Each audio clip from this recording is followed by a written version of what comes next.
Why isn't there items all the time? I'm so confused.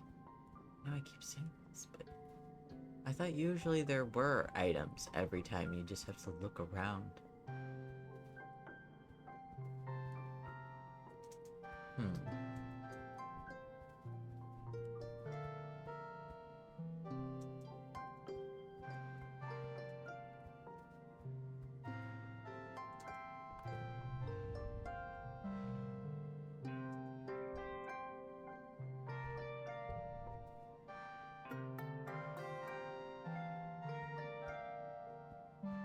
What is...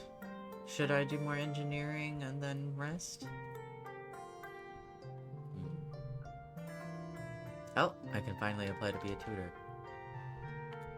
The notice is still in the engineering holowebs. Chief engineer instance needs somebody to help with after the school tutoring. Literally anyone who isn't a complete idiot will do because she's desperate. Please apply. You tell Dr. Instance you're interested in the job. She looks through their holopad and she notices you exist. Yes, you will do, she said, nodding. The younger, slower kids have trouble keeping with kangaroos sometimes. You mostly just have to pat them on the back now and then and stop them from wandering off when they're supposed to be steady. No offense, but anyone with a pulse could do it. You wait for further instruction. Instance sighs, shooing away dismissively. You know where the classrooms are. Just come when you're not doing some whatever nonsense teenagers do here. Okay.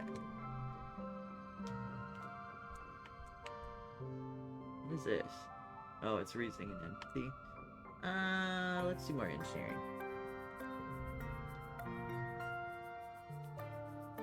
I feel like we just did this. I'm just gonna listen. This is the same thing that we did. Interesting.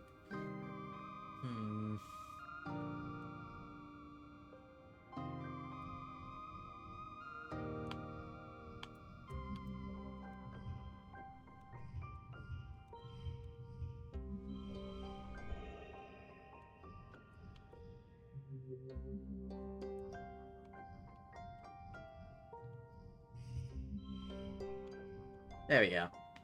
Haha.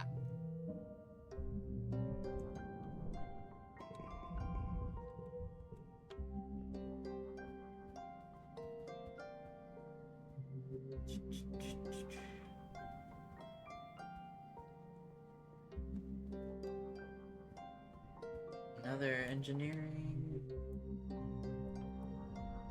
You should have known better, Tangent. You hear as you walk past the laboratory. Curious, you listen to the door. Chief Engineer Instant sighs. I know you meant well, but your presumption cost us 3 months of work. You can't simply overlook at the experiment and change the parameters to your liking. Getting results is not the same as doing good science. Your findings, however scientifically interesting, are useless without sound methodical underpinnings. Tangent response was more subdued than you ever heard her before. I'm sorry, Chief Engineer, she mumbles, looking down at the floor. I recognize the error of my ways. I sure hope so, Instant replies, pinching the bridge of her nose with her fingers. I expect you in the lab first thing tomorrow morning, and I will personally supervise your work in resetting the experiment. Aw, man. You flatten against the wall as Instant breezes past you, barely giving you a second glance as she strides down the hallway. You poke your head inside the laboratory, where Tang scowls and wipes her eyes. What do you want? What were you working on? Tang sighs and rubs her eyes harder. Something I've been working on with Chief Engineer Instance, she replies. I'm not supposed to talk about it, and I don't want to talk about it. Losing data is my fault, Tangent continues. I wanted to prove I'm not a little kid from biology class, that I'm ready to work hard and really to make discoveries. Dr. Instance always has been there for me when I was a kid, and now with my mother gone, she's the only adult in the colony who sees what I could become. She says she believes that I can be better than what I am. It's always been that way. I just really want to impress her. You will. Tangent says in agreement. I certainly hope so. Oh, it's already late, Dust? Oh no! Shoot. Can I do 2 across the board?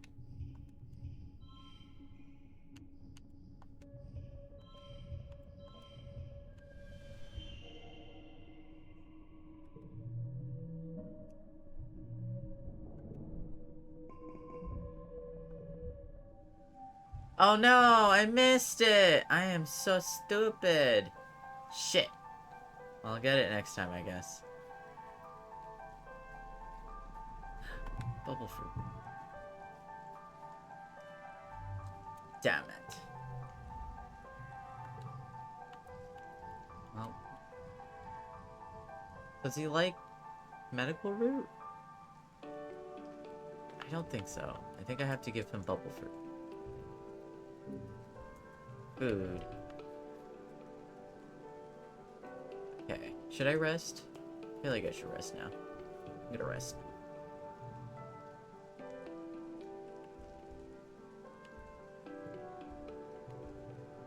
Bond with both my pets. Security chief visits the garden sometimes, especially when your mom's around. You can hear laughter ringing through the garden sometimes, though they go quiet when you approach. When you're sneaky, you can often hear their reminisce about old times, back when they used to serve together on Earth, before your mom shows your dad. Redsted comes to your mom for advice, even though she doesn't like to talk about her time as a fighter. Plus one bond with Vertiki. You haven't given up training Vertiki to follow simple commands. They clearly have the ability to understand that you're trying to communicate with them. They're just a huge language barrier. Cal gives you an idea to try clicker training, getting them to associate verbal commands with actions and rewards, using clicking noise as a positive reinforcement. You might as well give it a shot. Animals Challenge.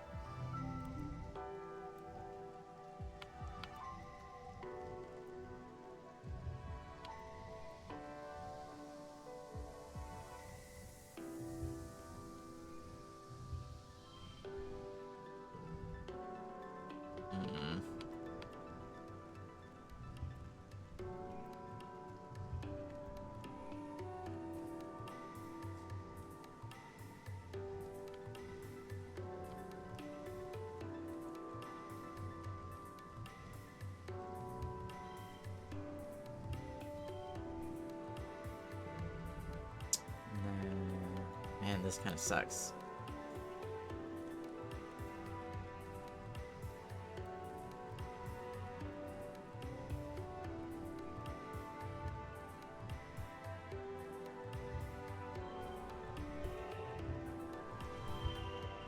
Aha! Victorious! Success! You use the clicking as shared language, and Riki Tiki quickly begins to respond to your commands. By the end of the afternoon, you're getting pretty reliable results from both stay and follow. Nice. This is great. And I got a little bit of more animals. This is great. Vertiki must be more intelligent than people give him credit for. Maybe Veriki will be the species that evolves to be codependent with animals like dogs evolved from wolves. These are both good. Mid-wet. Okay.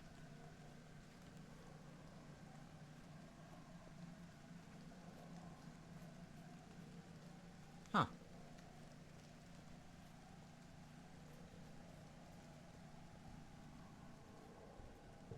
Should I go out here?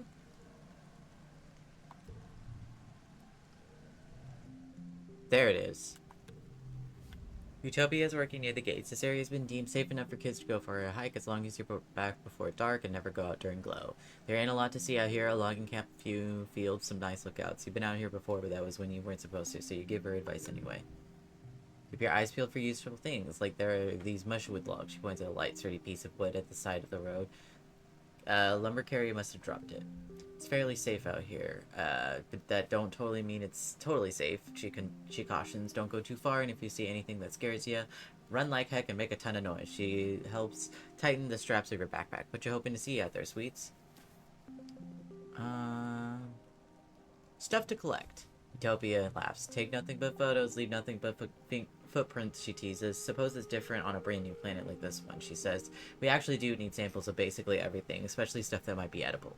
She slaps you in the back. Things regrow pretty wild out there, she adds. If you picked a place clean, give it a year. I bet it'll look like you'll never been there at all.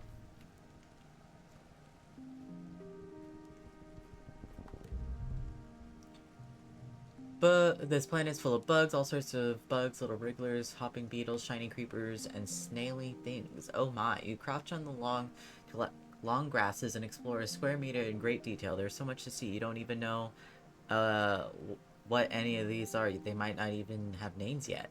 Touch one. Ew, you touched it. Tree. You bend in the path. You come to a bend in the path. Movement catches the corner of your eye. There's something on top of the nearby mushroom capture. You can't tell what it is. Is that a person? Oh, it's the find another way. That guy. We haven't gotten to a point when we met him. Oh. Animals challenge again, I guess. It'll give me more animals.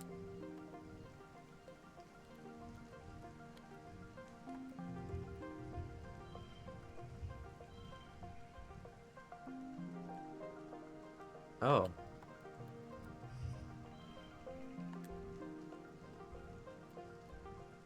Wow, that really didn't do anything.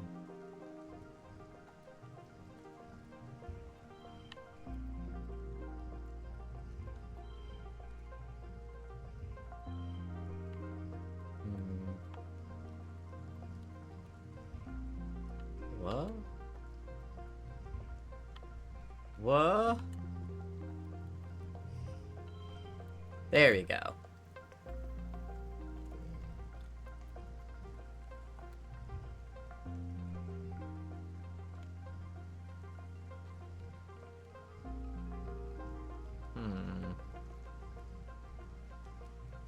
Maybe it's too early to use that one.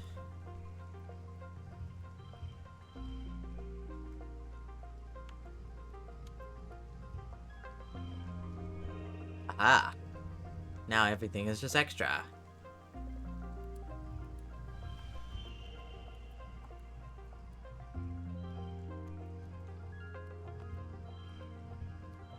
Aha! Now I extra win. It only gave me a little bit. You can stop trying to get past it and just listen. Oh, you hear little squeaking noises from nearby. It's probably warning you to go away from its nest. You carefully avoid the nest while speaking soothing tones as that little garden twitters nothing's at you. Warnings at you, but eventually lets you by. Extra gear slot.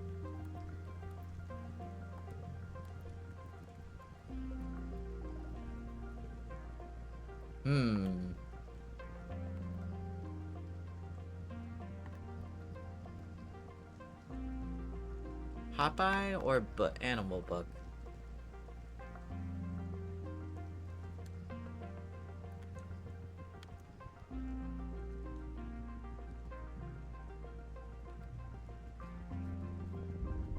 I feel like I should go back home. I don't want to use up all my stress.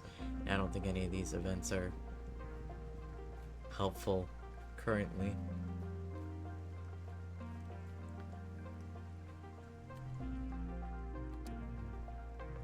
Yes, go home. I don't want to eat up the stress. 2 bravery, +1 perception.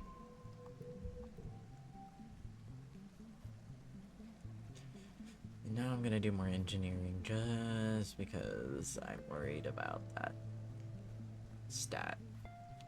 It's a bit low.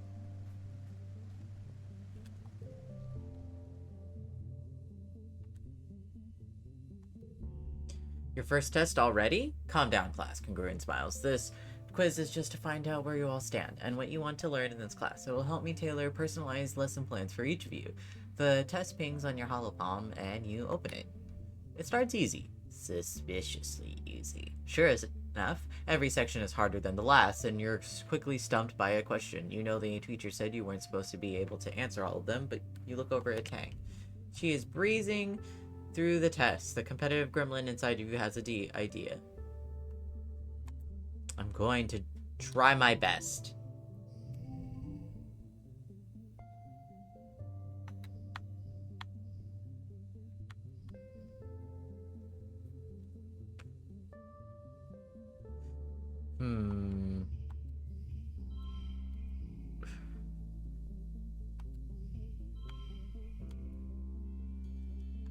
Or I could do this, but there's no gems, so it feels like a waste. I feel like doing This one's better for now.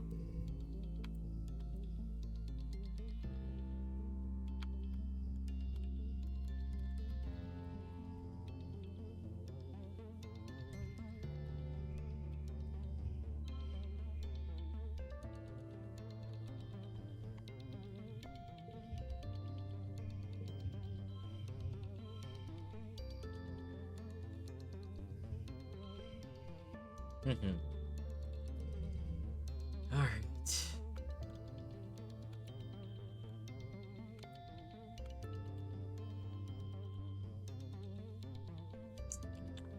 So I want to use the gem cards.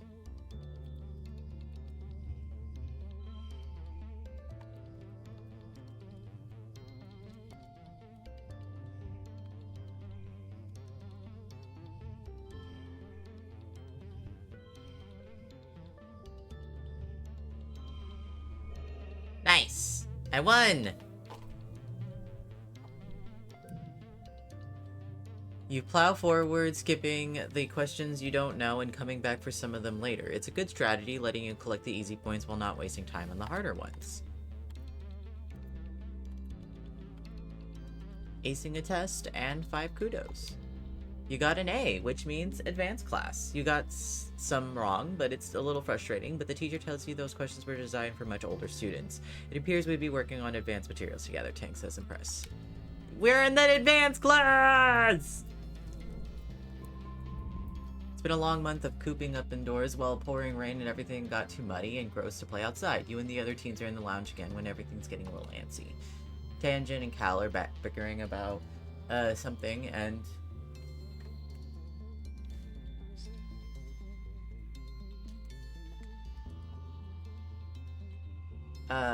Cal are bickering about something, and Dis must be bored enough that he's letting Mars paint his fingernails. Nem is trying to do a dance she learned from watching Hololives and is failing miserably. The sound of her music fills the room. He's starting to feel a little off too, but it's weird. Like, you want to yell at the same time you want to take off your clothes and streak through the colony square. Nim dances a little too close to Mars's collection of nail polish, bumping into the table and setting the ball and herself scattering around the floor. Hey, watch it, Dis snaps. Dance your stupid dance somewhere else. It's not stupid, Nim sniffles on the floor. You don't have to be so mean to me. Boo-hoo, Mars teases. What are you gonna do? Dance about it. Ugh, you're so childish. Who even cares? Hey, everyone, just shut up, Cal exclaims from across the room. Honestly, you all fight all the time. You stay inside when it's nice and dry and you don't appreciate how hard everyone else is working. It's just whine, whine, whine. You're not any better just because you work outside, Tang joins in. You're not special, Cal. If I wanted to, I could work outside. She opens her holopie and flies her fingers over the screen. There, see, next month I'll be working in the geoponics. How do you like that? Then you can nag me about all my soft hands all you want. Edcott pokes her head from the commander corridor. Children, keep it down. We can hear you all the way from the bridge. Everyone goes quiet for about a second, then explodes into arguing again. Edcott throws her hands in the air and retreats into the hallway in defeat. Everyone just shut up.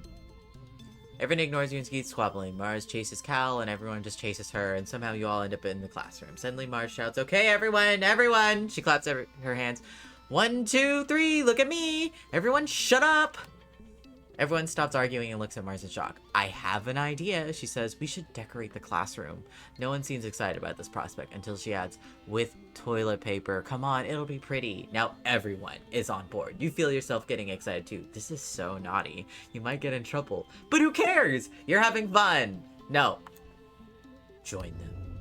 You join the others in throwing rolls of toilet paper over anything you can reach, decorating the classroom with roll after white Godsley Gillard. By the time you're finished, it drapes off every desk and science experiment. Mars looks at your work with satisfaction. Much better, she says. Chief Engineer Instant finally arrives to see all the noises and throws her hands in dismay. The kids scatter before she can make anyone clean up. The next day, y'all feel terrible. It feels like your arms and legs are made of lead. It takes so much energy to do anything. You barely make it out of bed. All the energy from yesterday has been drained out of you, and then some. It lasts for a week. Some of you can't even get out of bed, and when you do, your moods are all over the place. Aggressive, sulky, impulsive until your battery runs out and you sleep for over 12 hours straight. You're resting in the lounge with your friends, watching holovids and grazing on the roasted pixie beans when your dad and chief engineer, Instance, come storming through the door. You! Instant snaps, smacking the bowl of pixie beans out of Mars' hand. Stop eating those! This instant! Mars looks like she's about to smack some sense into Instance, but your dad steps in. I'm sorry, everyone. We were wrong about the pixie beans. They're not safe for you kids to be eating. You've been feeding us poison? Mars shrieks. Oh, ew, ew, ew! Do my dads know you were trying to kill me? Your dad spreads his hands. No, no, they're not. Don't worry, Mars. Calm down. They're not poison. It's just a chemical and then the hyper bonds into estrogen and testosterone and your big teenage growing hormones, and your brain likes blending that into new micro molecule a lot more than the regular kind. It's been making your moods unpredictable and causing periods of hypo and hypermania. When Mars just stares blankly at him, he laughs awkwardly. Translation, he says, it's been making you kids act silly and feel sick. I'm sorry. Yeah. Essentially forcing them to be bipolar in a weird way.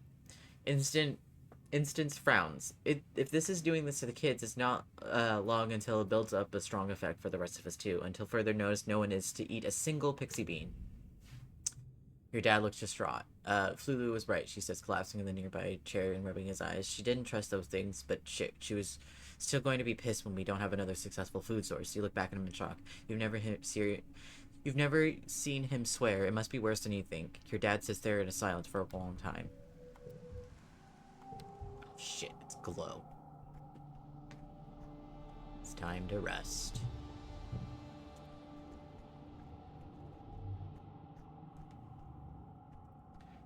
I'm gonna call it here and then I will be back. Hopefully it won't be too long, but I am going to apologize if it takes a little bit longer. It could be an hour, it could be 30 minutes, I'm not sure. But I'll be back. Sorry, my little rotten apples. I will make it up for you guys by continuing the stream much longer today. Bye-bye! I will be back though!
Alrighty.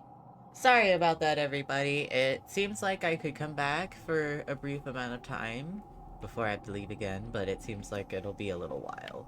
So, I am back. And I'm just gonna relax.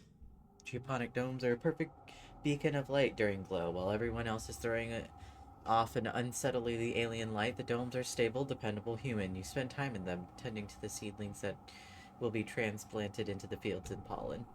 Relaxing. These are too good. Another year, another glow. Everyone's pretty sure it's going to be another attack this year, so the colony is on high alert. You're collecting glow flowers in the geoponic gardens with Cal and Nim when the sirens start to wail. You all stop what you're doing and look at each other nervously. Your parents went off to help defend the farms, telling you to get inside the greenhouse and stay quiet. Nim declares she's going to the walls to watch the soldiers fight. She knows a good spot. Help defend. Heroic? +5 rebellion. You scramble down the halls and are immediately faced with a seething wall of Hopeyes. You kind of thought there were only a handful of these, usually peaceful creatures in previous years, but there are swarms of them now.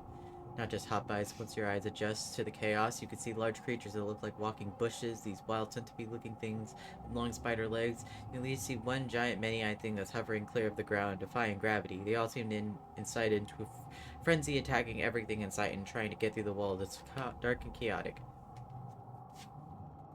Com sees you through the fray. Mirror, he shouts, get it to safety! Suddenly you're not sure this is a good idea, but then you look up and see Nim shouting encouragement from into the wall. Fight tactically. Ha.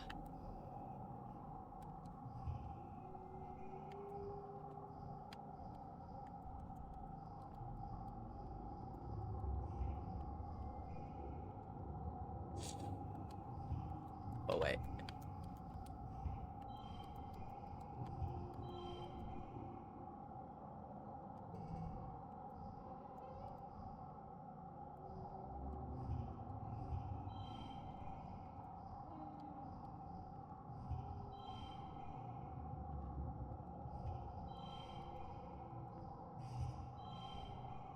Aha.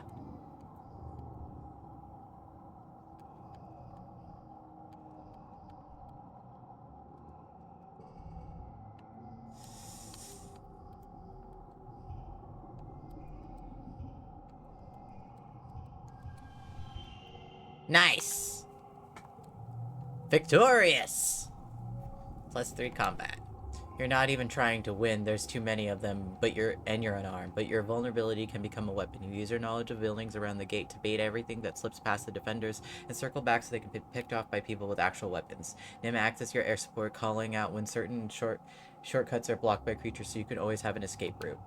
Eventually, the defense manages to push back the creatures. The rest of our broken swarm flee back into the wilderness. Calm joint jogs over to you, breathing heavily, and slaps you in the back. You're one brave kid, she says. Stupid, but brave. You're really helped out back there. Nim whistles and hollers from the walls, and Calm shoots her a grin. +2 friendship. Your parents are arguing quietly at your table. I'm telling you, it isn't a fluke, your mom says. They're not just wild animals. They have a plan. The fields, the lights. Okay, your dad replies, taking her hands across the tabletop. We have to tell people what we saw in the geoponics. They look up, noticing you in the doorway. Your dad's worried expression quickly changed into a smile. Hey, Rutabaga. What happened to the fields? Your mom stands up. Don't worry about that, she snaps. Go to bed. It's late, and we have a lot of work to do tomorrow to clean up. Only quiet. I know.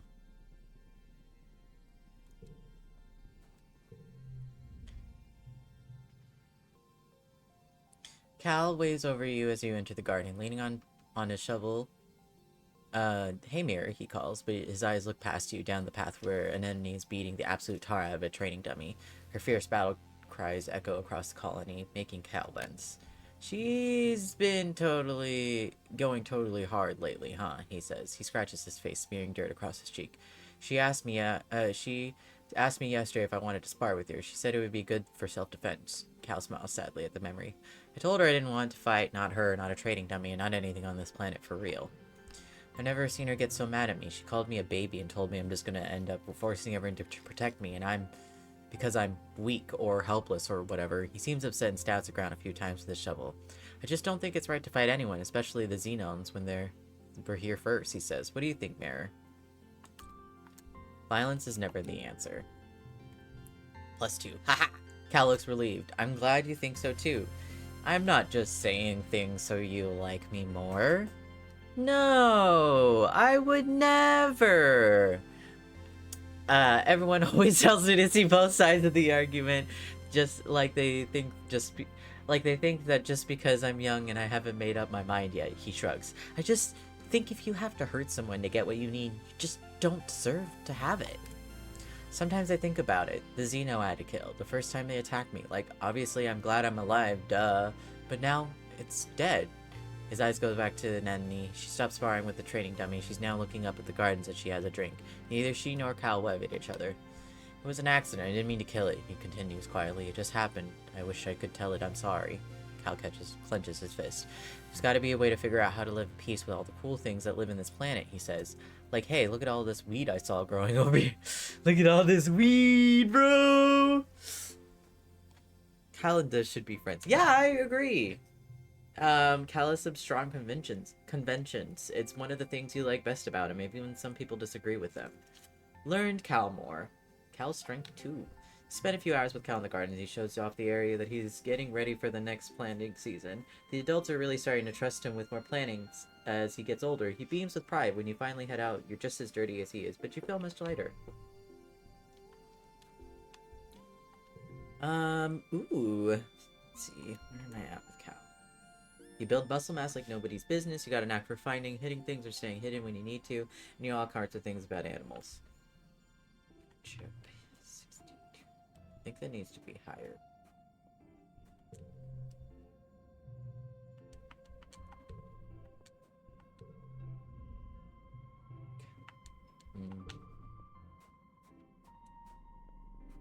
Ooh. Here, why don't I give something to this? Ooh. Oh. It's a 0. Value is wild, though. What is that? Oh, does it change value? Okay. You catch just scrolling through the holopalm. I used to watch a lot of videos, he says, frowning. I don't know why it's all garbage. Who cares about this stuff? It's not real. He gestures to the wilderness. That's real. You dare you to go into the restricted area. You dare Dis to explore the creepiest, darkest part of the engineering deep down in the where even Chief Engineer Instant never goes. Under the recycle room where they say there are ghosts. You set the mood and sneak around behind him and put your holopalm flashing under your face and shout, "Boo!" He rolls his eyes. Mirror, think about it. If there were ghosts in this spaceship, one of them would be my mom. Oh yeah, you guess that would scare a normal person, but Dis isn't scared of anything.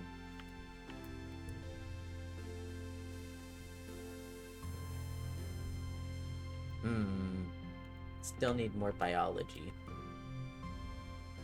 Oh!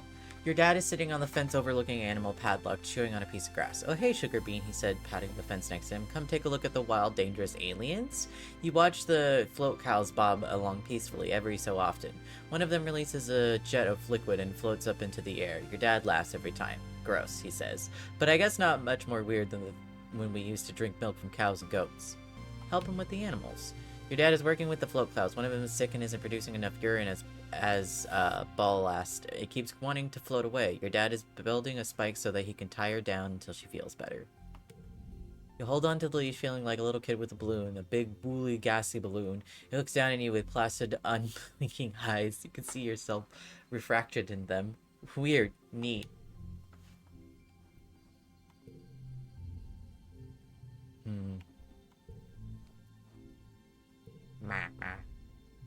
Ooh, we can help more with the animals. Your dad pulls a flower out of his pocket and gives to you. A blossom for my little blossom? He tucks behind your ear. I'm 99.999% sure this isn't poisonous, but let me know if you get a weird rash or something. Your dad is helping wrestle slugs who've gotten tangled with each other while, well, maybe they were wrestling. Your dad doesn't want to go into details. He lifts up the larger one and carefully pull apart their bristling spikes, being too careful not to get jabbed yourself. 10 minutes later, they're back at it again. He shrugs. The heart wants what it wants, I guess. Is there any more? No. Not yet. Anything with you? No. Anything with you? No. Stupid acne on top of everything else. Okay.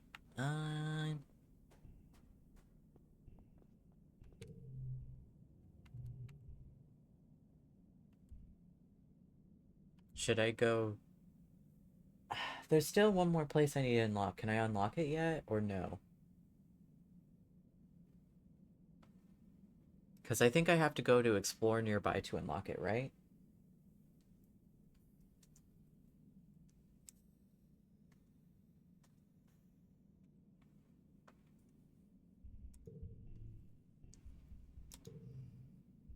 Okay, I don't usually do this, but I'm going to save. And we're gonna try, and if it's not it, I'm gonna go back. I don't usually do this with this game. Oh!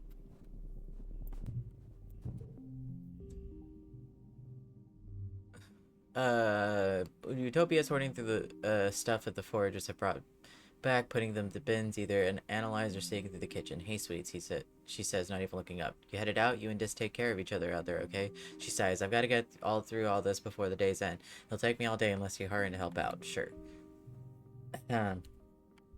Utopia lays out an assortment of mushrooms. Alright, here's a simple one. Which one of these fellows is poisonous? Pick the right ones. Mushrooms? You got this. You know what kind of mushrooms are served in the canteen. It's easy to pick them out from the assortment. Ah! Yes! Great work, sweets, Utopia explains, a big smile on your face. You're a regular pig, don't worry. There's a compliment on Earth. They used to use pigs to sniff out buried mushrooms. Go there and dig us up some, why don't you? Finish up what you're doing in the survey team, but come back next month and I'll put you out with the forager, she said. You'll be in the Valley of Vertigo. It's one of the best places to forage the wild berries or other edibles. I should just go back, right? I'm just gonna go back. Yeah? Yes, go home. Still gives me something. It's your birthday! You wake from a night of blissful, peaceful dreams. No nightmares, no pre-emotions, just a pleasant feeling of contentment. You stretch your arms over your head, blinking in the watery, quiet sunlight that seeps through the porthole window. Things are always changing in Vertunia, but you can't help but feel like things are changing for yourself too, not just for your body, but your mind, your emotions, your future. 14 is going to be your year. Your parents have been working around the clock since the last attack, trying to get the fields right again in time for this year's planting. Spark snow has already started falling, but every day they come home complaining about having to clear it. They ask you to ping them when you're awake so you can share birthday breakfast in your quarters instead of sitting shoulder to shoulder with everyone else during breakfast service in your canteen. You fire them a message and lie back in your bunk, watching dust motes float lazily in the light. After a minute, there's a knock on the door. It's Auntie Seaton. She sweeps in your room with a bustle of skirts and shawls and sits down beside your bunk. Oh, look at you, she says. Happy birthday, beautiful. 14 years old. She leans in and gives you a motherly kiss on the forehead. It's been years since she took care of you in the children's creche, but all of the kids call her Auntie and think of her as a close relative. Her sweet baking bread smell is comforting as ever was. She sits back and takes your hands in yours. Mirror, ever since I held you in my arms as a baby, I knew you were special, so important. You becoming a young man. I want you to know I will always, always be here for you, just like your mom and dad, she says, firmly. Thanks, Auntie Seaton. She smiles and tucks an unruly... This is your bestie's mom, right? Yeah, I think so. Hold on. I wonder if I can look at it. I don't think I can. Nope. She smiles and tucks a... Nims? Yeah. She smiles and tucks an unruly lock of her hair behind her ear. I guess you're old enough to call me Annie now, if you like, or even just Annie. Annie. Now come in here, Aunt Annie says, spreading her arms wide. Give us a great big hug. You hug her, enveloping yourself in a warm and familiar softness of her. Over your shoulder, you see Nim watching in the doorway. Well, your hair anyway. She's been glowing it out. There's no hiding it behind the corner. She skips into your quarters. Happy birthday, bud, she says, bouncing in your butt. Way to get older. Enjoy being 2 years older than me for a few months. Thanks. It's good you're both here, now that you've both been menstruating for about a year. Nim makes a face and mutters, yup, while Anne continues. You're both eligible for a concession implant along with other things to prevent the bleeding and pain and the emotional roller coaster of your monthly cycle. Bleh. A year-long period? Mom, Nim hollers. Gross, you don't have to tell anybody about my cycle. I just don't want to get pregnant, okay? Annie laughs. Oh, no. Flirting. Well, that's thing among other things part, but I don't expect you two to be needing that part for a few years yet, right? Nim looks disgusted by the prospect, or maybe just by her mom talking about it. Yeah. No, Nim explains, punching you in the arm. No, of course not. It just super sucks now that everyone talks about I'm becoming a woman and now I'm finally look different from my brothers. Duh. Just wanted to flirt with Cal. God damn it. She points at you. Don't you start to. I'll kick your ass at sports balls, even with cramps. I have... The way that I chosen it, my character also has cramps. What the fuck, man? It doesn't really change the dialogue, I guess. Your parents finally arrive, still damp from the fields and bringing with the smell of crisp, tangy snow with your clothes. Oh, look, birthday visitors, your dad explains. Annie, you're staying for breakfast? Annie, reaches in your bag and brings out a stack of truffles. No, thank you, but I brought your order with me from the kitchen, seeing I was stopping by. She pats her hand one more time. Happy birthday again, Mira. You'll always be my baby, even when you're all grown up. Your mom shakes her head as Anne and them leave. Oh, Anne. She laughs, sentimental to the core. She starts laying out the cutlery for breakfast. But I don't know how the colony would manage without her and the children's creche, she says, pointing a fork at you. Family is more than the people that birth you, Mira, and don't forget it. Mid-quiet. Okay, hold on. I am still higher! What the... That's so weird that it got... That she's my bestie. Interesting. But I can't flirt with him yet.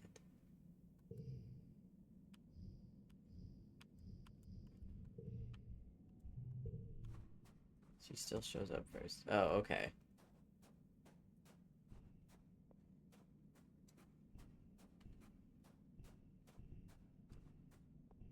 Damn, I haven't started... I can't start flirting with Cal. That's booty.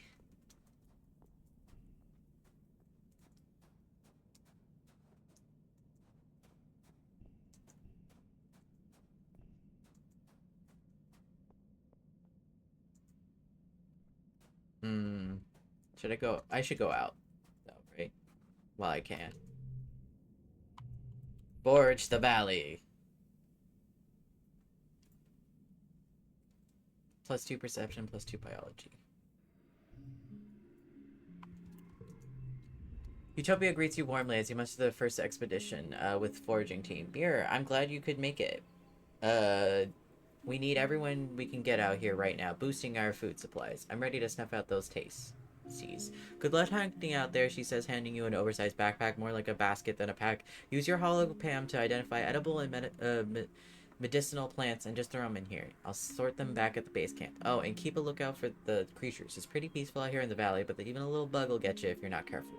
Go slow, pay attention to your surroundings, and if you're unsure about something, don't approach it, stay on the path, and don't get lost. We don't call it the Valley of Vertigo for nothing. Any questions?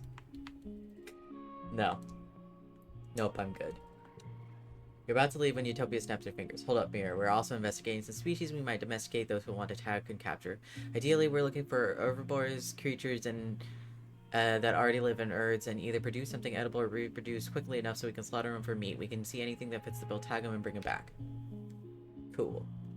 Trying to find food. Nice. Eggy.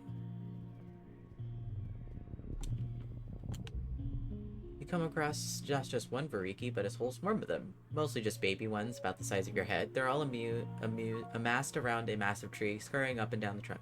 When you see the trunk itself on the swarm, you notice the same pink as the baby Vertiki. Its tentacle-like roots meander a fairly large distance before plunging into the ground. Oh. So you approach, they get agitated, they look hungry, definitely hungry, like dozens of hungry grapefruit-sized pink furry little spiders, the stuff of nightmares. Your pet Vertiki doesn't seem scared at all. I has to fight him because I can't go a different route. This is... Don't want to fight him. Oh, wow. Let's see.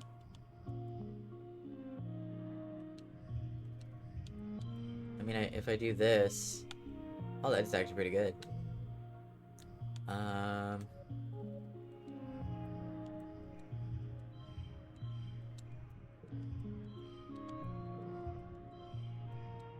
Oop. Oh. Nice.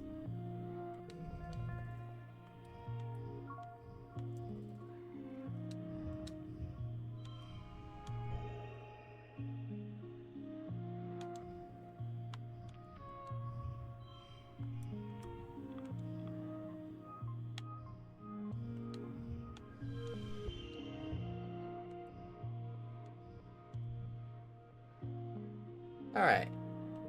Nice. That wasn't so hard. You smack a couple of them to the ground, the rest cuddle up the bogs and hide up there. You puff your chest out and bravely walk on. See, there was just no way I couldn't... Ooh! A Brussels slug is rooting through the underbrush. It's a little porcupine with no legs. Well, little is relative. It comes across... It comes to your waist and it must be at least 100 kilograms. More animals, yes! See a few of these geoponics. They're easy to catch. Their spines and berries naturally fall off and are edible, chewy, renewable source of food. Kind of jerky. Maybe you could catch one. Try to catch it! We're gonna do this. 5, 6, 8. Oh, wow.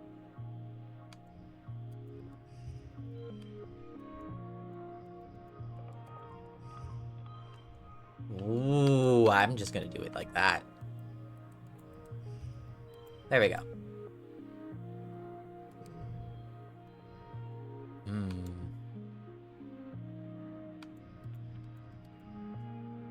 No gems on any of my cards, though.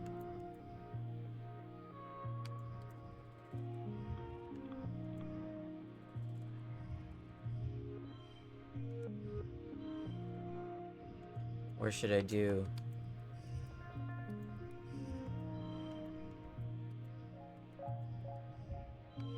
this? Yeah? Alright. Okay. What's this? Sword guys. Oh. Oh.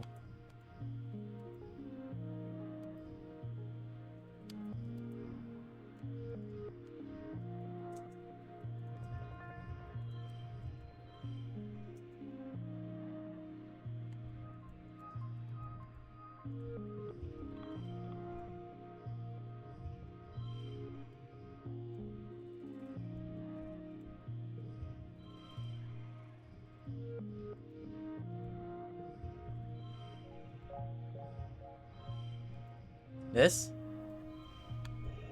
Aha! Victorious! You're pretty sure this one's a female because its bristles on its butt as well as its head. Its eyes are a deep green. You think you can call her Emerald. She seems calm in the net, so isn't too worried about where she's going. You crouch down with a clump of leaves. She sticks her muzzle in the net and eats them right out of your hand. Her whiskers tickle. Ah! Food! You pat her forehead and pack her off to the geoponics barns. You should visit her there later if you'd like.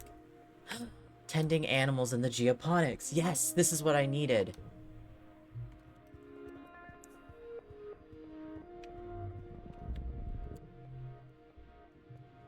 Your path is blocked by a massive 8-legged Xenophoda, something between a spider, a squid, and a bear. Its rage, grunting furiously, bashing itself against the trees and rocks at random. You duck and hide as it glares at your direction, its breath heaving, dozens of eyes gleaming in madness. Damn.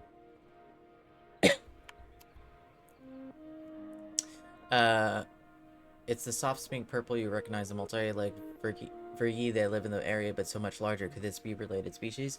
Grace drops from your pet Vertiki who chitters and runs up to it, waving its grasping tentacles. The creature huffs and leans down to sniff it, its rage forgotten. Let the creature sniff. The creature makes a chiffing noise like a tiger, a brassy, vibrating exhale that ruffles your Vertiki's fur. Content with it, it's not going to eat Riki Tiki, you keep back and let them introduce themselves. Riki Tiki isn't intimidated in the slightest. In fact, it seems totally relaxed in the presence of its hulking beast. They touch tentacles, sniff each other, and your Vertiki even curls up in the larger one's arms for a while. They look just like a parent and child. Is this another life phase of the Vertiki? After a while, the huge Vertiki leaves harmlessly. You're happy your little buddy got some social time with their own species. Nice. You hear a rustle in the bushes, catch a glimpse of a shadowy figure. Could it be a person? Whatever it is, you quickly lose sight of it in the jungle. Follow it. The wilderness is thick here. It's the fog that comes to the waves. You need to rely on your tracking skills to go further. Track it.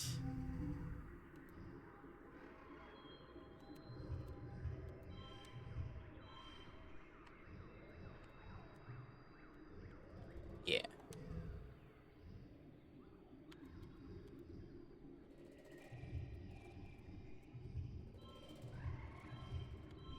All red.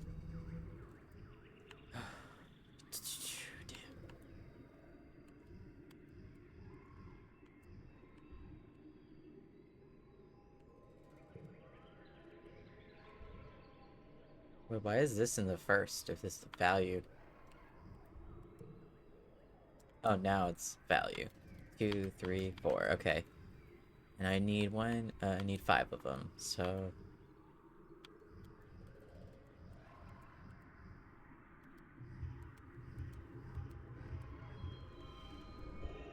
nice.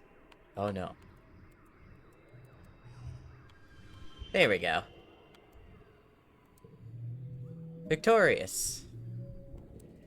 You're looking for a person. It's surprised when you come to face with a weird-looking creature. It looks like a person, a bit more like a tree, really. Some relative to the bush bub, maybe, but more tentacles and slime, like a tree, oozing with goopy sap, with 2 legs. Yuck. It makes sort of a burrow noise as you walk by. Hmm.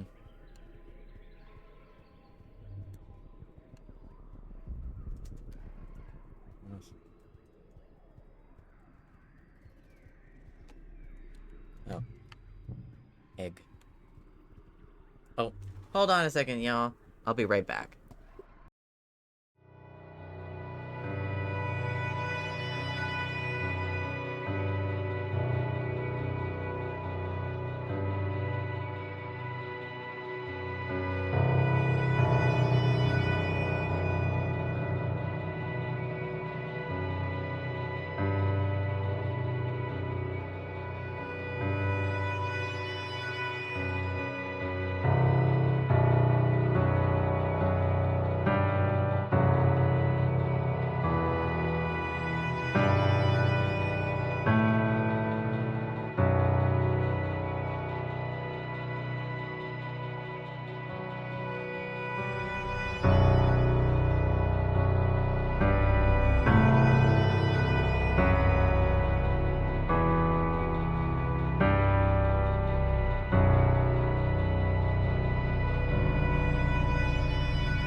Alrighty, we are back. Wow, that was a turn of events. That was a lot more. Identify the mushrooms.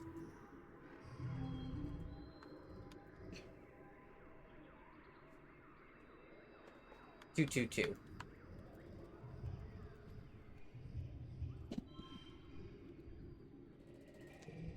It was sure an endeavor. Hmm.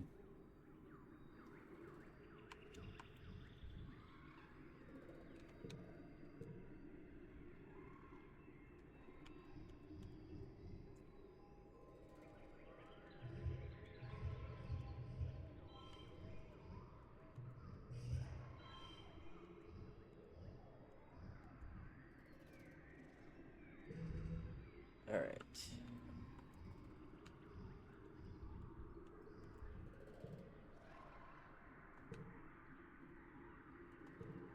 Hmm.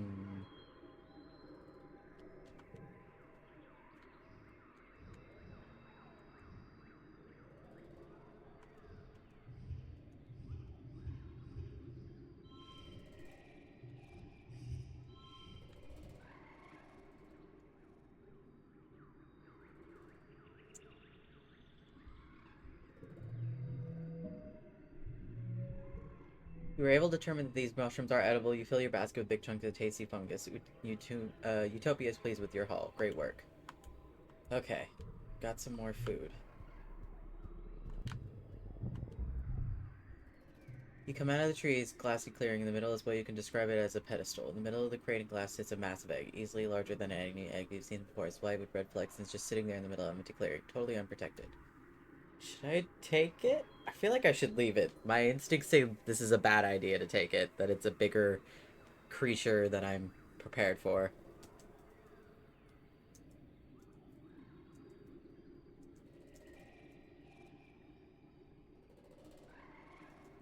Oh.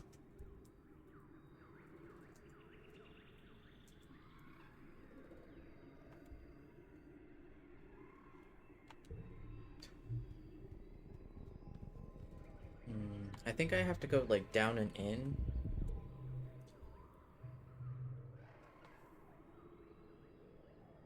An absolutely enormous tree forms part of its path here. Its roots cut natural stairs in this path. Its magnificent canopy of large, flat leaves completely blocks out the sky. They arch overhead almost to the ground. The other side, walking under it, is like going through the tunnel. The tunnel is dark and gloomy, unseasonably cool, and filled with whispering leaves. You get the sense that something is aware of your presence. Whisper back. Bonus to red cards. Okay. Hmm.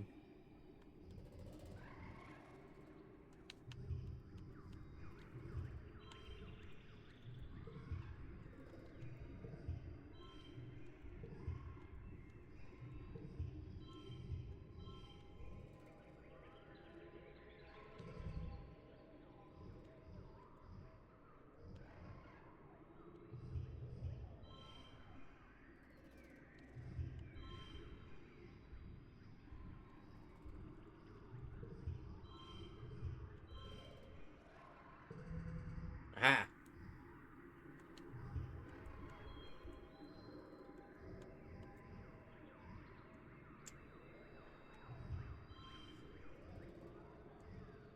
What? I don't know what this is going to turn out to.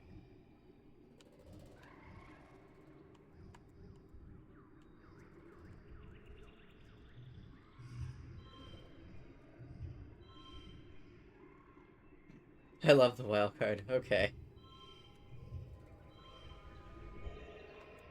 Well, it's a win. Nearby leaf unfurls and offers you two large, hard nuts. You feel a sense of peace and cooperation wash over you, like you and the tree have an understanding. Eat one, plant the other. Or bring them both back. No, eat one.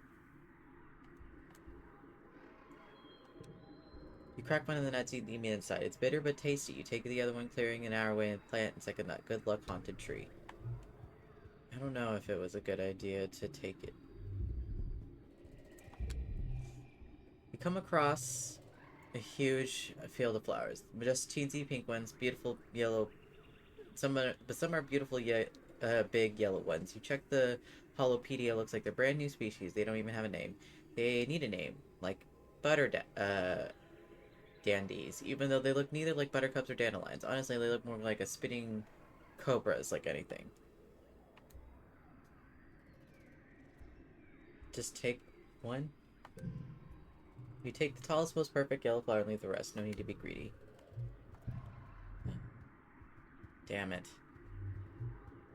You should go home soon. Oh.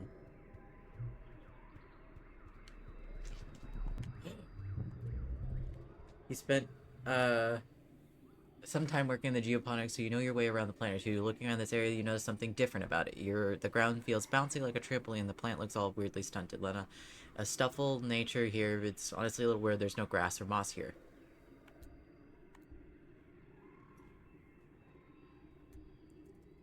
Biology or perception? My perception's way better. I should do perception.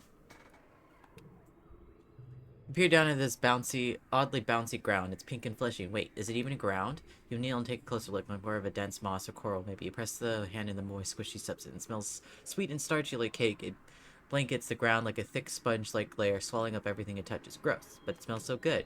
Dig a large chunk of the sponge cake, bring it back to geoponics. Further analysis needed, but you leave a good feeling about this one. You're worn out and tired to continue. You have to go home now.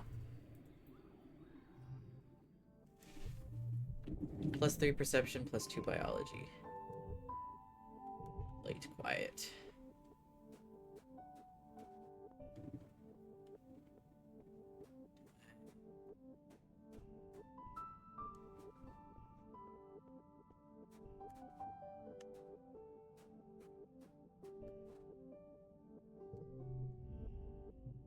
Damn.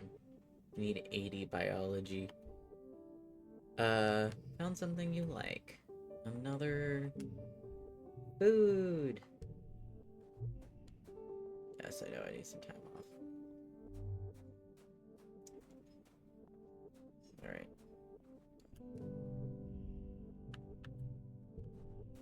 Hmm.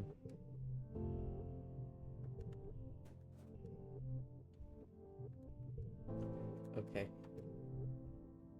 Let's relax. You visit Cal and Socks before your work shift one morning just to catch up on them. As you expected, Cal has Socks out for twice daily playtime. Hey Mirror, he says, waving, look at what I taught Socks to do. As his gesture, Socks stands up on her hind legs and wiggles her upper body at you, like she's waving too. It's impressive. Who's a smart girl? You are. Next, Cal gestures in a circle, and Socks curls in a ball, and he raises both hands in the air like a scary monster, and Socks rears up and chatters menacingly. Cal says pew pew, and Socks rolls over and sticks all her feet in the air. You count at least 14 legs. What happens if she outgrows her box? Socks clambers up Cal's arm, almost toppling over with her weight, and curls across his shoulders like a scarf. She looks seriously heavy. Well, people hardly use this barn anymore, Cal says, adjusting her weight. It's storage. Maybe she can live in the rafters. Pretty sure your mom comes in here often in the head of geoponics, but you hold your tongue. Sock hasn't been discovered yet. Maybe she's really good at hiding. How do you find food for her? Cal looks distressed. It's really hard to admit. She eats so much right now. Tons of leaves and grass and all these rocks, of course. The thing she swallows them all together and chews it up in her guts like a float cow. Her teeth look like they go all the way down to her throat. I don't know if I can keep hiding how much food she eats, though, Cal says sadly. She get lonely? Cal says, looking at the ground. I think so. She used to sleep all the time, but now she needs to run around and climb a lot more. I still come here every morning and evening to let her out, he said defensively, and she goes back in her box right away when I tell her. She's a good dally pillar. I promise. She knows she's not supposed to go outside without me. Pets her snout. I think she's just not a baby anymore, you know? Ah, I should get rid of the 2, right? Stress cry.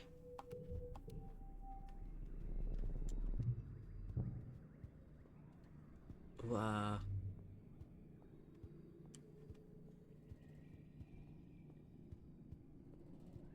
okay, my dad has something to say. You can hear your dad sneeze all the way to engineering, explosive like he's trying to scare away predators. He's wiping his nose as you approach, on a handkerchief blotted with simmering pink. Lately he's surrounded by a fine dust of pink pollen that clings to him whenever he goes. You keep brushing the glitter off things in your quarters. He gives you a shrug, then brushes pollen off your shoulder, laughing self-consciously. You haven't heard him laugh much lately. He's been working hard enough trying to improve the colony's food supply. He's showing signs of malnourishment too, though your mom's worse. You're worried for both of them. Your dad's skin is kind of shiny in patches. He sees you staring and rubs his hands over his arms. Sparkling dust poops off in little clouds, soliciting in light. Oh yeah, that's a new symptom. Seems harmless enough. You should see Chief Instance. Your dad waves you off. I will, he says placidly. She's busy as we are these days, though there's no sense bothering her. He flexes, he's pretty strong, though he's not got nothing on your mom. And I'm doing fine, really. Your dad sniffles. Gosh, I feel like everyone stuffed a little Watto pod up my nose. He says, like I could just poke a stick up there and pop fresh Watto juice. Ugh, Dad, gross. He grins. What? It's true. If you follow his gaze out of the fields into the land and outside the gate, I wonder if the foragers could use an extra hand, he muses himself. Yeah, maybe I'll join them out there tomorrow. Neither your parents are taking proper care of themselves. They're stressed out from the poor harvest and low food supplies. They try not to let you see it, but you can tell maybe your dad is right. A little seasonal illness is nothing compared to the danger of running out of food. I don't have... Nope.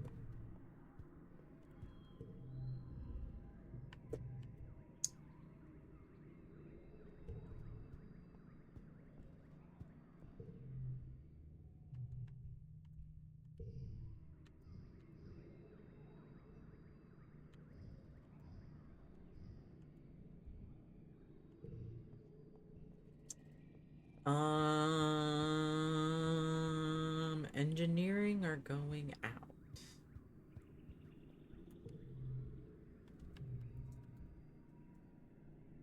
6 collectibles, and there is still a boss.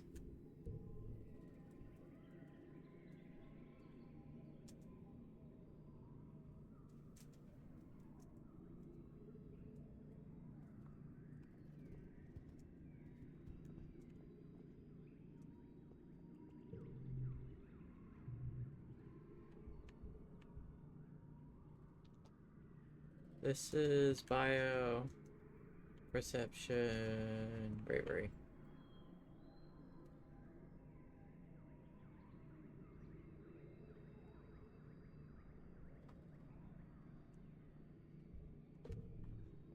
So I should engineer, maybe?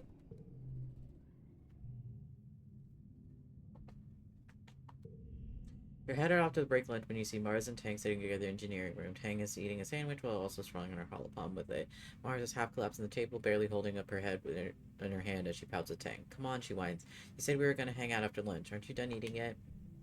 Tang makes a slow, deliberate bite of her sandwich and chews while making eye contact with Mars. It goes from funny to awkward to hilarious as Mars's face falls apart and she pulls her head in the table and groans. Proper mastication is important for digestive health? Tang answers promptly. Primely, a small curling at the corner of her mouth. You can masticate in private, Mars mutters. What are you reading, and how is it more important than me, your best and only friend in the planet? It's just something for work, Tang answers. It's really interesting. I don't know Dr. Instance was as well as published, even though she was only 25 when the Strato left Earth. She was practically a prodigy, like me. She looks at her holo screen again. It's absolutely fascinating. We're so lucky to have such an accomplished researcher here in Virtunia. Read over Tang's shoulder. Um, you take a seat at the table and sneak a peek at Tang's screen. You catch a few words: recombustion, tissue, trypsium, RNA, protein seeds, intrusive immunity, maybe something to do with viruses. From the pictures, possibly also fungi. Another further explanation, it's hard to tell. Tang notices you looking and shuts off her hollow palm, shooting you a cool look. Is it something to do with the shimmer sickness? Mars wonders out loud. Wait, I want to learn about my Coppagus? I can't say it. Tang looks startled but pleased. She turns her hologram back at his chest, and so you can read along. It's dense. Ooh, +1 help tangent. Read along. It's dense but interesting. Definitely about viruses that affect fungi. I don't know you were interested in the instance of older work as well, Mirror. Tang says, perhaps we can work on together to prove the next section is particularly challenging. OMG, nerds. Mars laughs. Look at you two eggheads. No, better you than me. Tang grimaces with a small thankful smile. You've been eating for like half an hour, Tang. Come on, Mars says, pulling her hands down from her face. Please, can we go do something fun? before some rampaging Xeno eats us. We're both too pretty to die of boredom. Tang smiles. Do you think I'm pretty, Mars? She asks, seemingly genuinely curious. Mars sets her food on top of Tang's. The prettiest, she swears, and her other hand over their heart. Even prettier than me. Well, I mean, I win the looks department, but I think smart women get, like, extra points. Mm-hmm. Mm-hmm. Tang says, pointing her hand on top of Mars's hand, leaning in to fix Mars with an unusually virtuous expression. Yes, do tell me about my great beauty, she deadpans. It's all I live for. Mars laughs and tosses her hair over her head, and you tune them out in favor of eating your lunch before you're expected back in the engineering. I do like Mars's outfit. The jacket is really cool. Hmm.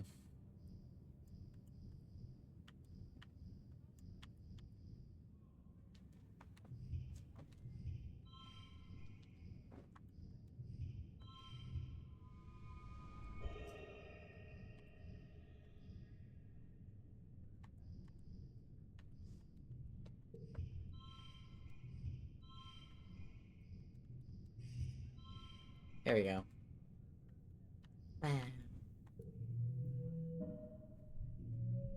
Yay. You're both at lunch with your parents, sliced soy cakes and watery broth again. Great. They both put their cutlery and look at each other. Here, your mom says, there's something we should tell you. We've tried to shelter you from some things, but we think you should know why we've been working so hard in geoponics. There's a meeting after lunch, and I want you to come with us. Okay. You follow your parents to the council room. Mars has also tagged along. You take a seat near them as your mom and Auntie, Aunt Anne sit next to the address to the council. After Edith finally calls the meeting, she gestures to your mom. I'm not going to mince words, your mom says firmly. All of our efforts to increase food production in the geoponics has failed, especially given the failure of pixie beans. The destruction of the fields during the last attack put a nail on our coffin. By the end of the year, the colony will run out of food. The rest of the council murmurs and concern. You and Mars exchange horrified looks.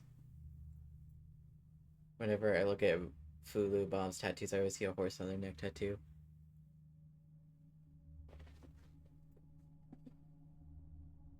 Oh, I do kind of see that.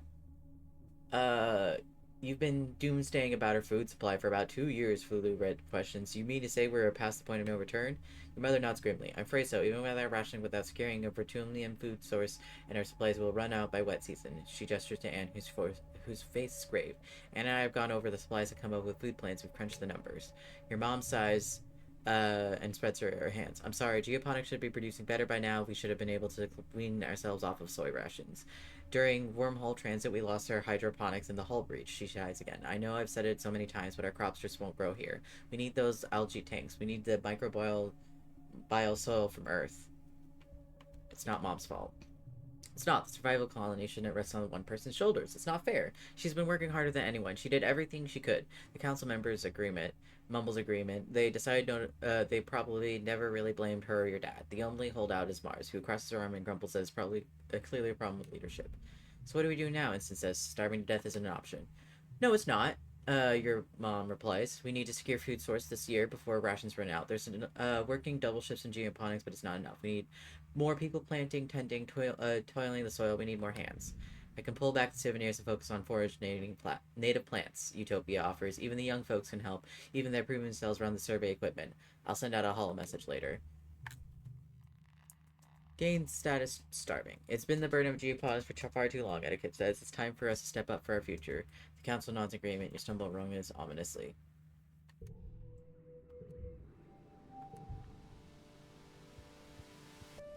Food supply is down. I know Tang has something to say. I'm trying to look around. I want to be able to flirt. Tang is deep in conversation with one of the other scientists. He seems to be counseling her, though Tang's face betrays no emotion. He claps her on the shoulder and reassures she's doing really well for someone so young, that not everyone has comprised some of their samples when they were first learning. He leaves when Tangent sighs and she goes to her head in her hands, stopping short when she realizes she's still wearing gloves. She peels them off and digs her fingers into her eyes. What's up, Tang? Tangred says, just great. Well, I compromised the experiment I was working on because the vent was still open when I was spraying the workstation down with sanitizer. She sniffs. So it's gross here, so I probably did the fungus a favor. Tangent, takes a bottle of sanitizer from under her workbench and cleans it while she speaks. There are pollen spores everywhere, she whines, and she comes over here and tells me, it'll be okay, Tang, like it's his job to counsel and patronize me. I hate being patronized, too. We both sigh in unison. I hate being young, she says bitterly. Why don't they understand that we have higher expectations for ourselves than they do? I need to learn from my own failures. What I don't need, she continues icily, is someone to pat me on the head and tell me it's okay, the adults will make it all better. I messed up, she says. Just let me fix it. Don't make a big deal about it like I'm a child with a boo-boo. It's fair.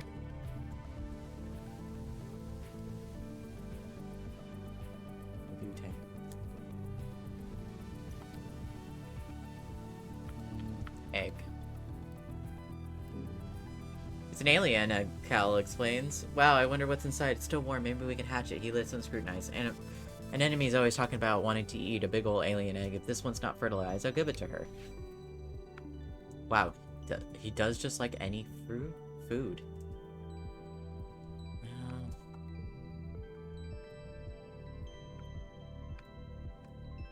66.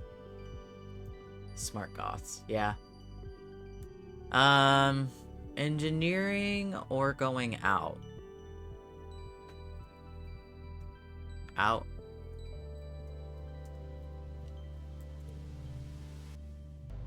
There is no out with engineering.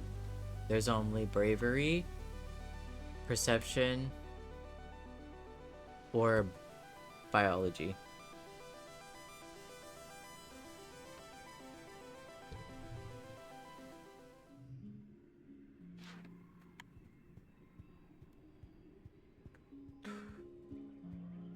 Alright.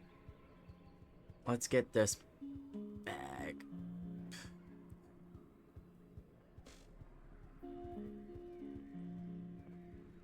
I already went that way.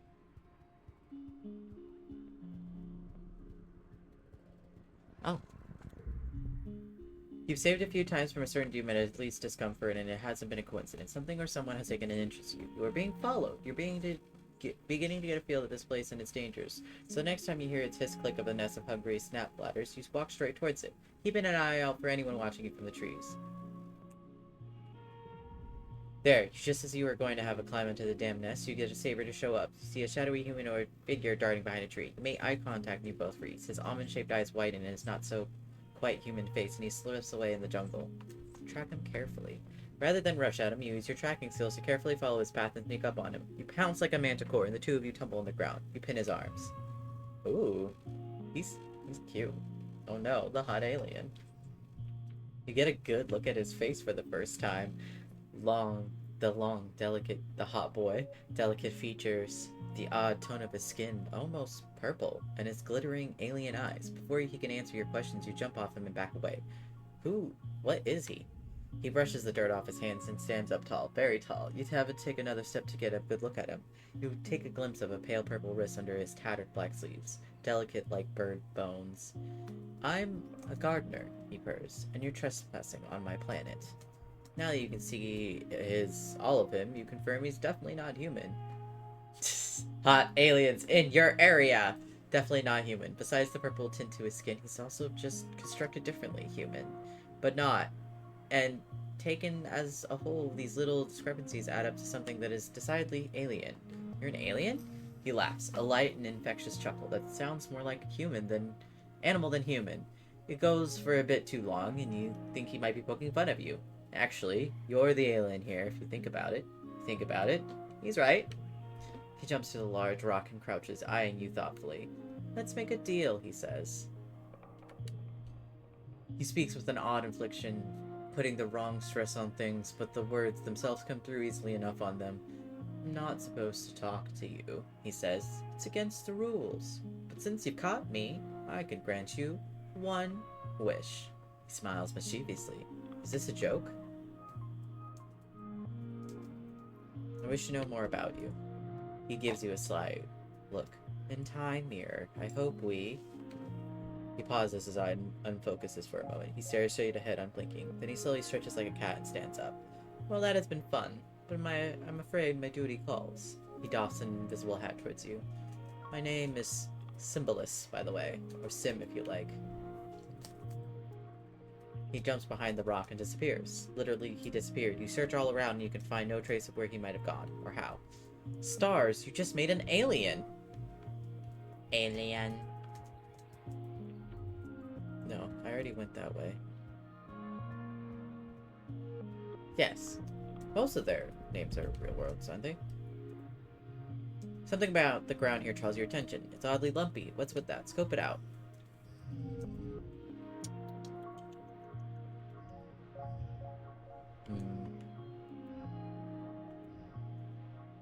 Ah.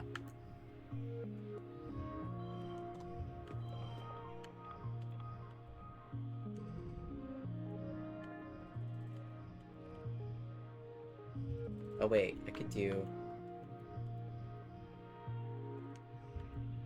No. I should do... 2, 2...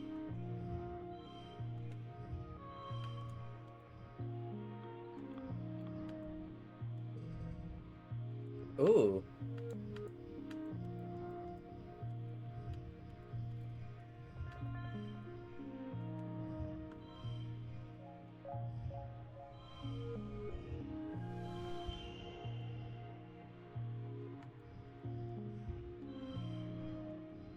Eh.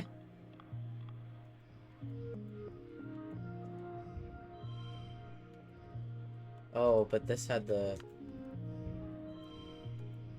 There we go. Sure, why not? It doesn't matter. Whoa, it's a... Watato minefield? Underground, the recent rain has swelled along young melons to bursting. You better watch where you step or you'll end up knee-deep in Watato juice. The good news is, they're very tasty. Forge one. They're so dang heavy, the calorie-to-weight ratio isn't optimal. Most are too young, but you find a ripe one, dig it up, and roll it back in the depot. Colony food. Yes, it's like a watermelon and potato at the same time. Ooh, you decide to take a shortcut through the jungle to a path where the sure is up ahead. Now you're lost. Everything looks the same here. The plants are too high to see any landmarks. You swear some of them move around when you aren't looking. You try to check your position with your holopalm, but the dang thing isn't working. You won't connect to long-range communications either. Typical. Utopia did warn you the comms are flaky out here. You think you can both tell north from the position of the two suns, but that's it. Orienteer, a way out of here? Orienteer? You climb a tree and chart a path through the wilderness from above, with the information in your holopalm navigating to the nearest landmark as a breeze.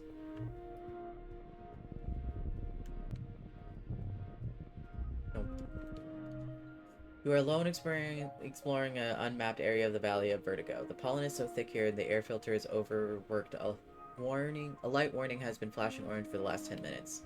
But there are plants that you've never seen before. Flowers with intense rainbow hues and strange lumps of fungal matter in which pulse as they were breeding. You cut samples, Utopia will totally give you extra kudos for these. The pollen is especially thick up ahead, deep fuchsia and shimmering with color. Everything here seems to dance with tiny flecks of reflected light. It's kind of magical. Turn back.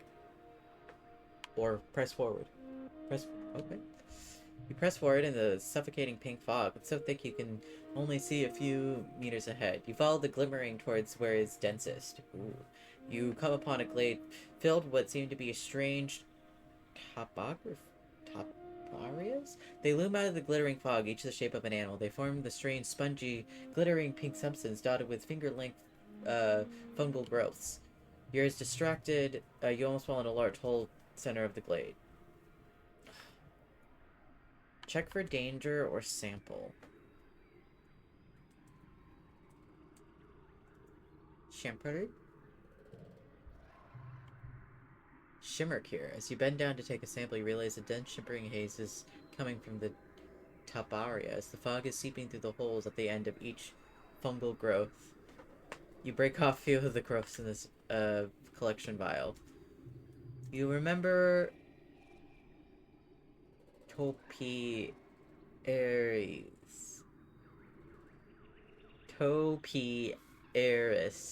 Topiaris?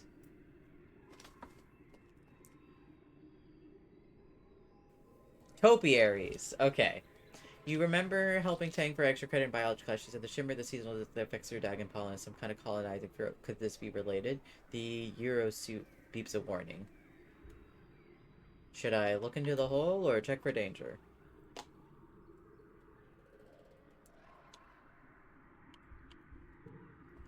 You've seen plant-like animals before. Are those Tulparies actually predators waiting for you to get close? You watch them carefully from the edge of the glade. They're completely still, not breathing. There's no life signs. Good. Leave or check the hole.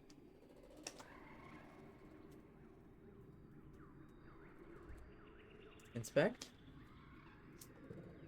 The Tulpary shows a large dog-shaped quadruped which appears to be kneeling. It's far too lifelike. As you get close, you realize the growing revelation that is once a living creature, now encased or transferred completely in the sparkling pink fungus. It's dead. The more you think about it, the more you're sure it's related to the shimmer. The bottom of the cave is hollow as a cave. It slopes down gradually towards the cave floor, but only 4 meters below, then disappears underground. You aren't sure how far the cave continues, but past the point, it's dark down there, obviously not silent. There's kind of strange rhythmic whirring further inside the cave.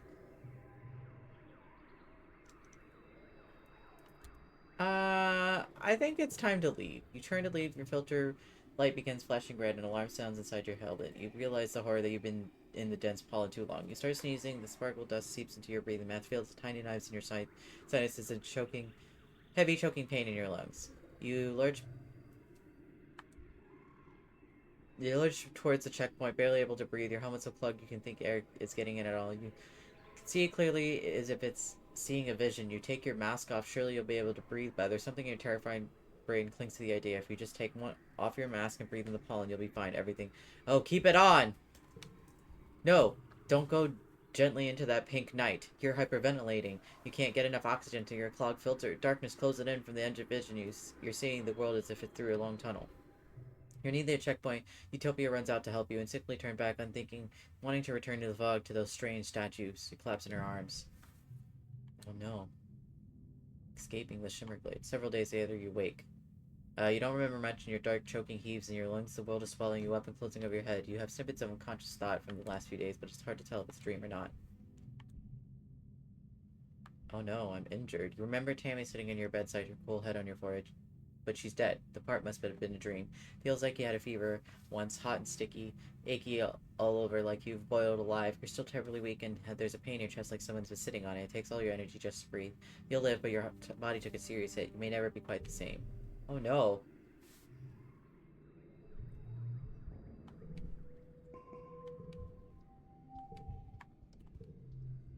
You and Dis are sitting at the tailgate of their expedition's vehicles, sheltering bobber seats with your teeth and spitting the hard bits in your ground. Then,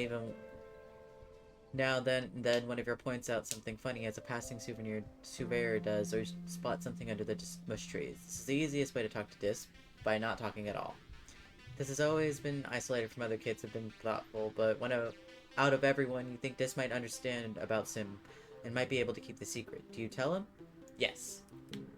You tell Dis, you saw something interesting when you're out on an expedition. Dis perks up immediately, turning out to look at you. Yeah? He asks. What? I met an alien, Dis.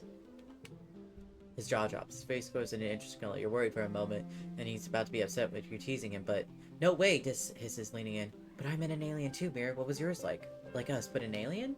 You describe Sim, his long hair, his big eyes, his faintly purple skin, the way he never seems to answer any of your questions. Dis stares at your face. Wait, you met Sim too? You nod, and Dis's hands fly into his hair. He said he met another human boy, but he didn't say who it was. It was you this whole time? He made me swear I wouldn't tell anyone, Dis said earnestly. It's a weird expression to him. He said if the other humans know about him, bad things would happen. So we can talk about Sim, but we have to keep it secret. Okay, this will be our secret. Good, he says simply, then he repeats it. Good. We go back to the sheltering bobber seats in silence, watching the colony go about its business.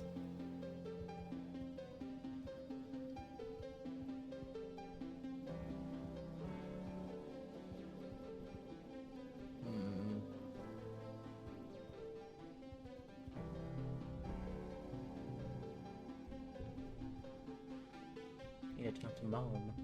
Your mom and dad are taking a midday break in the trails. You wave over as you approach. Mirror, come here, your dad says, pulling up a crate with his foot and patting me on the top and violently. Come spend time with your old mom and pop. How's your day been? Extra solary spectacular. A fearless explorer, your mom draws, taking a swig from her canteen. She wipes her mouth with the back of her hand and passes the canteen back to your dad. Made friends with any alien forms yet? Your face goes in a journey. Friends with what? Do they know about Sim? How could they? Your dad starts to chuckle at your expression. Wow, Mirror, your dad said. You know, the little hot eyes that sneak in or A little bit bug. Oh, those kind of aliens. You thought for sure they were talking about Sim, but hey, while they're asking. Nope, just boring old humans. Your mom and dad, go back to their conversation. You sit with a while and stare at the canteen. It's ice split tea. You're not supposed to drink because it makes you feel kind of buzzy, but it takes the rest of the afternoon fly by. Engineering?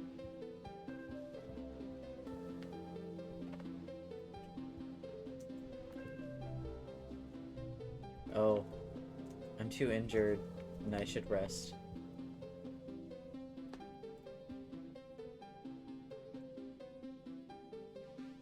Do school bio to get the next tick.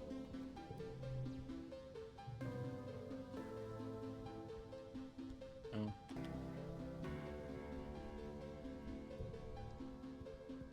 I wonder if I can do it over here. Yeah.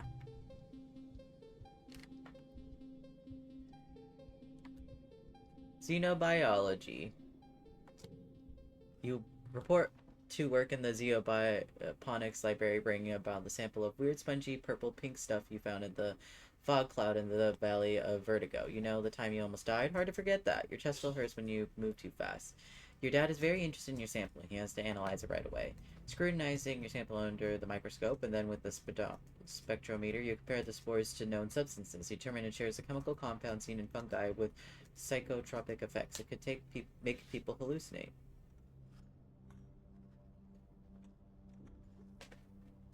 Oh. Huh, your dad says. That explains some things. You think about those creatures, those topiary covered in this place. They're grouped together in the same place by the weird hole. Did the fungus make them go there? But why? Take a good look at those. Your dad says, sending you an archive to your holopalm. He keeps detailed records of the air quality, humidity, and temperature spanning back to almost the day you landed here. There's some actual air samples preserved in the vacuum sealed tubes. Take a small look, and sure enough, spores are always present in the air. They get much worse during pollen. Wait, could this mean does your dad get sick every year? Is it trying to colonize him like those creatures? Yes, the fungus must be the cause of the shimmer sickness. Looking away to neutralize it, you hit the archives again. You work at it a few days, identifying a compound and noticing a pattern is one thing, but for heavy science, you need help with Dr. Instance. This is strong work. Instance says, scrolling through your findings through your holopam. You say you gathered this sample yourself? That's impressive for someone your age. She summons Tang to join you. Please get Tangent date on your research. She'll take it from here. She has more of a mind for these things. Sensing your shift in power balance, Tang blanches and look at you apologetically. This one?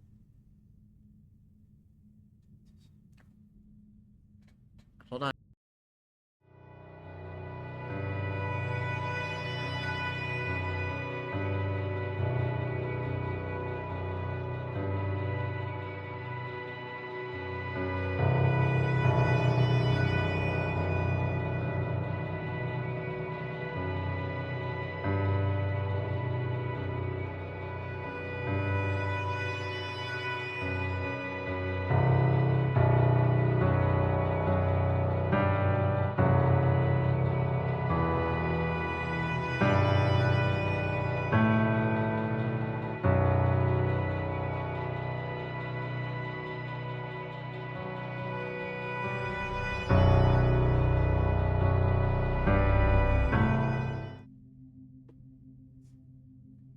Alright. Well, we're back. Okay, we're gonna do No One Knows My Research Better Than Me. Instant raises her hand. I'm not passing judgment on your ability, she said placidly. You clearly know this research well, and I can find nothing wrong with your method. Still, something this important and dangerous should be done in more controlled conditions. Tang has scrolled through your research. This is good work, she agrees, but it's a medical problem, not a guarding one. You're already studying a shimmer, so just think of it as combining your research with ours. The corner of her mouth stretched. The wells of her smile anyone can usually get out of Tang. I'd like to work with you on this, actually. I can't believe you got all this just from a sample. Instance nods, dismissing you both. If you'd like, Mary, you can stop by the lab later and check on the progress. You've been studying the sponge cake you found in the Valley of Vertigo with the odd, squishy, trampoline ground. As you suspected, it's kind of a fungus. The analyst bench tells you it contains edible starches. Once dried and processed to maturing agent, acid spark snow would work nicely. It would make a wonderful flower. The challenge now is to cultivate it. It multiplies quickly, and you see how it stops anything else from growing near it. Mom? Ask permission from your mom. No, absolutely not. She says before you even open your mouth. Get that out of here before it contaminates the crops. We know the pixie bean experiment turned out, she says. I know you studied the sponge cake, but I'm not sure about it. I'm sure it's safe. I checked. You show her your research. Your mom rubs her face. I know, you're a real chip off the wall block, aren't you? You probably have this whole geome mapped already. Fine, let's find a place for it. You plant the sponge cake in a special field, quarantine in this other side of the geoponic domes with the rest of the crops. By the end of the month, you can already tell it's taken root and start producing viable food soon. Hopefully, you can squeeze a harvest out of the planted before dust comes. Ooh. +5 to colony food. Gain memory, cultivating sponge cake. Many of the earth crops grow through dust and need to be harvested before wet. This means the colony has more food available year-round. It's going to be an incredible boom. Hey, woot, woot, woot.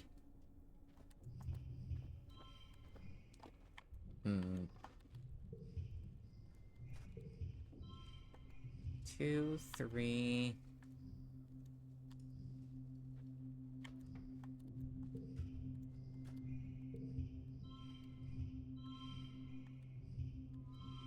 Ah! Victorious. Ooh.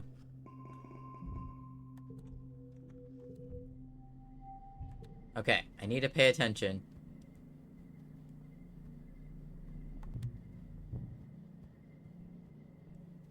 Okay. And I should go to the lab today. Right? Yeah, I can't even leave. Can I do the animal thing? Nope. Nope. Okay.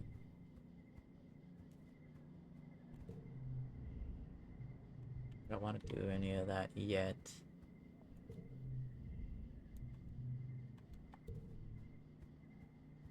To the lab?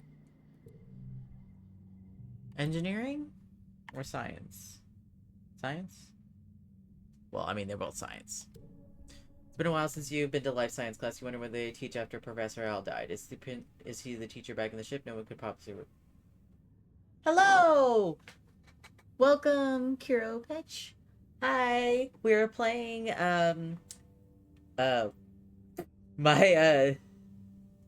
Famine time. Yeah! Hello! Yes, we are trying to figure out the famine currently in my life as a teenage exocolonist. It's been a while since you've been to, take a seat in the classroom. There's no teacher here yet. You and your other students wait, exchanging awkward glances as time passes. I hope you're doing okay and having a good day. Eventually, Chief Engineer Instance breezes through the door. She's accompanied by Tang, who takes a seat beside you, barely giving you a second look. Look who showed up, Instant snaps with a sinking suspicion. You know she's talking about you. Mirror, can you even tell me what life science entails? Tang looks at you in the corner of your eye, trying not to smirk.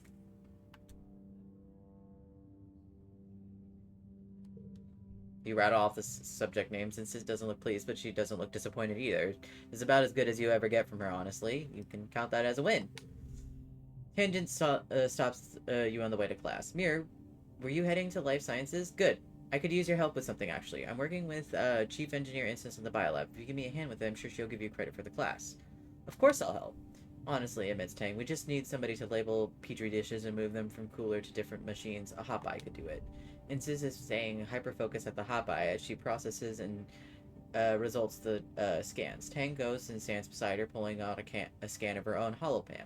They comfort quietly while you wait. Sounds like they're studying the shimmer, the mysterious illness some colonists get during pollen every year, including your dad. Instance looks up at you as you're just noticing your existence. Blech. Ah, Mirror, she says. The fungal samples you found have been most helpful. They match what we found in the patient's systems during our research in the shimmer. We think shimmer is a form of reproduction, Tang explains. It's like a fungus trying to turn us into more fungus-like. It's actually really neat. Yeah, neat. +1 to shipper cure. You spend the rest of the week helping them study the illness. Mostly, this involves following instructions and doing, as Tang loves to repeat, jobs a hot-eye could do. Nothing beats hands-on experience, though. The fungi cells are mixed in with the human cells, almost like they're merging into one thing. Instance has to spend a lot of time in Virgin space trying to disconnect the other two of her models. How close are we to a cure? Impossible to say, Instant replies. This isn't like a game on our holo video, displaying quantifiable progress towards our goal. The truth is not so easily known. You take that to mean she doesn't have any idea. Tangent and Chief Engineer Instance have been hard at work in the lab trying to find a cure for the Shimmer disease. You join them in their research. You're the one to find the sample of the Shimmer fungus and analyze it. You're the one whose father suffers the most from it. You confirm the Shimmer is an airborne fungal disease, and the thick, choking spores and pollen are the same fungi out from the Valley of Vertigo. The ones that colonize the host turn their bodies into more spore-producing fungus. Finally, you have a long overdue breakthrough. Sunlight! Ooh, biology. You try in calculations, antidotes, antifungal creams, but what Briley works in high-intensity light treatment, mimicking all full force of suns during dust, combined with an injection which to increase its potency. Of course, Tang exclaims. The fungus colonizes animal life during pollen, and some succumb to it, but the intense light of the dust scourges the fungus from the survivors. It's all part of the natural cycle. The treatment works on samples now to test it on a subject. Test it on myself! You open a triple log research room and pass through the airlock. You don't have your invariant suit on, but that's the point. You need a strong dose of this fungus in your lungs. The small room is filled with... Ooh, +2 friendship. Shimmering fungus. It's growing on everything in the floor and the walls, and the lumpy shapes that it's grown some kind of biological matter once. Now it's all just fungus, violent and shiny. You breathe deeply, marveling the feeling of swoopy, dangerous air infiltrating your body. Tang watches safely from behind the thick plexiglass. You can't tell if she's jealous or impressed. You glide into the light therapy machine to bask in the night's warm light for a while. You even take a nap. Dr. Instance takes your vitals and runs samples of your fluids through various machines. She's extremely thorough, but after a few days she concludes the treatment is a success. You can still carry a high fungal load, but its senses have been nullified by the light therapy. Remarkable! +2 friendship and Shimmer cure. Yay! Instance says, going through over your findings. Now that we have a frontline therapy, we can begin treatment of the population to prevent the fungus from taking hold. She looks over at Tang. Mirror's discovery will be of great help with our other research. You expect Tangent might be cross that you got the credit, but she nods, looking pleased. You're just thankful no one is killed, not your father or anyone else. The colony is safe from the Shimmer. Yay! We defeated the Shimmer! Okay.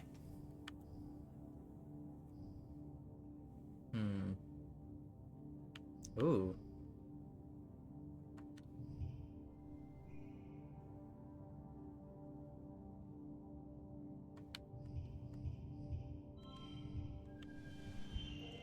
Aha! I win. Oh, I win. Oh. Ooh, ooh. I don't really think there's like something I can do for that. Aha! I win. Fuck yeah. +4 biology. It's time for Vertuniel. Whatever. The yearly midsummer celebration. The colony gives thanks for its good fortune. Well, it would be, but as you file into the main square, you can't help but notice the feast table is nearly empty. What Anne lacked in resources, she made up with care. The dishes are lovely plated, soy cakes glisten, steam rises from buns stuffed with mince. There's a lot great of pictures of vegetable broth rendered out from even the most edible fruit scraps. There's a nice, neat stack of sugar cubes for dessert. Well, sugar, what a luxury. An overwhelming feast that'll be the highlight. Governor Etiquette's welcoming speech this year is short. Her frail body trembles as she welcomes you all to Vertunielia with a dry, whispery voice that has been helped off stage. Like all of you, she's been feeling the effects of the famine. Hell no participation is for the joiners. That's funny. Everyone clears away the chairs for the annual competition. Which one will you participate? But! Heck yeah. Com adds something new every year, but no one's really sure at the best given at the rationing. Running around sweating in the hot sun seems like a luxury nobody can afford, even you energetic kids. The spectators listlessly wave fans as Com announces that this year's audition will be thumb wrestling. Last 30 seconds against Com or get a time penalty. Nims face falls. No fair, she explains. Com's about the side's ship-wide thumb wrestling champion. She talks about it all. He talks about it all the time. He's the worst. Com just shrugs and blows the whistle for you to get into position. Start the pathologizon. Pathologizon? Pathologizon? Pathologizon?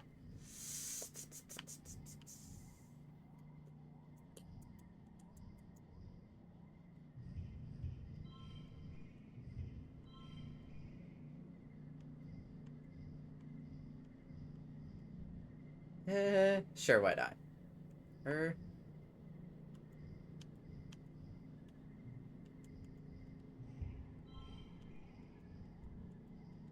I do this... Ooh, that's a better number. 23 is pretty good.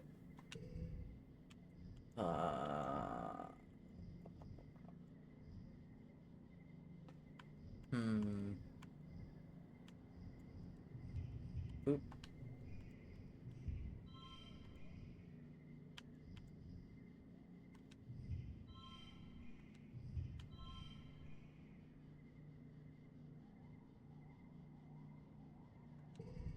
Only need 17.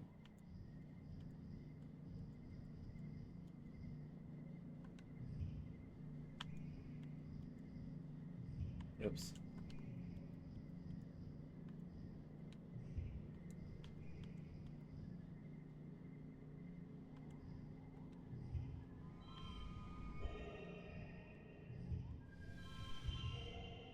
Woo! I did it!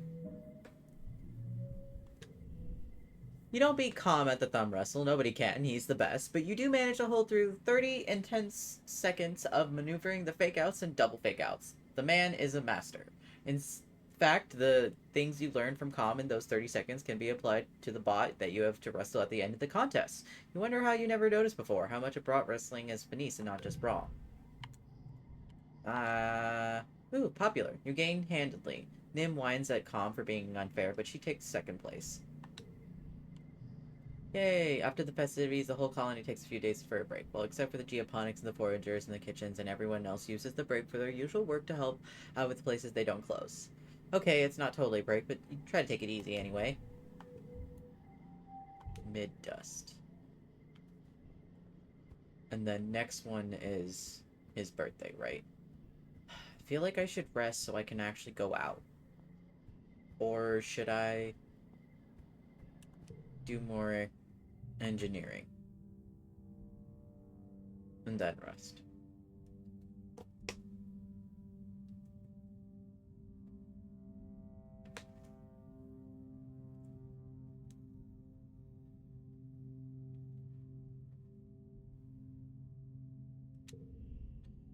Tang flags it out the hallway. Oh, Beer, do you have a moment? You go out the expedition subties, right? She asks, at least far more than I do and ever wish to. So, would you mind doing me a favor?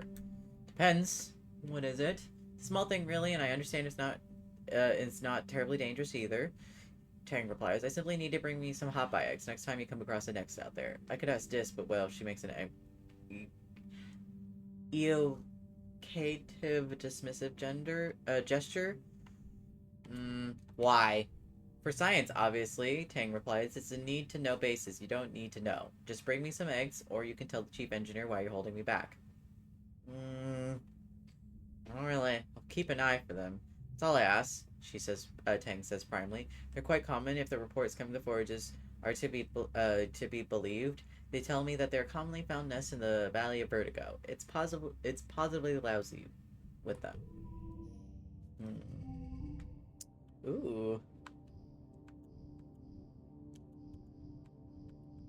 2, 3, 4. Oh, but then I can do... That's better. Haha! +3 to engineering. Nice. Okay, now it's his birthday, right? Okay. We both have something to say.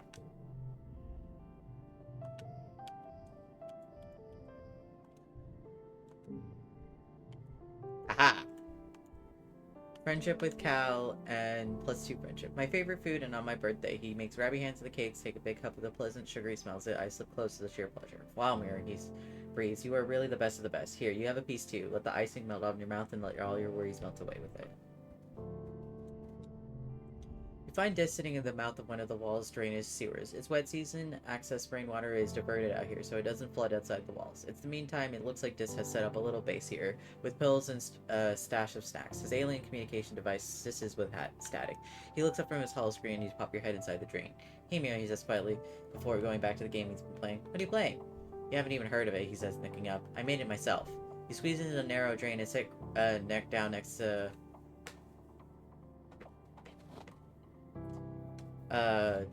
Dis on his hollow pad.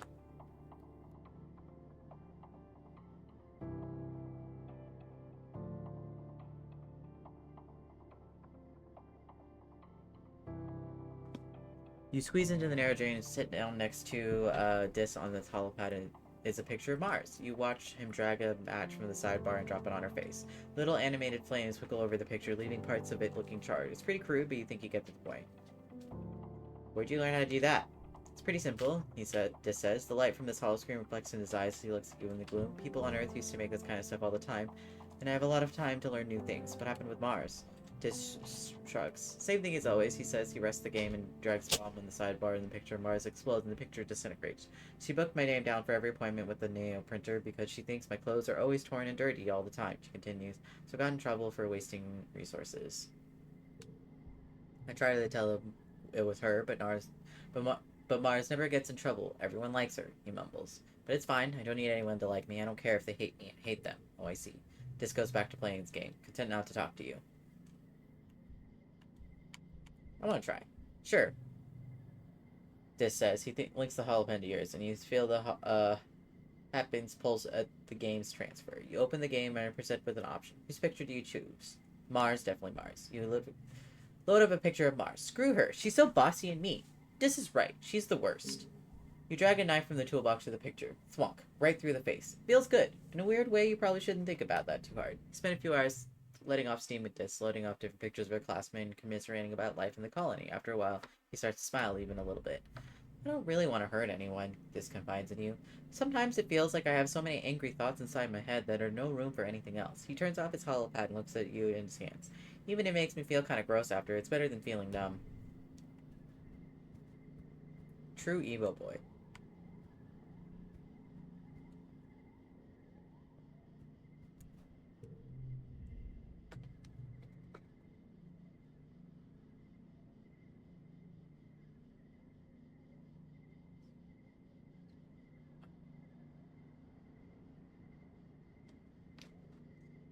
Tenjin looks up from her holopan, blinking as her eyes refocus on the middle distance, then on you. Her previously long hair is gone, buzzed close to her scalp. You almost didn't notice her when you first saw her. You wonder if it's caused by a lab accident or something. Hello, Mira. She says cagely. Do you need something? No, I just came by to say hello. The faintest smile, hint of relief passes through Tang's face. You get the impression that not pressing her interpersonal appearance was a wise choice. Oh, well, hello then, Tang replies. She raises her hand as if to push her hair out of her face, but stopped when she realized what she's doing. I'm rather busy at the moment, actually, so if you don't mind, you take the hint. I'm just gonna actually relax.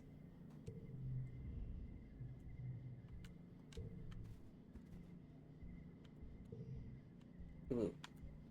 75. Just because I can't go outside until I've relaxed, so it really feels silly not to just do it.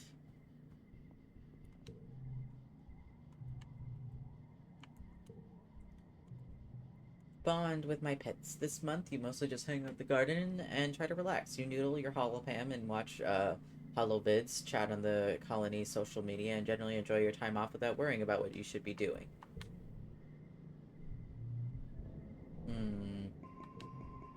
Keep these. Early wet.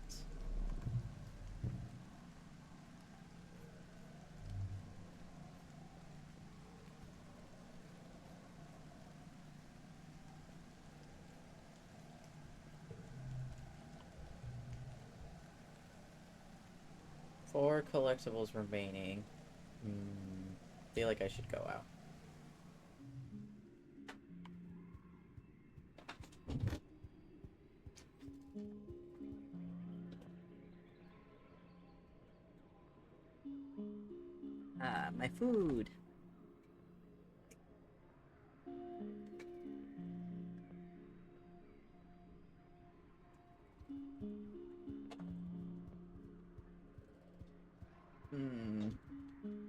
on a second. I got Indian today, butter chicken, so good.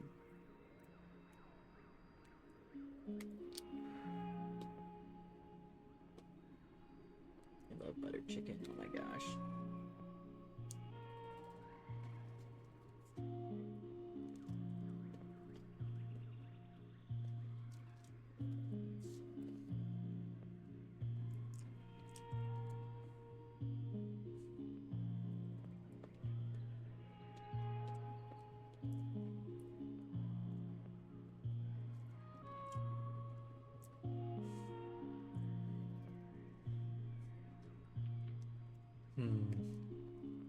Food.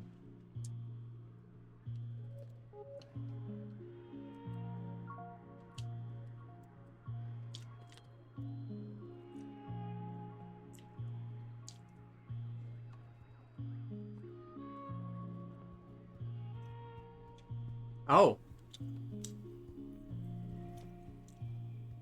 There he is.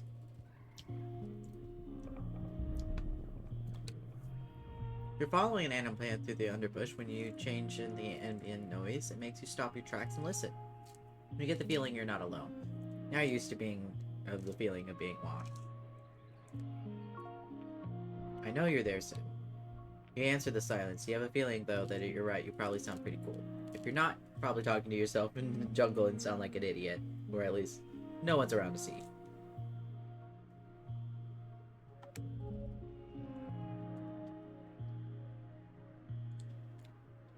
Tall, dark form steps out casually from behind a rock. Why, hello again, said Sim, smiling. He bows to you like a courtier? A gesture that looks perfectly elegant on him, but nonetheless carries a deep sense of still being alien. You take a chance to get a good look at him. He's like a human, but not just genetically enhanced. He's like a whole different species. An alien. Gardener, or whatever that means. It's a whole lot to take in.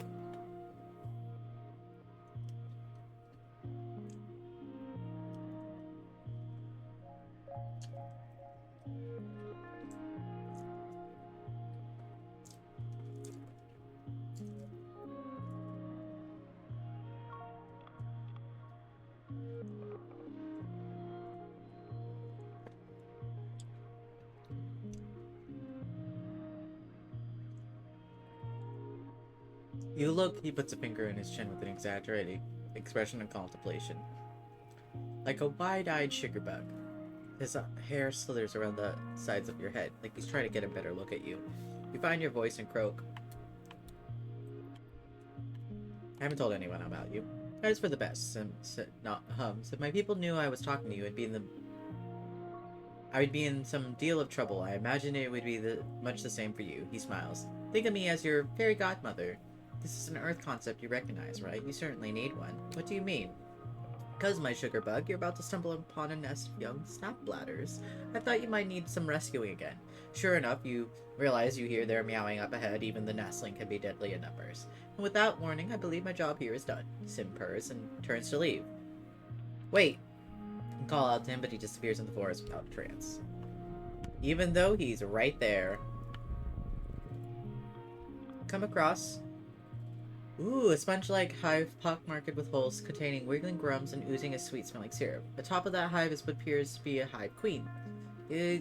Looking like... Oh! Wait! Her swollen abdomen is the hive. She's rooted there, probably drawing nutrients from the soil like a plant as she tends to her larva. Utopia mentioned these squeeger hive? Harvest honey.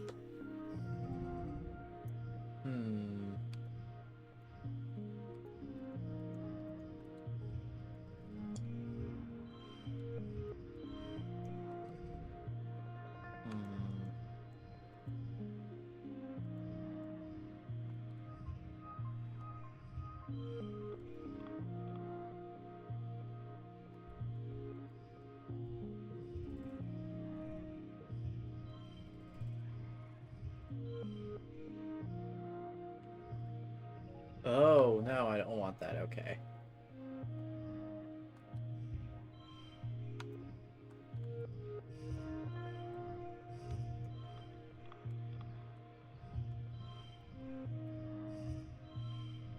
Oh no.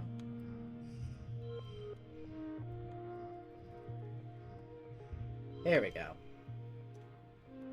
That's good. Okay, let's see. No gems.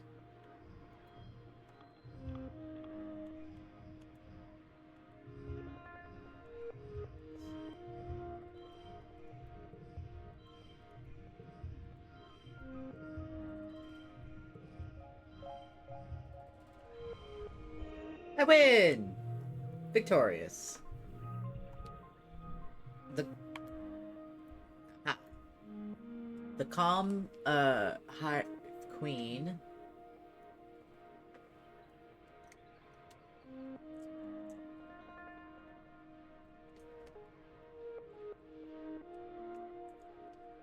You're so good.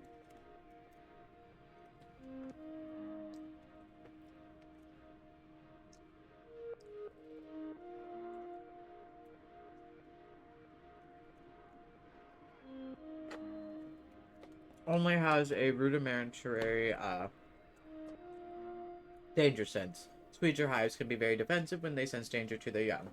But so as long as you don't set off the workers or the labra, you're free to walk up to her. You gently avoid hurting any of the babies as you scrape up her copious honey into a collector. Yay, more food.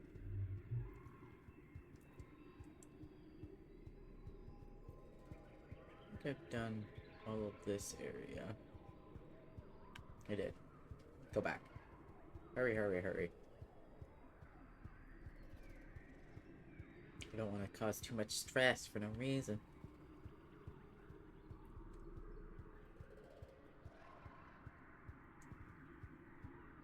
Oh. Did I go all the way through? Oh! You spot a hot eye nest, just like Tanja asked you to find. The 9 eggs inside, all packaged up, it looks like a delicate spun glass cocoon. You don't see the parrots. Oh. Steal some eggs. You break a little hole in the cocoon, break through the eggs, and you're back. They're a little gooey, they hope they don't break. You turn to Link and come face to face with adult Hotbite. Understandably looks spinning mad. It drums its powerful foot on the ground in warning, and 4 more pop out of the ground and start hissing at you. You should have known these sociable little creatures raise their young communally. You learn from the Holopedia at least 2 different sets of Hotbites on a Hotbite have different purposes. The large eye bulging on the top are hardware for perceiving danger, but the small forward-facing ones are more concerned with finding food.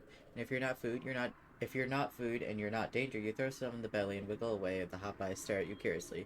When you're a safe distance away, they return poking at their violated nest in confusion.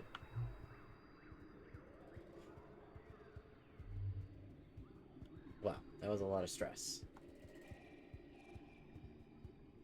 I don't know if I should give it to her, though. Ooh.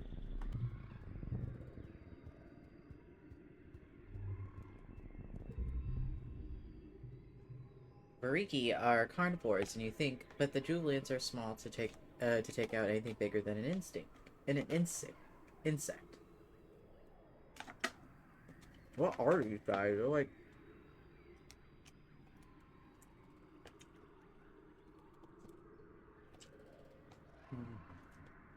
Not much was the case with this one. The Bariki blocking your path is pretty large. Probably about as tall as your waist. It's growling at you with cars or something even bigger, which seems to be missing its head. Yuck. You're not sure if it's killed or scavenged the dead animal, but it's dragged to the path and looks ready to fight you for it. Wait for it to leave. You're tired. You back off and wait. Cicera gaws on this animal slowly for hours. It's disgusting. Eventually rolls over, takes a nap. Its many legs click over the air and its tummy bulging. You try to sneak by, but it wakes back up with a hiss. It drags the rest of the carcass off to a tree where you can finally pass.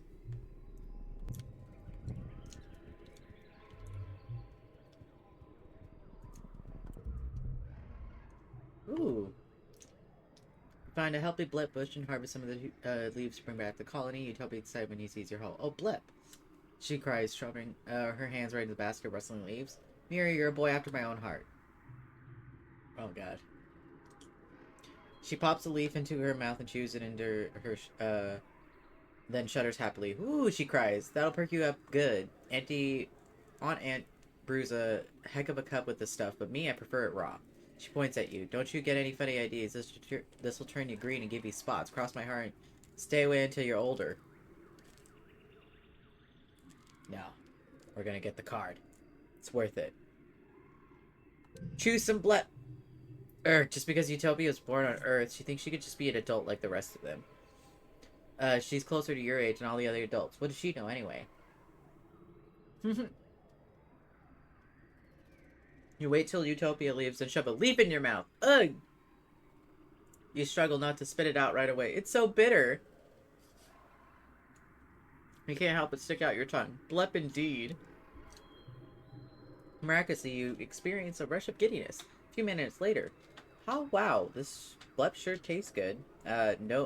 Sure is good. No wonder adults keep this stuff away from kids. It's probably addictive.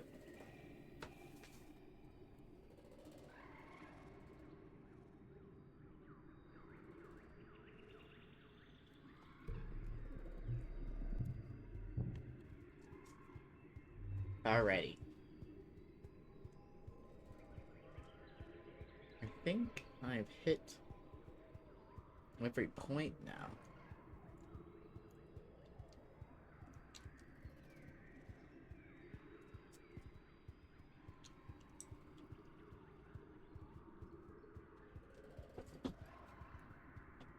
Yep. I've hit every point.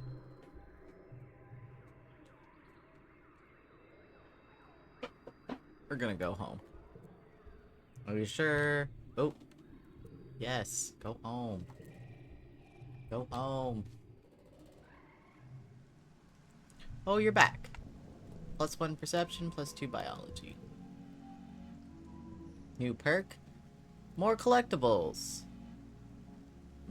Collectibles respawn faster and more slots are filled. Oh. Okay, I need to see how much...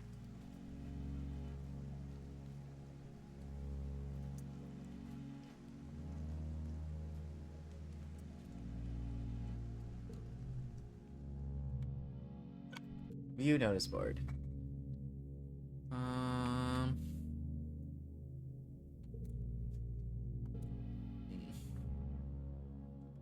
Oh. Should we save up? Ooh, we can get this if we get... Ooh, or we could get +50 combat if we save up to 300. Or...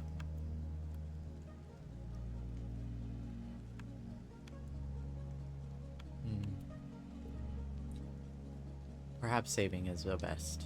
Should I do engineering?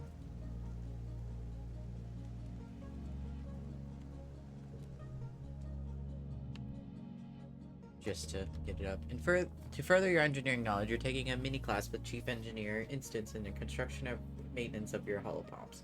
These devices are engineered bismuth crystals embedded within your palms when you start school. You use the heat and electric current of your human body to power themselves. To talk to each other and connect to the holonet. Grid says massive repository of information. You can barely remember life before yours. Holopalms were commonplace by the time the Vertunia group first formed on Earth, and the square bismuth is grown in the lab. Instance explains. So the physical device itself isn't hard to maintain. The difficulty is the display and touch interface. Instance opens her holopalm, displaying a visible projected screen floating above her palm. As chief engineer, she also has one of the fancier versions that combines with a pair of eyeglasses to superimpose a project right into what she sees. The interface relies on plasma voxel generators, which require extremely small components that are impossible to neoprint. The material will have to be mined from Vertunia itself. Tang raises her hand. Is it possible to hack these devices? She's asked if biological electric interface is so thin, is it possible to hack the human body? In a way, we begin to hack the human body, Instant replies. What do you call gene tech? Everything the body does is capable of depends on foreign nuclear bases on different configurations. It's no different than congruence. Human and artificial intelligence are both built from limited code, and are transformed into more than the building. Your genetic enhancements, super hearing, sight, yeah, they've already tampered with human genetics. Sight, temperature, regulation, increased resistance to fear, disease, and fatigue all present the human genome and unlocked by the power of science. Ooh, download your own mod? The class splits into working groups to explore installing mods into your hologram. You and Tangent are in a group together to begin installing a mod that will let her scan inorganic materials and get reading to chemical compositions. What do you do? Try to remove your holopop! That's dangerous. Tangent raises an eyebrow and press. What module do you choose? Ooh. A bacteria sniffing sensor. Ding! Your holopump can now analyze presence of over 2,000 different types of bacteria and other cellular organisms. This should be helpful in your studies of biology, mycology, and medicine. Get to work. Ah.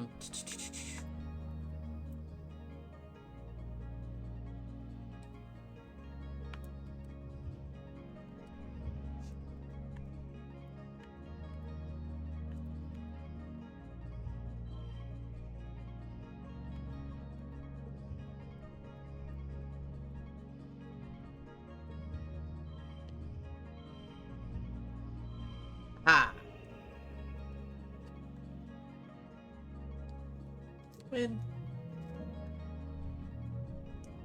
Let's do the engineering. You find Tangent engineering and set a bag of squishy, goopy hot by ice. Her eyes go wide. You found them, she explained. That's wonderful. I was beginning to think you'd forgotten all about my request. She reaches for the eggs, but stop. What is the sound? Are they... They are. You hear a wet cracking sound from the bag. You're about to witness the miracle of life. Return inside. What do? Analyze the process. Oh. You pull out your hologram and prepare to take notes. Why miss this opportunity? You and Tang watch and wonder as the gel-like shell of the largest hot by egg splits in a ripe melon in the sun, spitting out tiny squirming baby pink and small puddle of amniotic fluid. Pink baby. You watch the pink baby. And watch the last two eggs instantly, but through all the clear shakes, you can't see any movement inside at all. Not even a heartbeat. It's okay, Tang says. We only need one. Tana hop by is on his feet, foot within minutes, taking cautious little hops on the sleek interface of the lab bench. Magnificent, Tanya says, keeping the palm-sized hop by from falling off the table. I expected to be helpless at birth, but the kittens are birds, not already moving around like unintelligible incredible. I can't wait to study it. Should I let her study the hop eye? Cause she might... Okay, I understand that probably dissecting things will advance further the science and understanding of it, but also I did just steal a baby and I'm letting her just dissect it. Moral compass? Will this even do anything if I let it give it to her?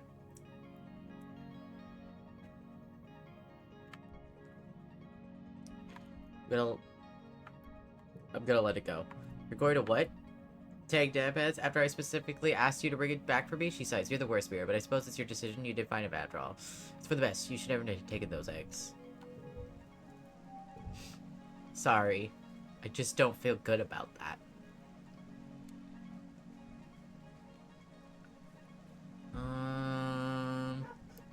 Let me just check. Okay, I collected everything. There's a boss event? Should I go to nearby? Or... I don't know, is that important?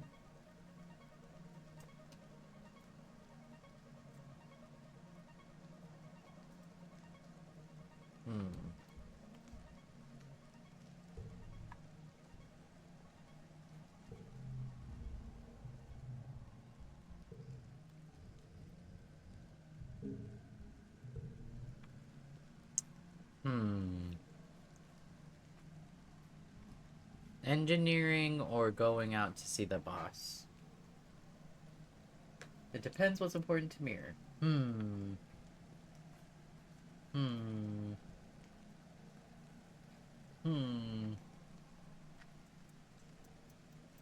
so curious about the boss. I feel like I should go do the boss.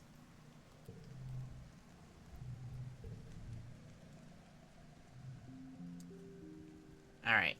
Exploring. The mush trees are the tallest in the wet, and you come across a cluster of them that look ripe for harvesting. Yeah! Oh wow, it took a lot of, stress. You spend the day cutting down mush trees. Yeah, I know. Very tempting. I just want to know what's going on. They spend the day cutting down mush trees. They're so light, even before they're fully dried out. You drag them towards the logging camp, where you congratulated from your efforts. Wow, this is very stressful already.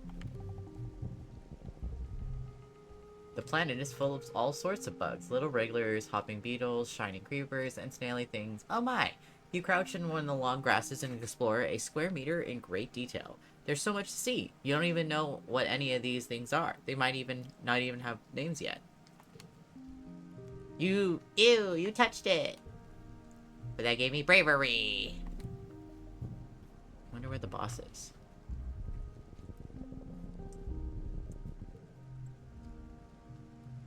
Eat some snacks while you watch.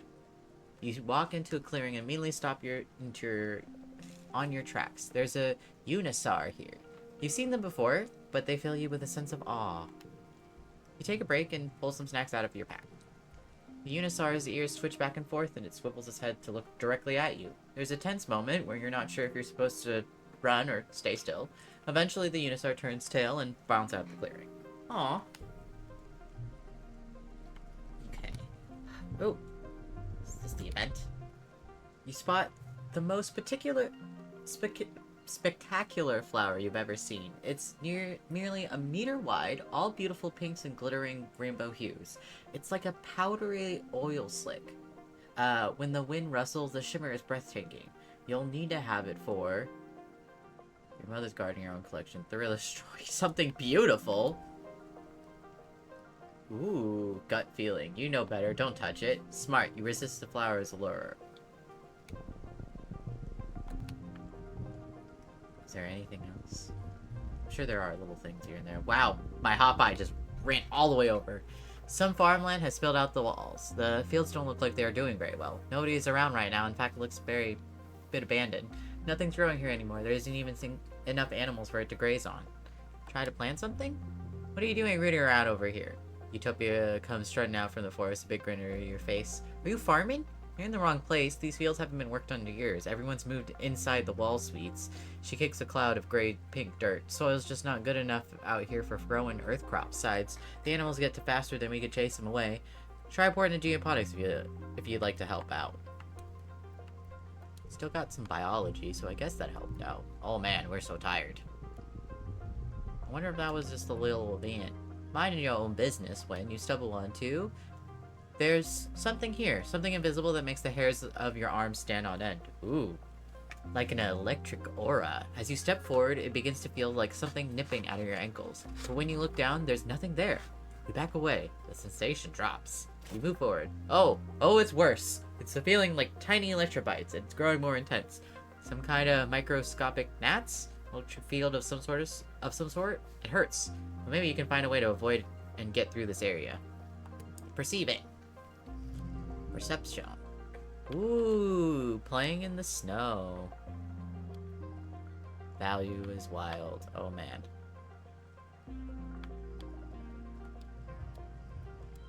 Aha! Okay,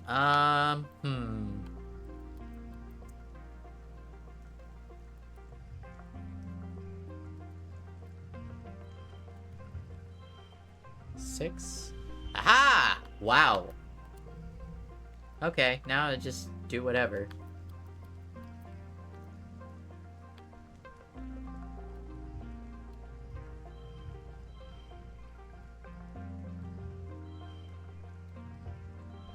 Wow.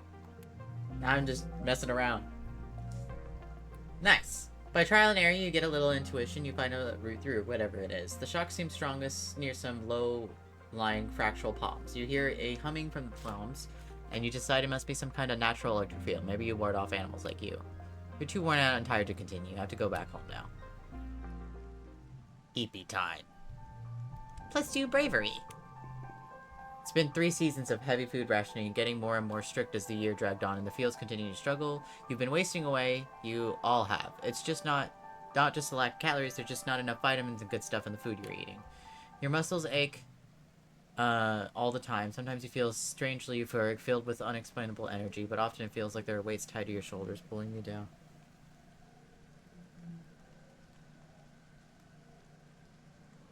What? Hold on a second.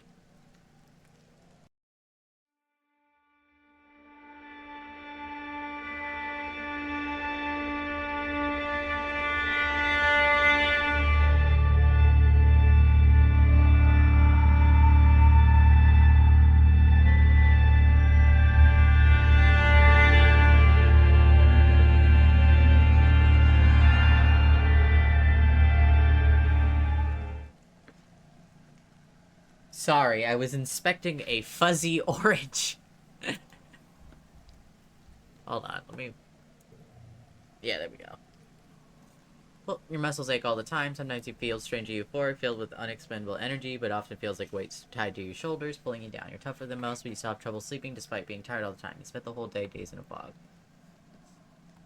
It's hard to tell dream from reality. Last week you were brushing your teeth when you noticed some of your teeth are wiggling. You brush and watch all your teeth begin to fall out of your mouth, clicking into the sink like pebbles and washing down the drain. Horrified, you start screaming, only to snap out of it when you realize you stare yourself in the mirror the whole time, lost in hallucination. Friends stop working and retreat to their quarters. They lied next to each other in the hollow net, all saying you're okay, just take it easy, waiting for the harvest. Well, the harvest came and went as meager as ever. Your mother still hasn't given up, never rests, never stops working as much as your dad begs her to. She must be sleeping in the geoponics because you hardly see her in the family quarters anymore. From where you lie nested in your bed, you're cozy, fatigued. It all seems so far much more effort to bother with. Help your mom in the geoponics. You're out of here in your fields with her, being her sidekick, helping fetch things. She never slows down. With the robo-plow finally breaks under the pressure, she doesn't. She's out of here even longer, doing everything by hand. Both your parents were responsible for this famine, and as head of Japonics, your mom takes it personally. She's been skipping meals, relying on water and pressed soybean rations, even enough calories to keep her body moving, but not enough to stay healthy. Yet she never lets up, working herself to the bone, barely even sleeping, increasingly slow-eyed and gaunt. You and your dad try to slow her down, but, well, she's a stubborn woman. If not her, she says, then who? You and your dad are in the lounge, slowly stripping vegetable broth when there's a commotion in the door. Someone's running in, gasping for breath, yelling for you and your father to come to geoponics. You run over, knowing deep in the pit of your stomach that something terrible has happened. You see the faces of the agriculturists, your mom's people. You know what feeling is real. Your dad sees her body first. He lets out a cry, something like you've never heard before. A deep, unimaginable pain dragged up from the darkest parts of where fear lives. Damn it! I thought I got enough. Oh no. I thought I had gotten enough food because I got the sponge cake and I got literally everything from the... Maybe I was missing some food. Yeah, my mom died. Damn it! I guess I didn't get everything quite nearly quick enough. Damn. Your dad falls to his knees beside the frail body of your mother. He pulls her into his arms and sobs, wretched and agonized. You don't even know what to think. Your mom always seemed larger than her body, but seeing now there's nothing there. It's just a fragile shell. They tell you she didn't even cry out. She just went with her knees and laid down in the dirt, and that was it. She's gone. Your mother's body is taken to the incinerator room that night. The colony gathers to pay their respects. Do you join them? Attend the funeral. Like Tammy's funeral, the incinerator room has been cleared and a wreath of flowers placed over the mount of organics recycler. They're right, Astrania, your mother's favorite flower, carefully carried from earth with the hopes of it flourishing on Vertunia, just like you. You stand with your father and on Annie, Etiquette, and the rest of your council are here as well, including Gret. You're surprised to see tears rolling down his face. He's such a hard ass in the garrison. Cal is here with all the other architecturalists. The rest of the colony waits in the canteen to offer their condolences after the service. Damn it. Now this is going to be harder because, well, maybe it won't. It's just going to suck a little bit. As a colony, we share our blessing, she begins solemnly. However, today it's sad company we gather to share the burden of our grief. Floriston was born on Earth, but she more than any of us exemplified the spirit of our endeavor to bring life to beyond the stars. She bore life not only to her body, but brought forth of it from the ground that she faithfully attended. The debt we owe her is the kind that we can never be repaid, she replies. She continues, it's the deep and unbearable grief that we must continue on without her, in awe and respect of her sacrifice, the depth in which she has never expected of her, but which she did not come expecting of anyone else. It is her strong shoulders she carry us still. Eckhart closes the door to the recycler, and the particle disintegrators begin to reclaim the molecules that once formed your mother. Your father squeezes your shoulder, making a small choked-off noise of pain. As a community, remember Florissant. As a community, return her body to the soil that nourishes us. And in a way, her sacrifice is recognized through the manifest body of the colony. This is so sad. Oh my god. This is so sad. Damn it. No, I didn't want to lose my mother. God damn it. Wow. The community is joined to the canteen, where a somber wake is held in your mother's memory. There isn't enough food to dull the emotions, but your empty stomach only reminds you of your unfinished work. Your father is the new head of geoponics. In a few hours, he receives your mother's remains so he can add them to your colony's precious supply of brown soil from Earth. You touch the cool of the container, marveling that your mother could fit in such a small box. You didn't have to be, okay? Your dad says quietly, his voice thick with emotion. I know I'm not. I have to keep going where she left off, but if you can, you should take some time off. I'm taking the month off. Oh my goodness, it's Glow! The prospect of just going back to work like everything is normal is too much to handle. The sun's dip below the horizon. Glow begins. He begins spending the whole month altering by sleeping, scrolling the HoloNet, and staring into space. It's restful, at least.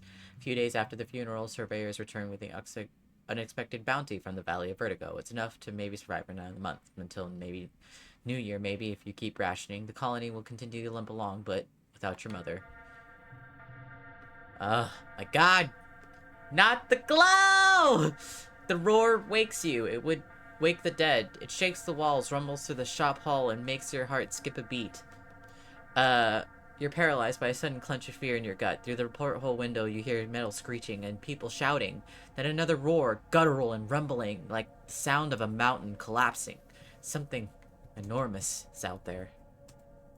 Right out to face it. Oh god. Heroic. Haha, I might die! You don't know what gives you the courage, but you run off the field to face the horrible creature.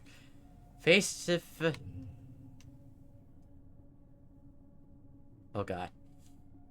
Jesus fucking Christ, it has hooves. It has no face.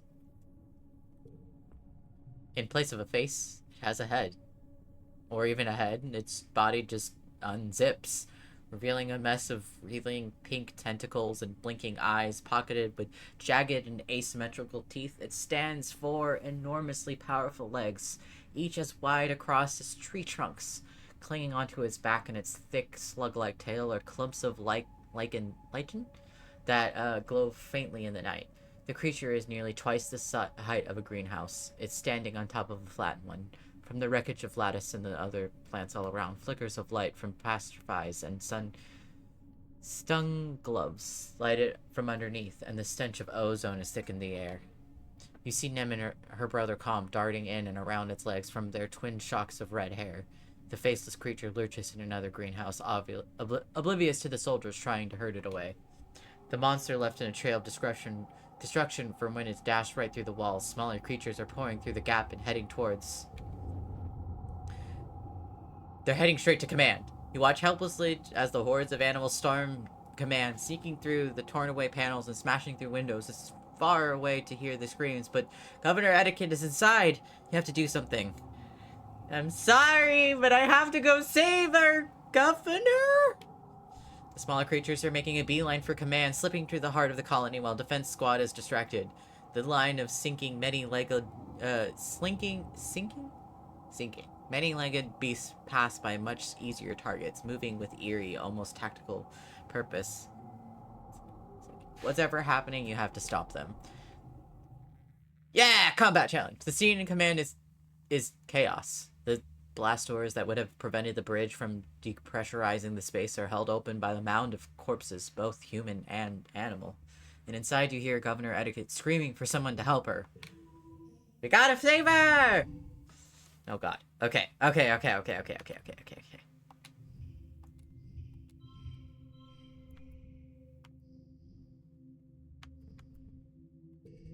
Okay.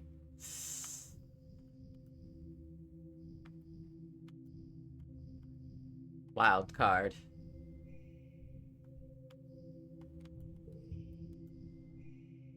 Hmm.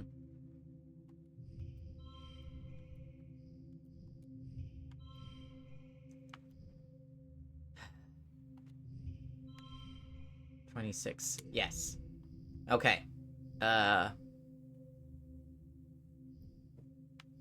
Hmm.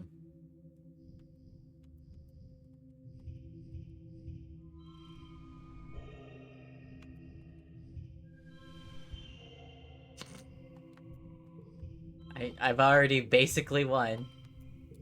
Hold on a second. Yay! Extra win!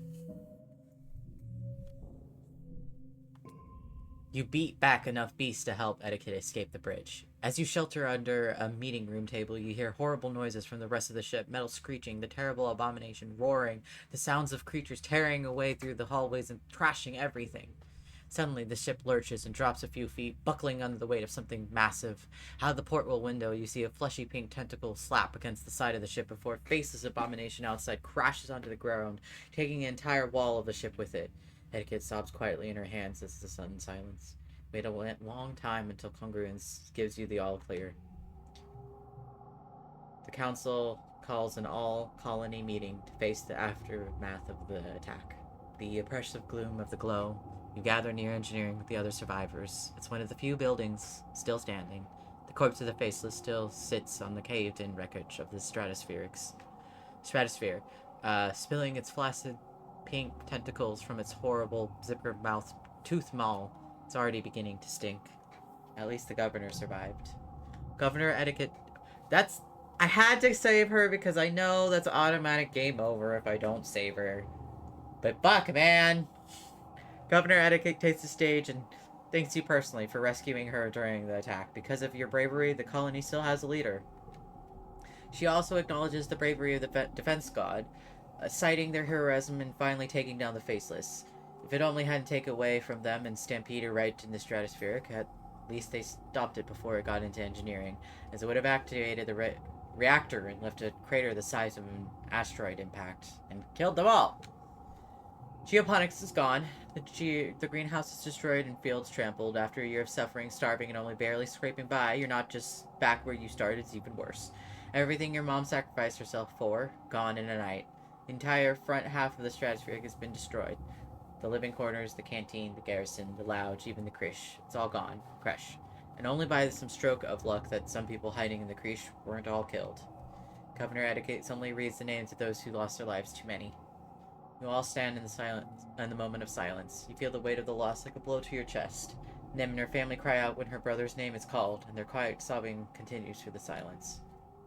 With the living quarters destroyed, everyone moves to the engineering ring for shelter. You're crowded in this classroom with other families. The adult tries to make it seem like a sleepover, but you're all still so shaken. Nem cries about her brother and screams at anyone who tries to comfort her. Eventually, you just ignore her grief, as painful it is to hear her sobbing at night. And morning, still. You feel like you've been awake for days, never fully asleep again. You try, but you keep jerking awake, crying out in fear. Eventually, you fall asleep sitting up, held in your father's arms. Your sleep is fitful, but mercifully dreamless.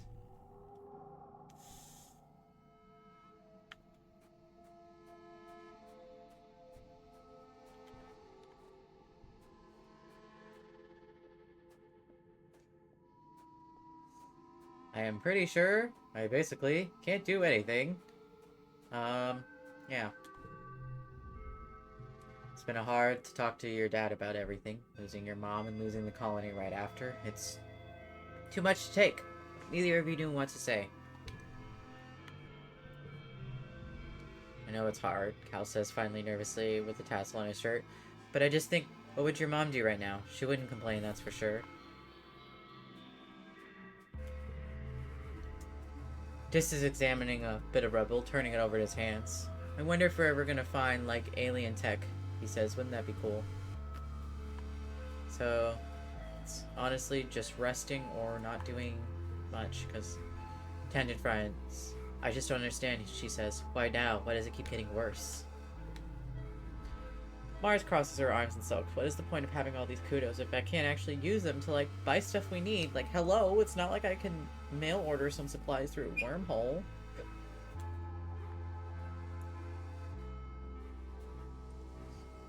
Can't I work?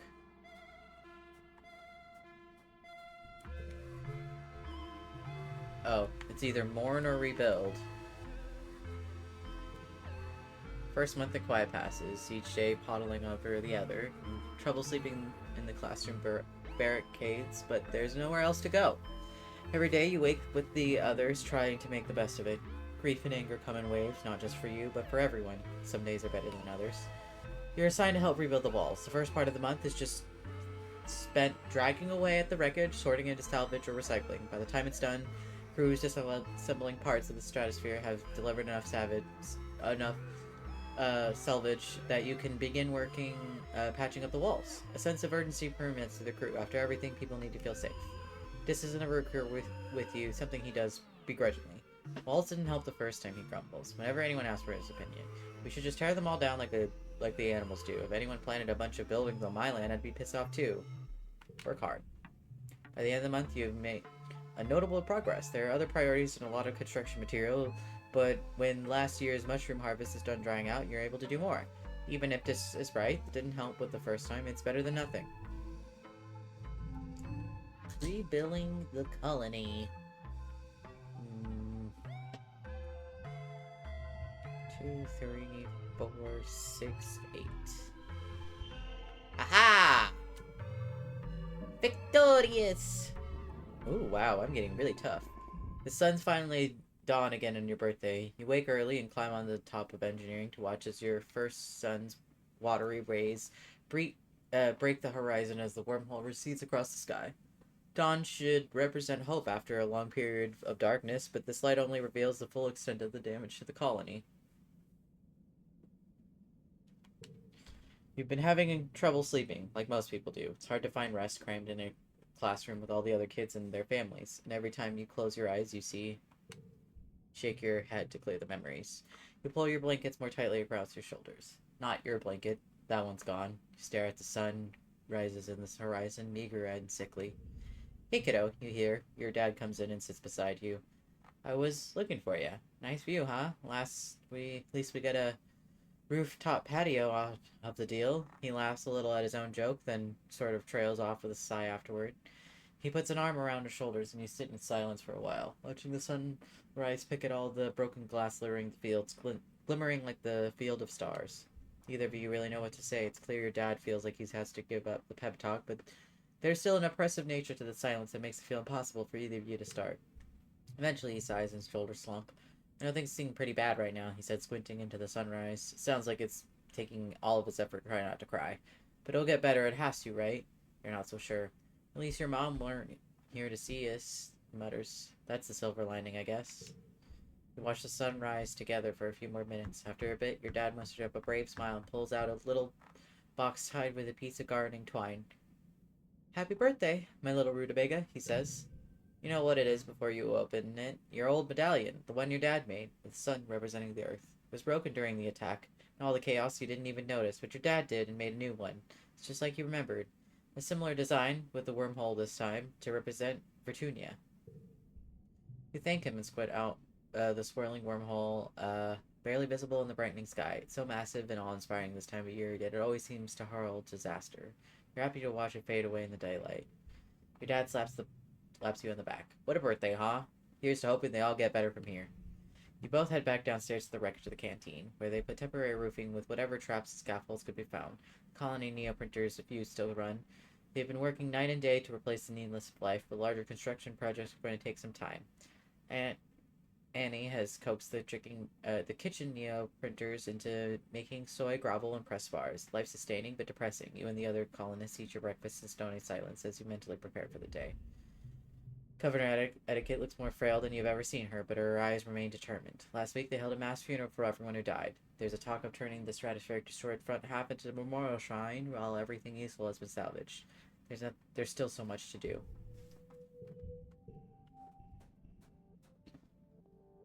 I don't really think there's a lot of objects in...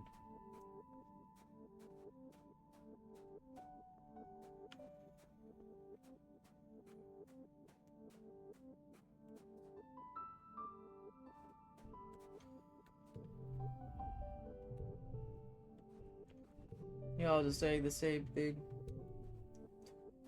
Pretty much. Let's build. You're assigned to help out in the geoponics. The architectualists have been hard at work trying to salvage what they could find at the can of the ruined fields and destroyed greenhouses, but there's still a lot of work to be done. Your dad has taken over as chief cultivator. Succeeding your mom was already difficult for him, but now there's this. He's never been the kind of guy to hide it from work, but he's fairly distant lately. Cal's working in geoponics too, of course. He smiles when he sees you. Hey, Mirror, there's lots of stuff to do. What do you want to work on? Greenhouses. The geodesic domes, the miraculous prefab molecular structures your parents brought from Earth. They're in shambles. Much of the glass and metal is beyond repair, designed for the recycler. You and Cal clear away the debris, but when that's done, you help drape tarps over what's still standing and that the drift spark snow doesn't pile up outside and affect the soil acidity. Anything that can't survive outside the climate-controlled greenhouse needs to be harvested and sent to the kitchen so it can be preserved. Canning, jarring, dehydration, ancient techniques you learned about in school, but you don't think you have to put into practice so soon. Everyone is worried this will be the final nail in the coffin for your food supply after the famine last year. You try not to think too hard, instead focusing on just doing what you can to rebuild.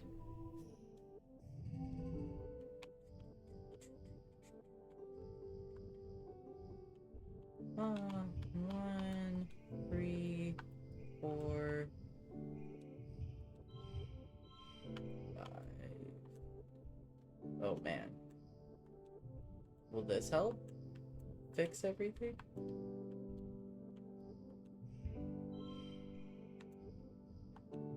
It'll add more stress. It's the equal amount of stress, pretty much.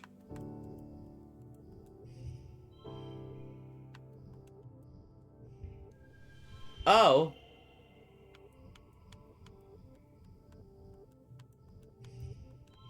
Well. There. I guess I'll just eat the stress if I have to eat it, but this is 10. You're eating in the mess test when you hear something rumbling. Your bowl and cutlery start rattling. People look in alarm. Could it be another attack so soon? You begin to hear shouting from outside. Someone runs into the tent. There's something falling from the sky, they shout. It's on fire! You join the crowd of people leaving your temporary structures to gather in the colony square. People are squinting up to the milky, quiet sunlight, pointing and gesturing wildly. It's impossible to miss the whole thing hurtling towards you from space. It's like a great big ball of fire coming straight for you. Is this it? Is this the end? After all you've been through, a meteor's gonna land in the middle of your already ruined colony and kill you all? God just hates us. Mars grabs your shoulder. It's another ship, she explains. Look, look, it's another spaceship from Earth. Excitement ripples from the crowd. Could it be? You stare up unbelievingly at the rapidly approaching ship, the flames of its entry at the atmospheric dispute, but a thin column of greasy black smoke trails behind it. Soon you hear the whistle of it ripping through the atmosphere at terminal velocity. That is not a controlled descent. It is the enormous ship coming at you way too fast. The ship's reverse thrusters fire, trying to slow it down so it doesn't smash into a billion pieces when it hits the planet. Everyone scatters to take over. You crouch behind some rocks, throwing your arms over your head and squeeze your eyes shut. You hear the massive spaceship touch down the geoponics, plowing through the fields and grinding whatever is left of the greenhouses. We just fucking fixed that! You're thrown to the ground from the force of the impact as shrapnel and sharp, small rocks sing past your head. It grinds along some roaring monster, cutting a great scar through the colony and kicking up an enormous cloud of dust. Finally, the ship comes to a creaking, shuddering halt. You and other colonists carefully crawl out the hiding spaces, coughing and rubbing your eyes. A new ship is half buried and obscured by dust. You could tell from its earth. You squint to make out the stencil letters. Hello, pause. A latch opens its side and the silhouettes begin to emerge. Silhouettes with guns. Soldiers march out of the dust, quickly surround all the remaining colonists. More soldiers from two parallel lines from the ship to the square, their guns in parade rests. A lone figure struts down the center towards you. Ugh. Greetings, fugitives of Earth, the man says, spreading his hands wide. Dismayed rumors ripples through the crowd.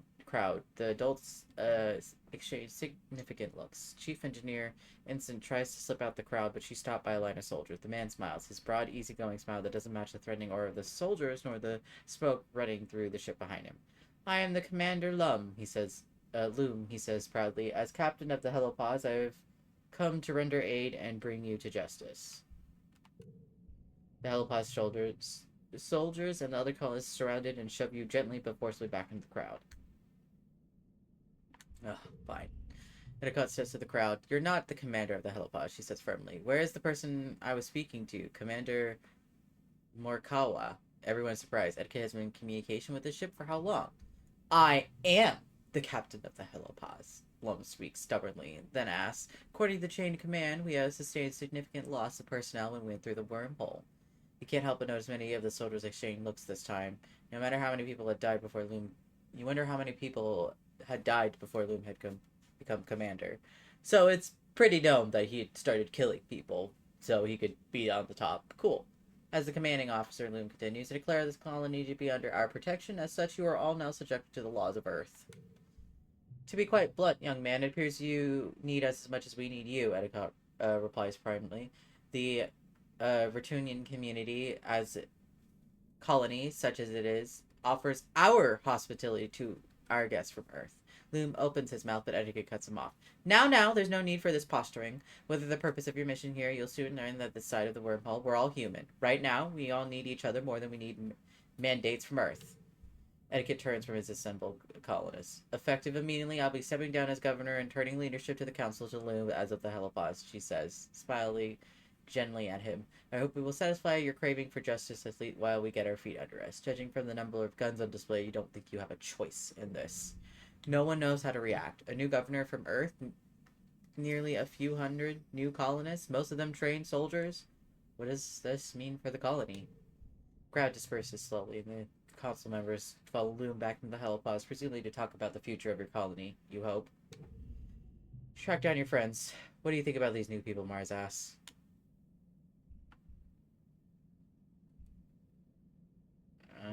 I'm excited to make new friends. I'm going to have these Helloans eating out my hands in no time, Mars smirks. The entire colony, now twice as many of you sets to work on salvaging the wreckage of the Helopause, tearing it down, combining the Stratospheric's remaining engine section. Spirits are high, though. These new colonists from the Helopause aren't like any people you ever met before. With their uniforms and weapons, this more like an invading force than a rescue. You aren't sure what this means for the colony, or for your future.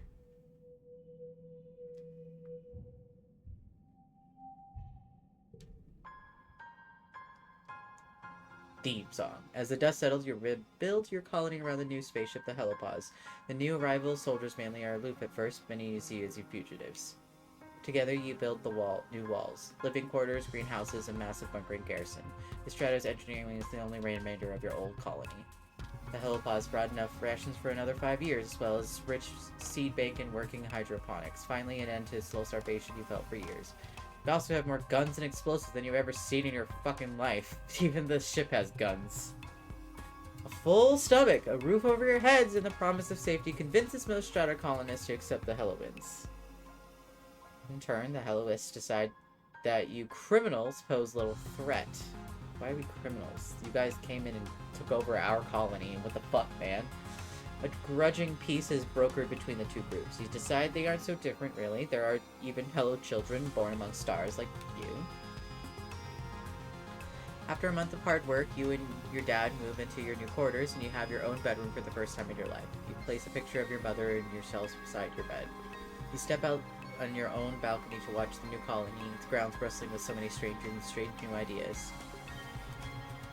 Ended starving, more colony defense, less stress. Feel something rising in your chest that you haven't felt in time. Hope, excitement. What will a new day bring? Better to get out there and find out. Rush out to meet the day.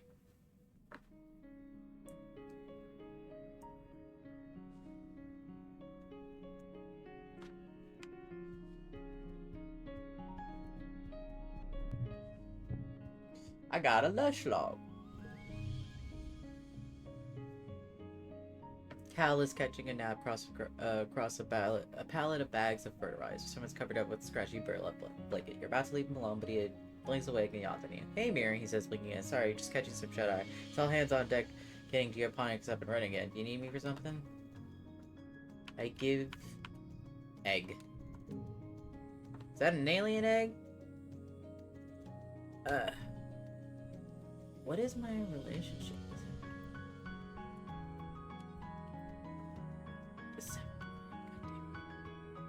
Oh.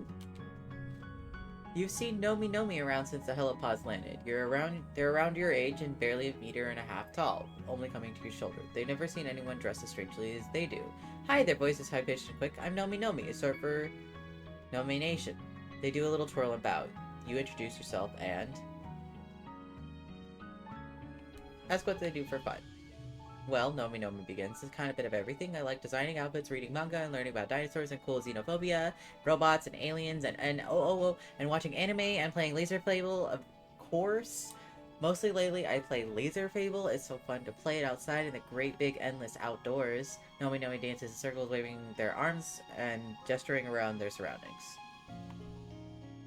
Challenge them.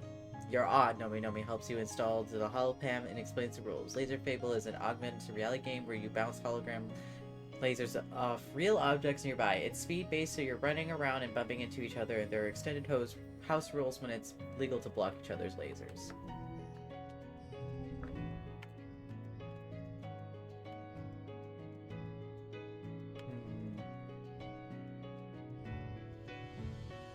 Two, three, four. And then...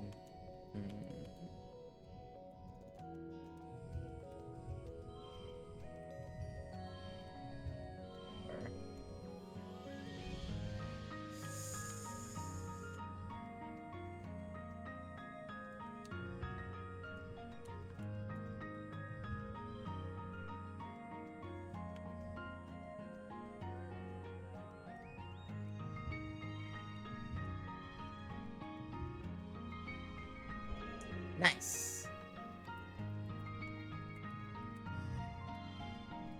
One moment.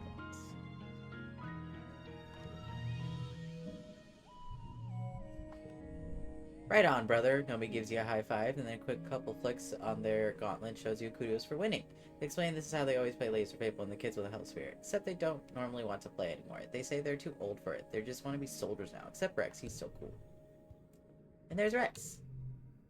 Colony's full of new people. Everywhere you look, you see a stranger. It's disorienting after you're growing up in a close spaceship. You never expected to meet any other humans that weren't made here in Vertunia.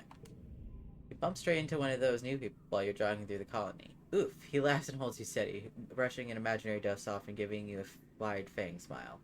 I love Rex! Hey, it's one of the kids from the helipods. You think his name is Rex. Oh, wow, hello. Smooth, you're real smooth. He cocked his head at you, smiling. Hi, he says gently. My name is Rex. You managed to get to hello. You aren't quite sure why he's having such an effect on your ability to speak or think. He doesn't mind. You notice he has wiggling dog ears. They really move independently. Rex puts his hands against his cheek, looking cute and lost. I'm new here. Do you think you can help me find a construction yard? I thought I might apply for a job here. I'll take you there. Welcome over to command. Everything's moved around since the helipods landed, but the construction yard is still in command where he always has. In the entrance, you meet Mars filing her nails, looking like she's waiting for somebody. Why, hello, cutie, she says to Rex. Where did you come from? He looks her up and down and grins. I'm just an angel who fell from the sky, darling. You try not to gag as the two of them flirt. You give him a loud ahem and point Rex toward the construction yard. He looks back at Mars where his shoulder and he winks and leaves. I give the many log. Woo! Rex howls in happiness and he takes the mushroom. You remember my birthday and brought me the perfect stick for my collection. Oh, it's his birthday. Hugs. Oh yeah. Rex exclaims, wrapping you in a strong bear hug. He even lifts you off the ground a little. It's a good hug. Kinds of make you instantly more relaxed. Not 100% on Cal yet.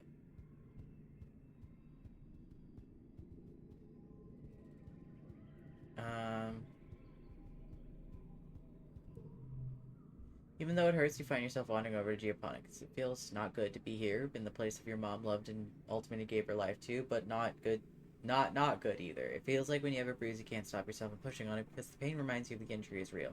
Like your mom dying is a huge invisible wound and poking at it forces you to feel something instead of just being numb.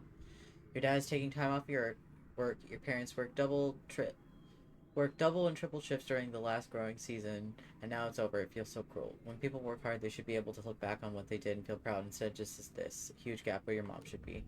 You found your dad sitting in your mom's personal garden and miraculously started to grow again, despite being trampled flat during the last attack and neglected during the famine before that. It still varies. Vertunian flowers are still starting to sprout, as hardier as earth ones like dandelions. Your dad looks up and musters a smile. He pats the bench beside him. Sit quietly. Your dad is good at sitting in silence. He holds your hand and you sit together, watching the bugs fly through the garden. Eventually, he starts to hum quietly. You recognize the song. It's an old favorite of theirs. When they used to play after dinner, they would sit and talk for hours about the future they envisioned of Vertunia. You can remember sitting at their feet and playing with their blocks, letting the weird adult words wash over you. They had so many plans. You think about your mom and how much she sacrificed for the future she'll never see, and your dad puts an arm around her shoulders, and you sit there for a very long, long time. Hey, my little tomato. Your dad's voice rings out in the fields, hale and hearty. You don't have it in yourself to be embarrassed, not during pollen, not when many of him struggling to breathe so fresh in your mind. Are you coming back to check up on your old man? He teases on you. He takes a breath, holds it in, lets out it comfortably. I'm doing great. No congestion, no sneezing, and I definitely don't want to take a hike outside the walls. Your dad pulls you into a big hug and ruffling your hair. He smells like sunshine, dirt, and sweat, and you have been never happier to breathe it all in. He's alive. I'm proud of you, he says quietly. You can pull off miracles, kiddo. Well, I could be an orphan. You know, I didn't even think about that, but I could have orphaned myself on accident.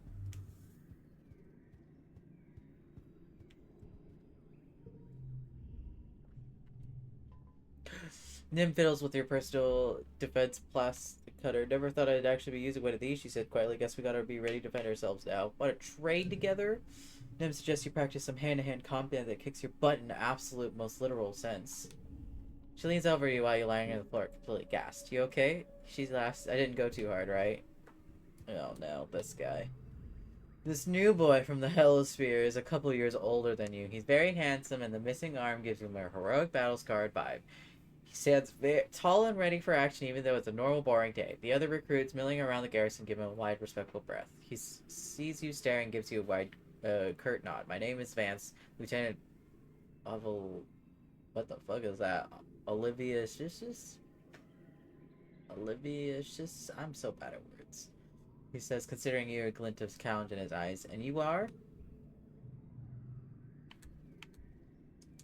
I'm a soldier like you. His expression doesn't change. Is that right? He says in an air of a boy who's hard to impress. Nice to meet you, Mirror. It's been a rough couple of years for the colony. Luckily, our helipods came along just in time. He continues. Don't worry, we have some of the best soldiers. They're very safe. We keep the colony safe. Are you one of the best soldiers? We train as a team, but Vance says and clears his throat. Yes, I've won more than my share of zero-G judo matches and virtual rifle tournaments, even competing against adults. He says doubtfully. Well, you're welcome to try. I hope you can see it. I hope you see you soon at self-defense classes. I bet I could take you, bitch. I bet I could take you.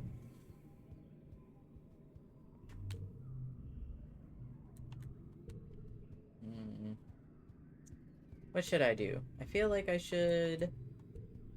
I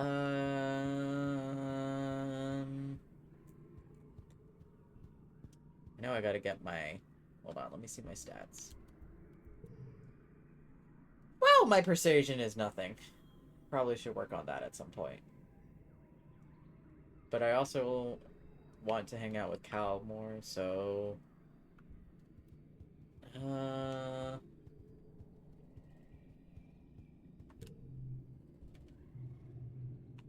Is there any persuasion? I don't think so. Let's do the animals and empathy? How am I in a biology? About equal to animals.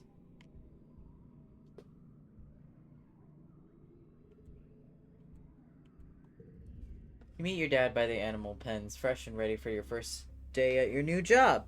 Your dad laughs at your clean clothes and your scrubbed face. Oh, Pumpkin, I'm sorry to tell you that you're a little overdressed for the position. He chuckles. You're gonna get dirtier in the heck of today. Go put on those overalls and let's get to work.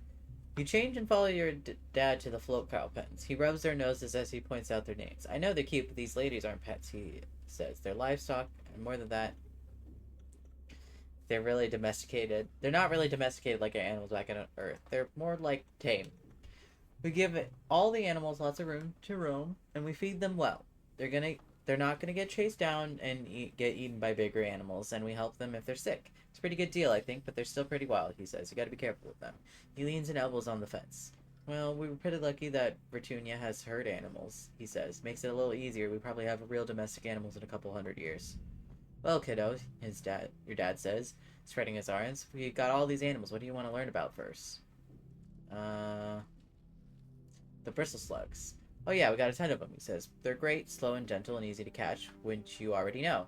Don't let the spikes fool you. They're practically really cuddly, and they don't mind it when you pet them. It actually really helps them. In the wild, they'd be scratching on all sorts of things to knock off these itchy berries. They're not really berries, they're more like eggs. Well, they're like berries, though, because they're sweet, and never mind. Vertunian animals are really weird. Flow cows. Dad just showed you the herd of flow cows. Here, they're beautiful, aren't they? And they're pretty gross. You don't want to know where they make their milk, but I'll give you a hint. It's not dairy. Ooh. He laughs at your wrinkled nose. It's not any weirder than when people drink cow's milk. I mean, who's the first guy who decided to do that? We figured out that if we keep feeding them what they'd be eating during pollen, they'll be making milk year round. He continues proudly. Makes them heavy enough that they don't float away, otherwise we'll have to keep them on lead like balloons. Your dad, sugar bugs. Your dad takes 2 rows of crates where the soft, squishy sugar bugs are clumped together in a moist muck. These guys are pretty cool too, he says, picking one up. It perfectly fits in your palm. They're like a colony, just like us, and if you tickle them, you get... He brushes his finger along the top of a sugar bug, and a little jet of chewy stuff comes out. Sugar bug syrup, he says. Pretty sweet, right? The triplets. No joke, we got these guys were just plants for the first couple of years, your dad said. We transplanted them from the wild to the greenhouses, but I guess it was just part of their life cycle, because it turns out they're sentient and can move around and stuff.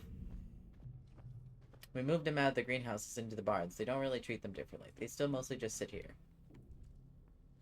Let's get started. Great, your dad says, clapping you in the back. That's the kind of energy I want to see right around here. We need someone to muck out the float cow stables. They might float, but their poop sure doesn't. Your hands. He hands you a shovel. Have fun. Tending to the animals. 2, 3, 4, 6. Ah.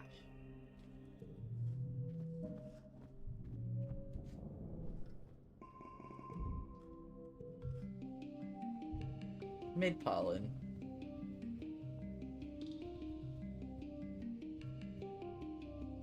That's kind of cool. I came out from where I came from.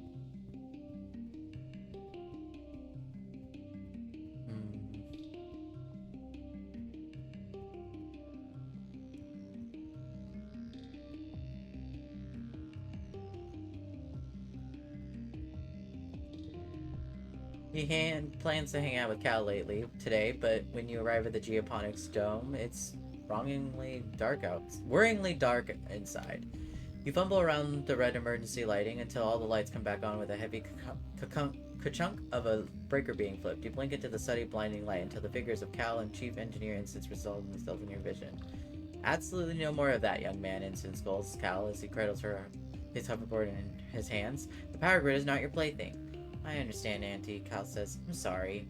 Instant mutters herself as she passes you. Honestly, all this over a toy. Hey, dude. Cal greets you. Sorry, I had meant to meet you outside after work, but he looks down at his hoverboard. My board wouldn't start, and I figured it was maybe out of juice, but when I plugged it all threw these sparks, and then the whole power grid shut down. Oh man, I'm not smart enough for engineering. Cal's shoulder slump. I was gonna ask Dr. Instance to take a look at it, but she told me she doesn't have time to fix a dumb toy. Sorry, Cal, that sucks. Yeah, it's just, we only got a few things left from when we were kids, everything else is broken or gone or dead. It's always kind of sad when a piece of old technology needs to be retired, but Cal seems to take this one harder than most. He yanks the hoverboard to his chest and excuses himself, not wanting to hear your goodbye.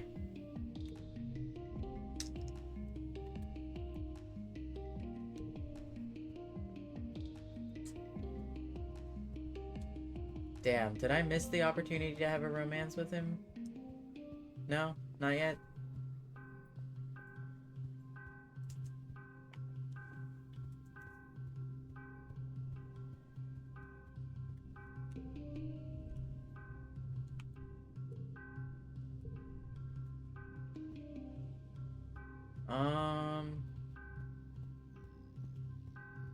Let's see. Is there still a way to sneak out? Well, not sneak out, but go out.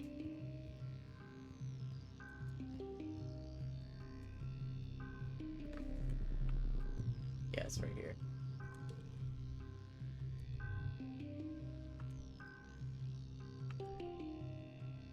No. More events? God damn it.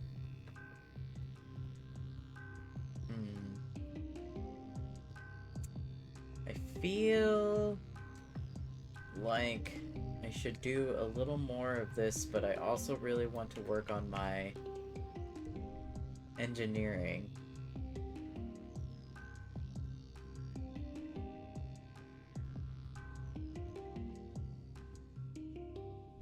I also really need to work on my persuasion. My persuasion is really bad.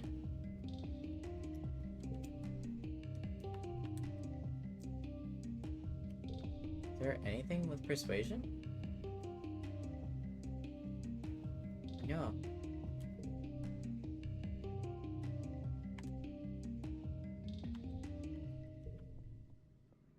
Do I not have it unlocked yet? I might not have it anything. Persuasion. Read. Oh, study humanities. I guess let's study humanities for a little bit. You're running late for humanities class. When you arrive, everyone is gathered in the beanbags around the room's big hollow projector. Ship's computer Congress is displayed on it. She's giving today's lesson, reading an old book of Earth's poetry. You sit down next to Tang and nudge her, emotioning. What's up with this? She frowns at you. Where have you been? She whispers. Ever since Hal died, Congress has been teaching this class. She frowns at everything in general. You said everyone else who might be qualified is too busy, and they didn't ask me.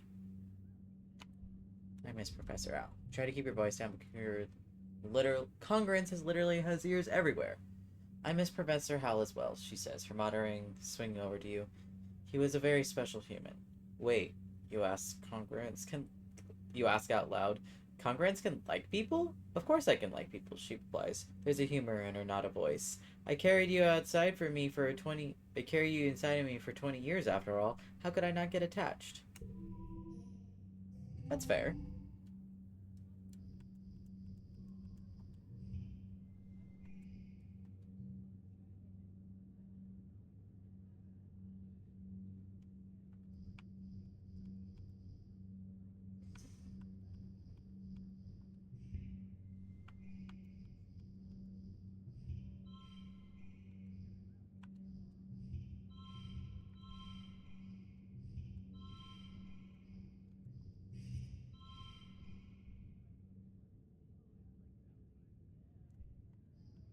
Ugh, I don't want to do the 10 stress, but I might have to because it's less stress than 15.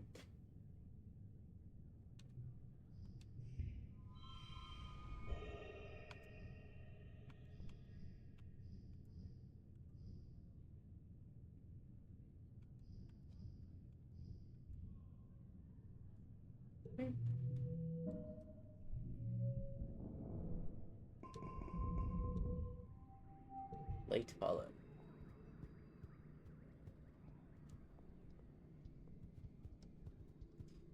Should I hang out with him more?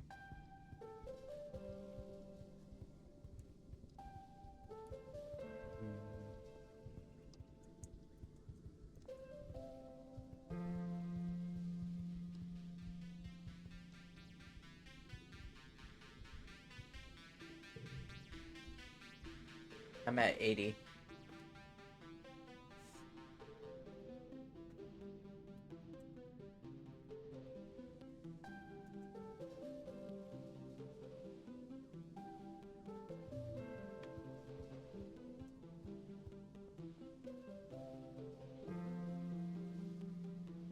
Did I already miss it then?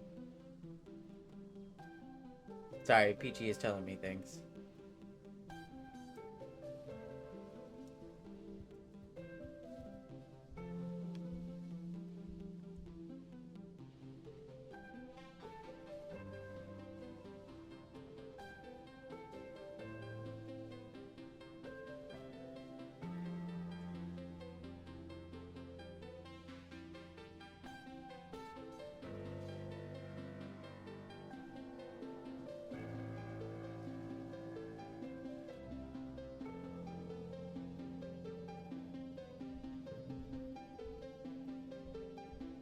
don't remember what year it started at.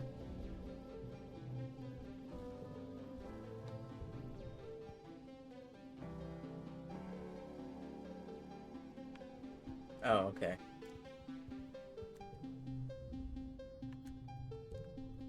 Well, I'm gonna do one more thing with him just so I make sure to keep it up, but I think I'm in the clear at 80, it seems like. Um,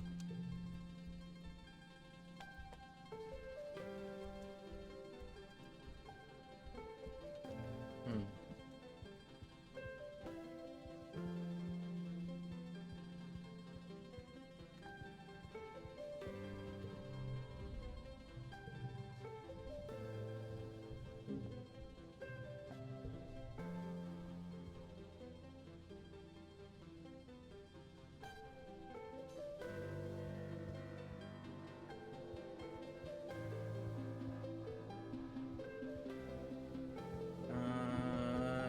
Okay. I'm gonna go do something with him.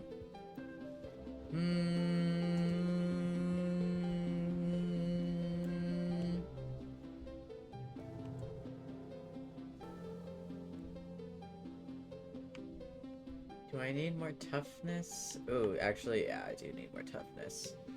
You're pulling weeds in the garden when you hear raised voices come to the barn. Sock's barn. Oh no, Cal. His shirt is like fishnet, but not. It's kind of funny.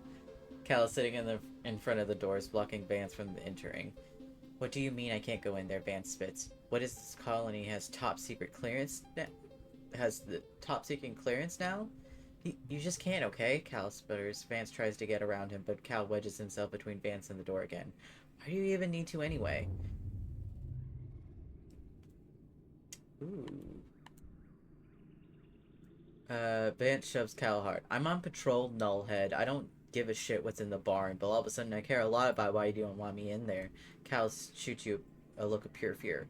Socks must be out of her box. What do? Slip around the back and let Socks out. You sneak around the yes side of the barn and unlatch the window. Socks raises her head and at the strange sound, and you beckon her to make a break for it. Socks shoots past you, and she's huge, and you're buffet as she lunges her long body out through the window and clatters to the side of the barn of the roof. You panic. Someone's going to see her. No, Socks, come down and hide. You whisper and enter the shelter of the barn wall. She tilts her head at you and crawls back down the wall, sticking easily within it with her feet. There must be 10 pairs of them now, at least. Wow. Socks curls up beside you, her great big dinosaur head in your lap. Through the window, you hear the sound of Vance searching the barn. You hold your finger in your lips, touching motion at Socks. You hope she understands. After a few tense minutes, you hear the barn door close and the sound of Vance's boots crunching down the garden path.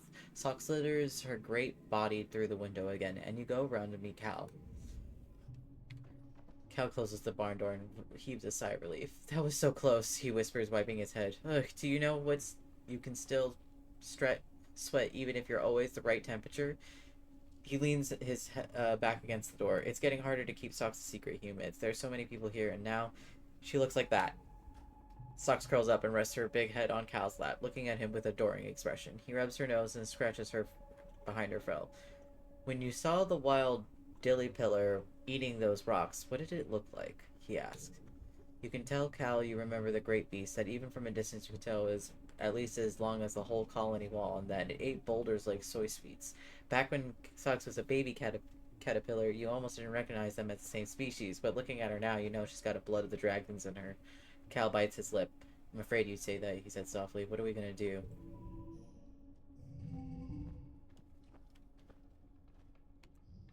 Hmm.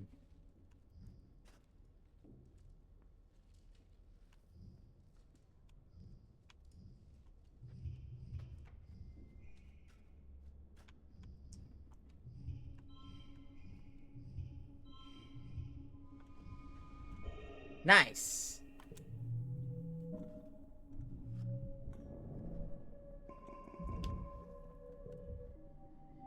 Early dust.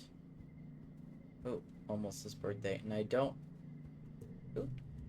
You overhear your dad talking to the other cultivators. He seems a bit upset about something with the new governor and people with the helipause. When the other woman leaves, you have a chance to ask some of the burning questions you had.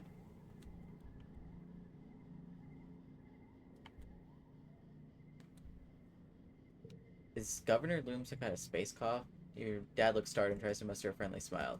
Did you overhear us, kiddo? Space cop. Listen, Mary, he hesitates and looks around nervously as if afraid you're being watched. That's not good. You're just going to have to trust us adults on this one. There are things you're still young to understand. Oh, like a coop? You don't want to explain a coop to your son? Okay, I guess. The Hells came here just like us, looking for a better life, he tells you. Mm-hmm, sure. Some of them had other reasons too, but now they're here, we have to learn how to work together. When your mother and I were young on Earth, we learned a hard lesson. He gives a grim smile. We learned a lot of hard lessons. One was that it's safer to be led by one dangerous person than be attacked by an army of them. He lets that sink in. Another was that sometimes when adults tell you not to worry, you should listen to them and go on enjoy your youth. He gestures towards the helipause. Go get to know some of those new kids. I'm sure they'll find that they're a lot like you. Before you say another word, your dad is called back to work. There's still so much to be done to rebuild the farms and geoponic greenhouses. You can still see people from the hello helping them. Maybe they aren't that bad.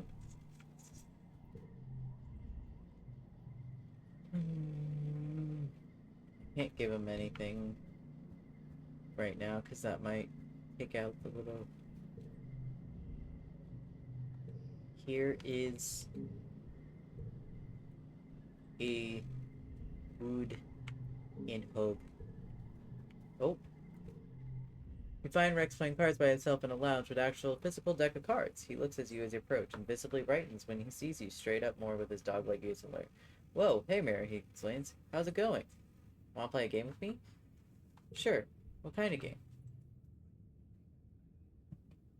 It's called Bottoms Up, Rex explained. We both play a card from our hand.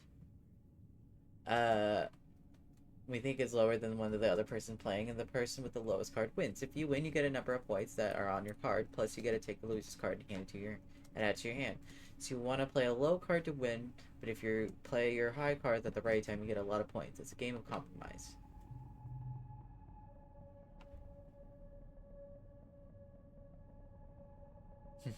We used to play it all the time.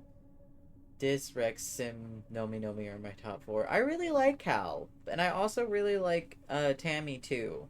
But I really do like Dis and Sim a lot. I might go for Dis and Sim, or my next round maybe. Maybe. This will play it on the time of the Halo, but uh played all the time in the Halo, but now everyone's here and, realizing their big dreams of being heroes and saving humanity. Rex says, rolling his eyes with good-natured grin.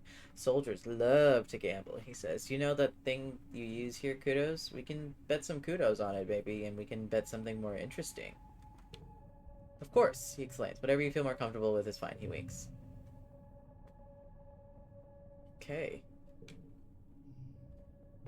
Rex shuffles the cards and deals half the deck to each of you, and you begin to play the game. The best thing about the game is not very hard to play, Rex says, scooping up his winning cards. All it's about, well, how you know the other person, and well, we don't know each other very well yet, so what do you want to know about me? What do you do for fun? Talking to people, mostly. Rex says he puts down a low card to win the hand. I like to see what everyone's doing and help them with the stuff I can. I just really like being around other people. I like doing whatever they're doing. Oh, and cuddling, of course. I love cuddling, running, and chasing stuff. He rubs the soft inner part of his ear and smiles sheepishly. Have you made any friends here? Of course, he says happily. All the adults are so much nicer than the ones I grew up with. Like, they care so much about how and why they do stuff. I love being around them. And the other teens are like, whoa, you guys are so cool. And Enemy and Tang are so passionate. Cal's a solid sweetheart. And Mars is like a gigantic level hottie. He trails off, lost in thought. Oh, and the disc guy seems interesting too. Plans for the future? Rex wakes at you. Wow. Big question. I don't know. I think if I stayed in the helipause, I probably would have ended up becoming a soldier like everyone else. But planet side, Rex smiles to himself as he puts down a high card. I could do anything.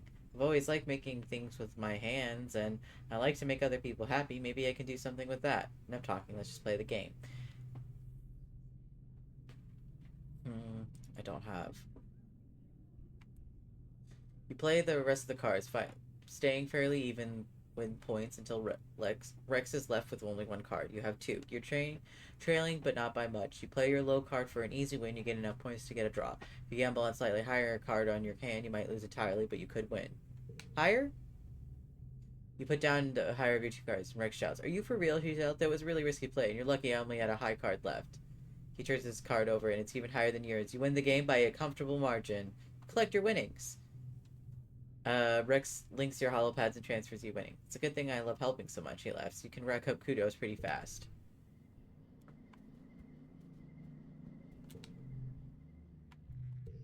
Oh, there's cake.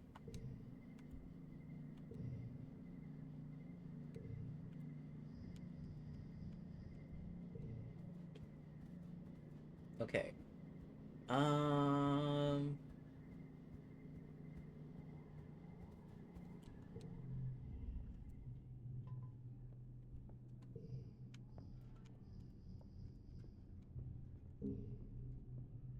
I gave it to her on her birthday! Yay!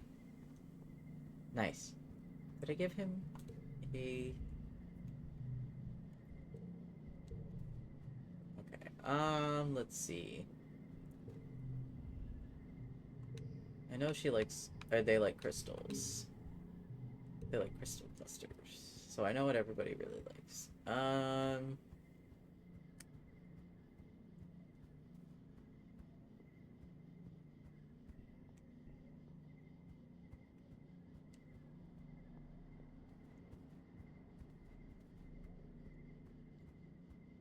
feel like my persuasion needs work. Because I'm pretty sure later on that's important.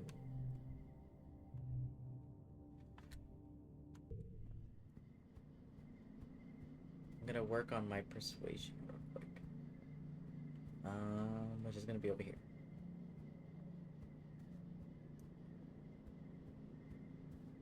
I also want to check outside to make sure I didn't miss anything. Oh.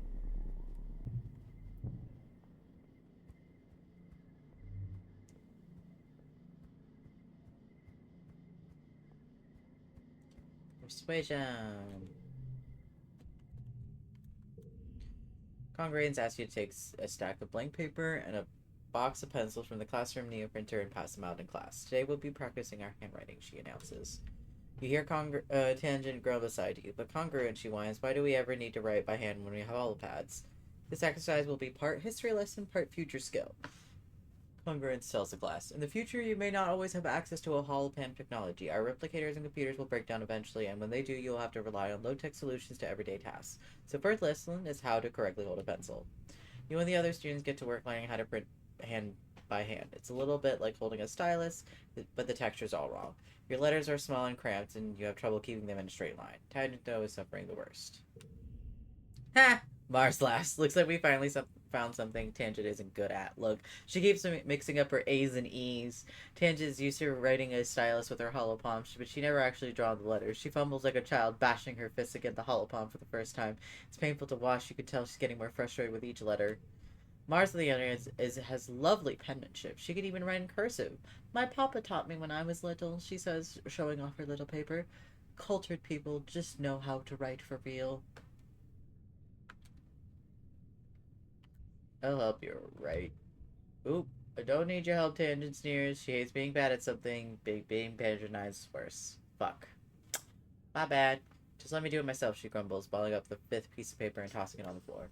Mars laughs, but after a few minutes of tense silence, she looks over at Tangersburg. Keep pressing too hard, Mars tells her softly. Loosen your grip. It's different from typing in the air with your stylus. Try moving with your shoulder instead of your wrists and fingers. Tange takes a deep breath and tries again, slow and deliberate. Mars nods and slides closer, putting her hand over Tangent's, guiding her pencil in the paper. There, see? You getting it, she murmurs. Tang's cheeks go pink. Oh, they're getting it on. After a minute, Tangent eases in her attention, and her writing starts to flow more naturally. Thanks, she stammers, pushing her chair away from Mars.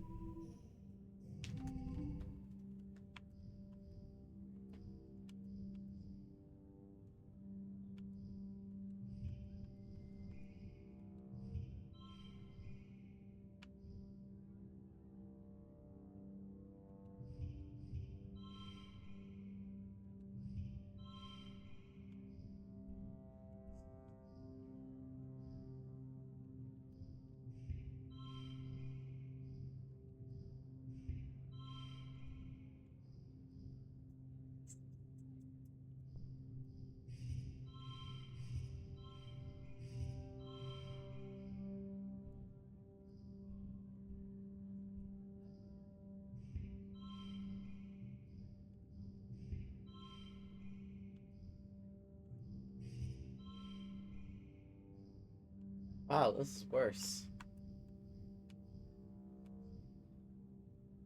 Maybe the numbers get all fucked up.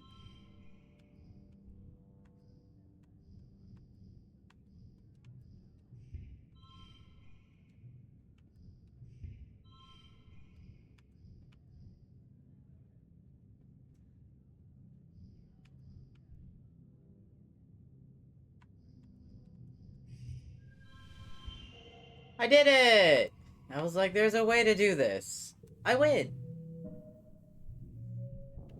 Aha.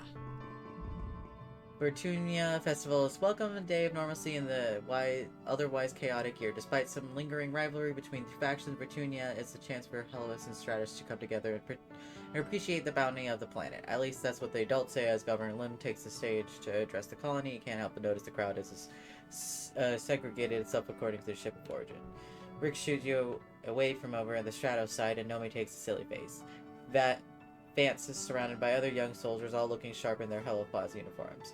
While Cal's standing beside you, you wonder if the two ships will ever feel like one colony. The fanfare plays over the square's announcement system. Loom's honor guard to do a complex drill with their drone rifles. Greetings, people of Vertunia, Loom says, voice ringing out over the square. Bitch. We may be far from our beautiful Earth, but we can still celebrate and be thankful for what we have. We work hard to save this beleaguered little colony from the brink of destruction and should be so proud of our work. Thank you so much, Mr. Bushman. I am so thankful, bitch. Fuck you. He's such a bitch. Like, what the fuck? Like, he's just trying to, get all these people be thankful. Also, that is a gun definitely in my pocket, and I will shoot you if you're not thankful. Like, this is not how you get people to like you, man. Sorry to say, you're not likable. The hellos cheer. Your side of the square is more quiet. Yeah, I know some of you have been asking. Loom, how are you going to do it all by yourself? How are you going to run the colony, solve everyone's problems, and turn this planet into a paradise? And look this good? I don't think I'm asking those questions at all. At all. Loom strikes a pose and a smattering of polite applause. Polite, not even like screaming or fangirling. Like, it's like, yeah. I don't think the other hello people are very convinced he's that attractive either. Well, I have an answer for you, he continues. The old council made about a bad choices, like illegally leaving Earth. But I believe in second chances, so I've appointed the original department heads to my council, Loom's Council 2.0. Better not disappoint me, he laughs and makes finger guns at the department heads at the foot of his palm. Stay on your toes, Stratos. I also want to promise everyone here today that we're going to make Vertunia safe for humans, Loom says. The next time those bastard Xenos attack, we're going to blow them with so many little pieces there will be enough to wipe off our boots. We'll already got the defense, he says, gesturing proudly to the new, taller, thicker walls, and we're building homes for everyone. Homes where everyone can raise children again, knowing that our military men and women are keeping us safe. Big cheers from both sides this time. Some of the colonists find you even have tears in your eyes, especially those who've lost family in their last attack. Loom goes in a while, analyzing the Helopas's military strength and casting subtle digs at your failed colony experiment. Finally, the crowd disperses to set up a square for the afternoon festivities, some traditional, some new. At the tables, Aunt Annie and the kids are setting out the spread for dinner. There's an imaginable amount of food thanks to the Helopaz's huge ration surplus and the piles upon piles of xeno meat from the hunting parties from those who can stomach it. Annie is all smiles, clearly making an effort to move on as Loom dated despite still mourning over her loss of calm. Wow. Nah, just get over yourself. It's just fucking rude as hell. But not even the festive atmosphere can force a file on Nim's face. I miss my mom. Cal holds a massive tureen of stew in his table. Yeah, me too, he said as quietly. She should have been here to see this. I think we would be really proud of how hard we worked in geoponics. The chimes sounds to announce that the square is picked up for annual competitions. What you choose this year? Xeno Wrangling. Oh. Is... Without calm to run the obstacle course, the physical competition is replaced with float cow rodeo. The bulls have had their air bladders emptied and weights attached to their grasshopper legs, keeping them low enough to wrangle. I don't like this. Yeah, Nim joins the rodeo along with Vance. She fiercely dedicates her participation to Calm's memory. This is cruel, Cal shouts from the sidelines. Float cows are friends, not foes. He throws a ripe tomato at the participants. It lands at your feet, but all three of you splattered with the juice. Vance takes a few steps towards Cal, but his fist raised, but Cal disappears in the crowd. I did not know that that was going to be what it was. Take me back! Country home! What the fuck, man? I don't want to win this. But I guess I have to.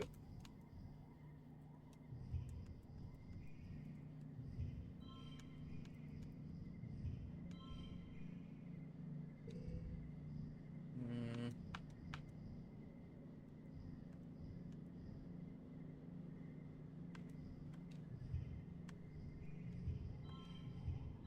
Oh. 4, 5. Oh.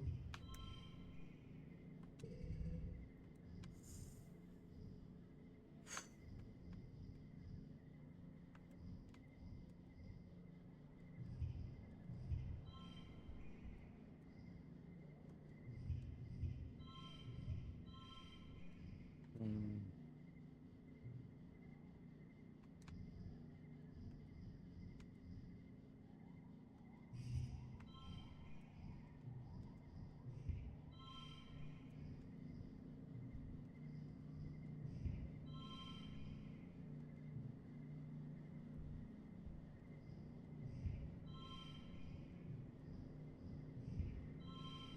Hmm.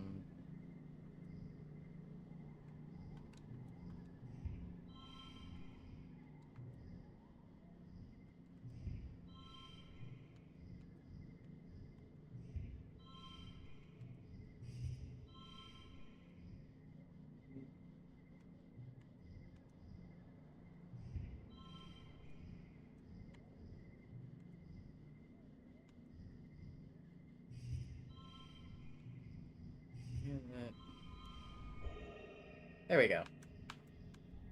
I just had to move things around a little bit. Haha! Victorious.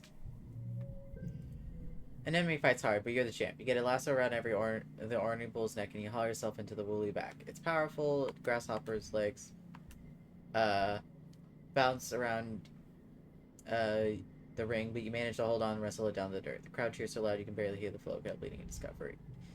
Yeehaw! Chief Souvenir Utopia cheers in the stands. Nim looks disappointed. Vance looks angry. Your performance has definitely put you on the radar as competition. After the festivities, the mood of the colony is a little lighter. You see people smiling, easier, and often see mixed groups of stylists and stratus smelling together. It feels like the first time people have actually let themselves relax.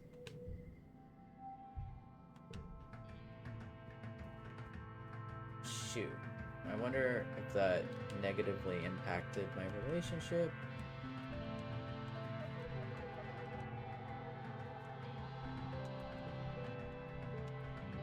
No. Still the same.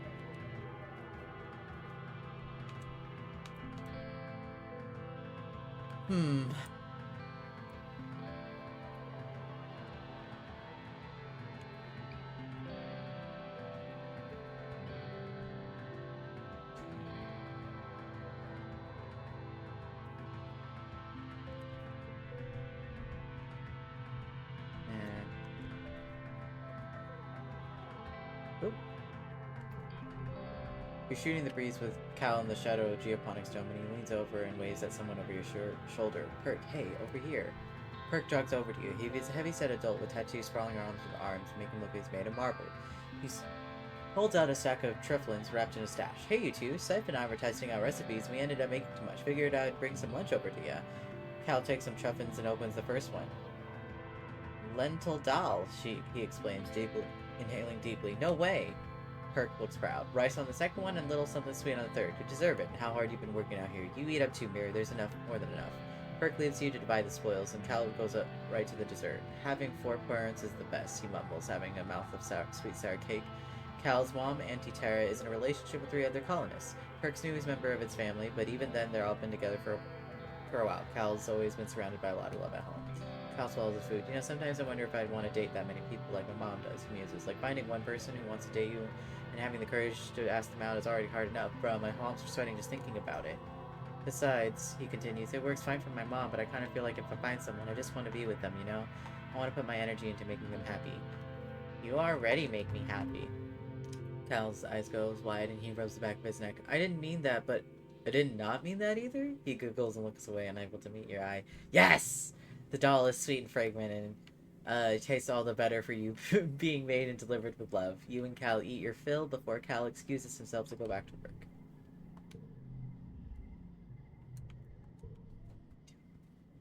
Make it fun enough. Kiss, kiss, fun enough. Ba-da-da-da-da-da.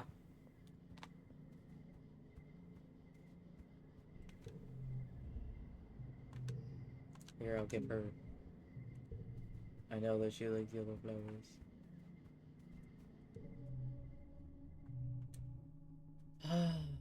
Let's do this. You pass the construction yard on your way, you pick a delivery at the depot. Rex raised you over. Hey, come and look at this, he says, leading over you where the portion of the Hellsphere is being married to the old living quarters and the scaffolding of mushwood. Isn't this wild? It's like our 2 ships are actually becoming one. He throws an arm over your shoulder. It's like a metaphor, get it? The colony, us, and from the Hello learning how to work together.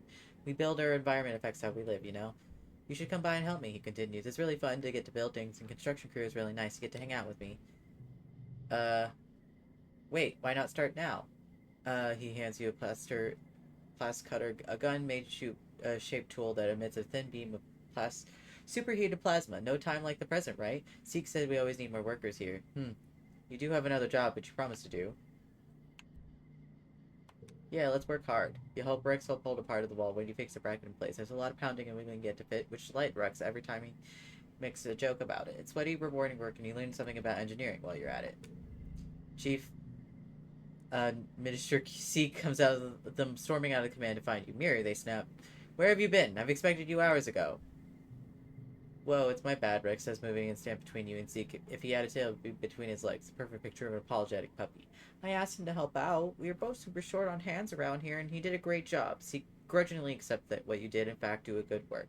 They tell you that you cleared out to help them instruction if you like, signed and commented that you're better suited for manual labor than the job you were actually supposed to do today. Oof.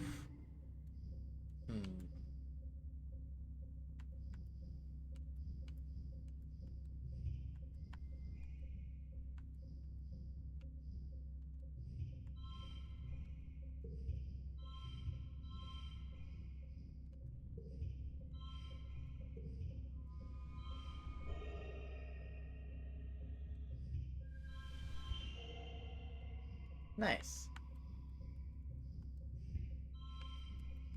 Nice.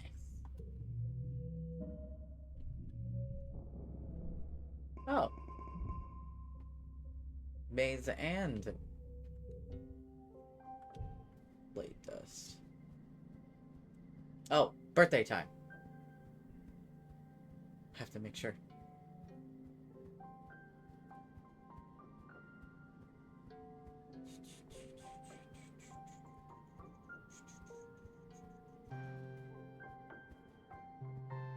Birthday! Cal looks a bit rum-ragged in a mirror. He leaned against a pallet of building supplies, scaffolding from Hello Plus. What's up? I don't have a lot of time. I gotta get these geoponics and I gotta get these plants in the ground. Birthday.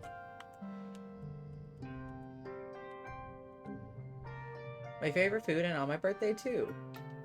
Cake on the birthday. Here, you have a piece too. Nice.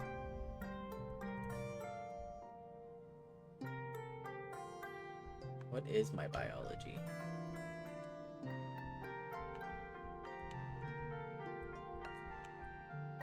Six to 9.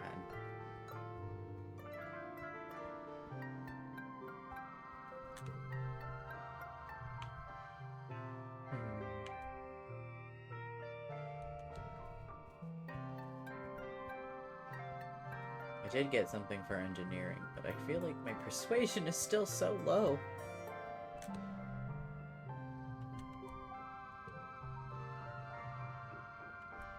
You hear scuttling of metallic legs. What the heck? You hear a strange knee-high boot burst through your engineering lab, going full tilt in its 6 spidery legs. It slams into the wall hard enough to knock itself down. It seems to have trouble getting back up again, and it's flailing its metal legs around dangerously. Put it back out in the hall? Ouch! It actually slashes you in the leg while scrambling to find purchase. Stupid robot. Grins, TV thing squeals insqueakily as the robot runs off to the hall. Sorry about that, she chirps. It's so close to getting its new movement algorithm online. I'll have the Robovax corner and we can try again. Working with the robots is just hard with no hands. She continues wheeling back and forth in display of frustration. This is so much easier when Cal was here. I miss him. Grid doesn't need to clear her throat, but you got the distinct impression she's simulating it anyway. Ahem. Well, if you know anyone who loves to tinker with bots, let them know I need a helper.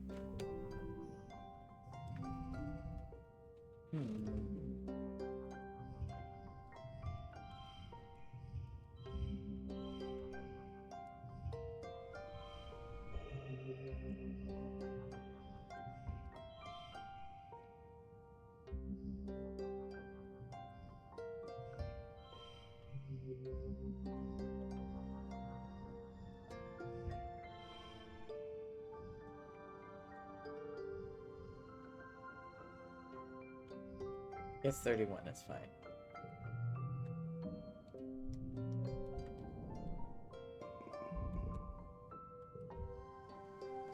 Really wet.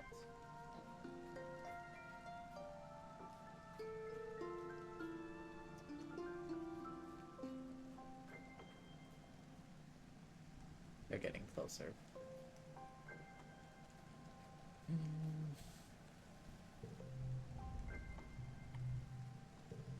No.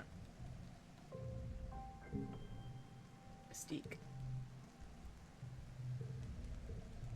We need him to like me.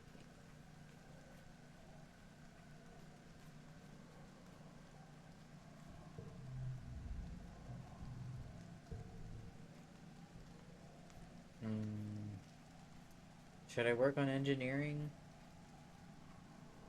Or should I work on my persuasion? Because I feel like I need my persuasion.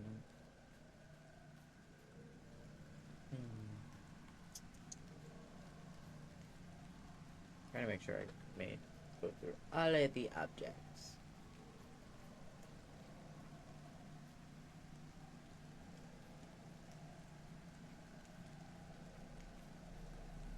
Oh.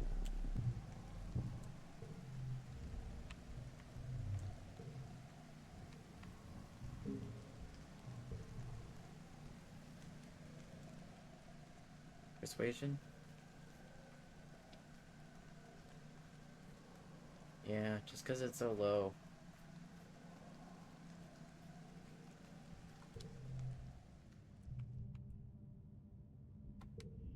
You're doing great.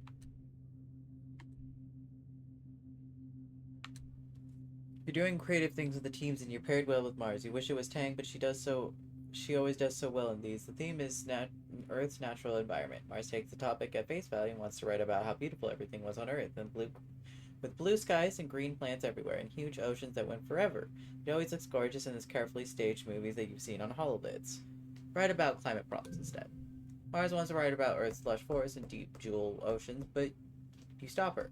Wasn't Earth basically on fire when your parents left? You decide you just spent extra time researching how things really were.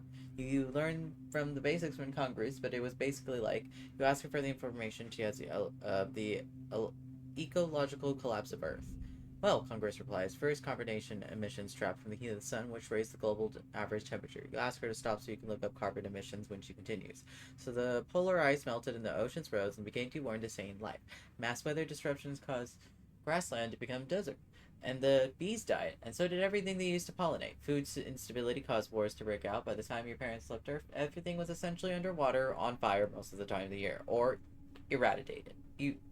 Eradicated? And that's why I think that people don't like each other, because there was a lot of wars happening. That kind of makes sense. Learning all this stresses you out. All of that just because people want to drive in cars and own lots of stuff that made it faraway places and have big families and keep their big houses in the same temperature all year, and all by burning dirty mud they dug out the ground. Could that happen here too? You're too bummed to present your findings, but Mars steps up. She's an excellent orator, though she does get some of the facts messed up. You don't get an amazing grade. Mars steps up with grace, but still thinks you could have done better if you'd gone with her idea. Hmm.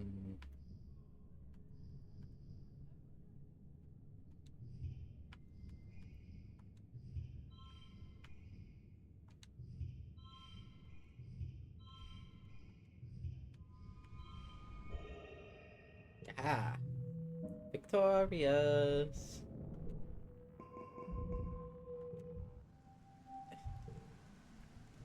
Midwet.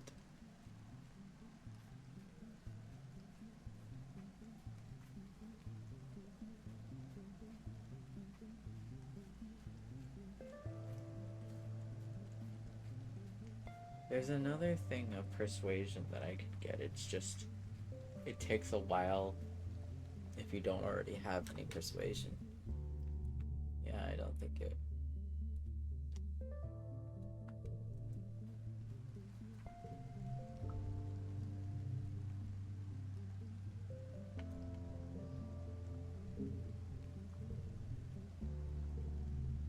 You know, Mary, you're alright. Mars says as you approach. You blink at her, trying to figure out what she means. You're alright, what? At your son's silence, Mars laughs and tosses her hair over your shoulder. You're alright. You actually have good taste, unlike all these nullheads. Ever since we landed, it's been help with Mars, and don't waste resources on that Mars. It's both boring. At least you understand the importance of sophistication. You should have breathed with Mars a little longer. At some point, Dis sucks out the living quarters and has to pass both by you both, clearly trying not to draw your attention. Look, where is he going now? Mars sputters at you when you raise your voice so Dis can hear. Try not to get eaten by aliens, she calls out to Dis. If you die out here, you can't use your body for fertilizer. Don't be a waste. I guess he is a little weird. Dis scuffles for the walls, not looking back. I had to say it so she doesn't lose points with me. It's not about being weird. It's just like she never wants to do anything with us. Doesn't he, like, know he's making himself an outcast? We're all stuck here together, so, like, get it together, Dis, you know? Mars looks at her nails. He doesn't care about contributing to the colony or being popular or earning kudos or anything important.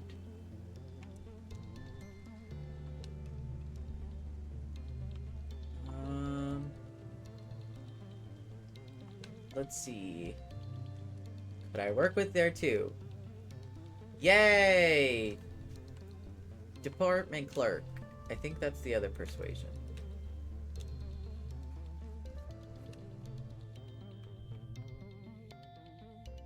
Yes. +2 persuasion, +2 organization. And the other one is just +1 persuasion, so it is actually a little more, right? Let me see.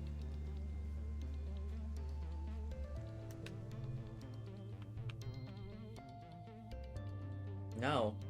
It's just the same. But my organization could use... What's more important, organization or creativity? Kind of feel like organization so I can grab more slots.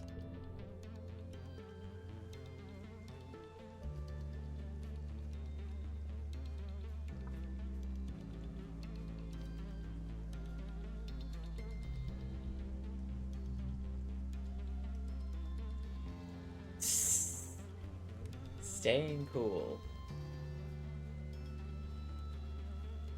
I do like that this game you can be poly, because I am also poly. And, you know, sometimes you just gotta love everybody.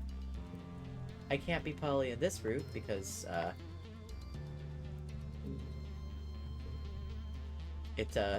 the route that I'm going for is monogamous. Ooh! You spot your dad munching on soy rush. You know, so some boys from the new ship are pretty good, he says. You know, it's technically the same stuff as we got, but it tastes different. He examines the bar with critical eye. Probably some kind of unique chemical fingerprint from the kitchen nanoprinter. Dad is running some kind of test on the triplets. He's playing different chords to make it see if they have a language or so just some kind of instinct with animal calls. You help them by holding up random objects and trying to determine if their sounds map any understanding of what they're seeing. They're either saying kill all humans or Ligny sports ball, your dad says, looking at the readout of the Palm. I just can't be sure. That's kind of funny. You spot Okay, I got the rest of that. Basically, I got all of it. All of it. Noosh. Noosh, noosh.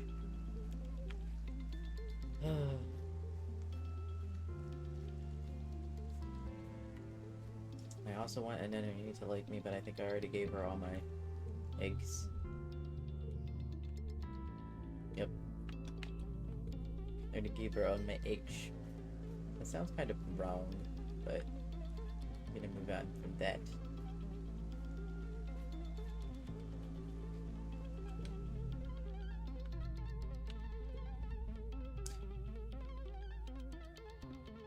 Oh, is this the wrong one? I think I did the wrong one. Oh, man. Organize?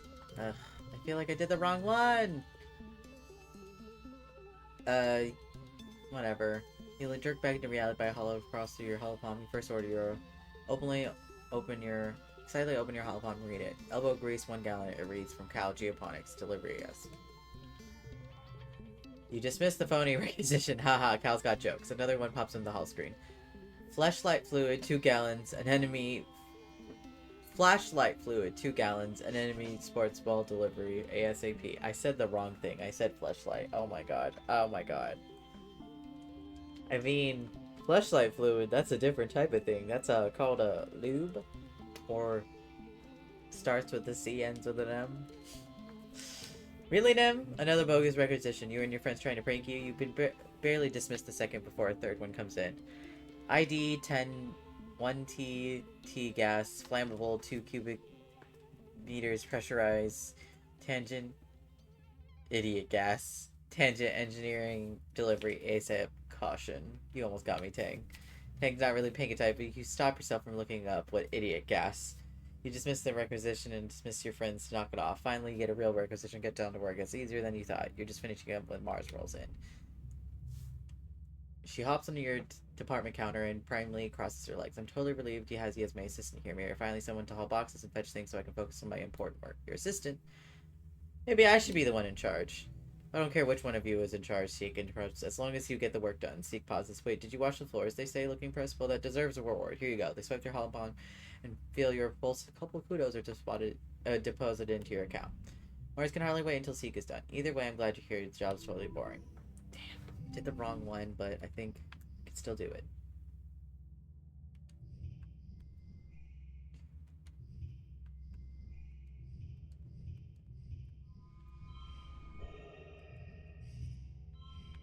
I guess it's the same. No, I did the right one. Aw, man. I'm so stupid. Well,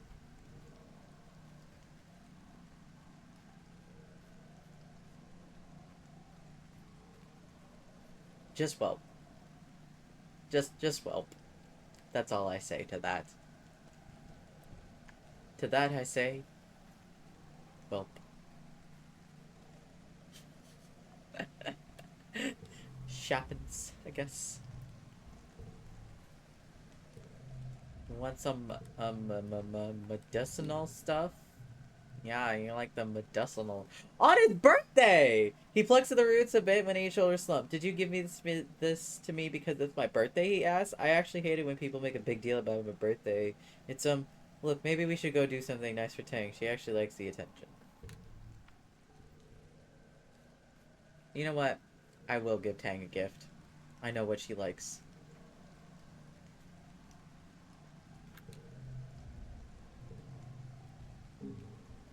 It seems you remembered my birthday. How thoughtful of you, Tang says, extending the flower with a dubious look. I set this father aside to analyze later. I am interested in the properties of all Vertunian's flora. I hope you find it useful. She turns to walk away and remembers herself. Thank you, she said, almost as an afterthought. Oh! You spot Tangent leaning against the wall outside engineering. She's yawning, rubbing her eyes, and staring off to space. She startles as you walk up. Oh, Mira, I was just taking a short break. Tired? Yes, she says simply. I didn't sleep last night or the night before. I was working on a bonus assignment for the biology class. You haven't slept in 2 days. More like 3, she replies. Then pauses for another jaw-cracking yawn. But as I said, I'm tired. Even my enhanced body has limitations. You look at her quizzically. I don't need sleep as much as other people. It's a genetic... What's it? She said foggily. You know, a DNA enhancement. I guess sometimes even I forget to do it. I should set myself a reminder. Hello, add schedule sleeping nightly 23 for 3 hours. Her Alpine emits a tone in response.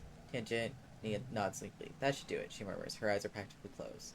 Finder replies snap. Tangent follows you obediently to the engineering wing to try to protest. You slip into the medbay to grab a blanket and pillow off to the shelf. By the time you return, Tangent's already fallen asleep, curled in an egg chair in the waiting area.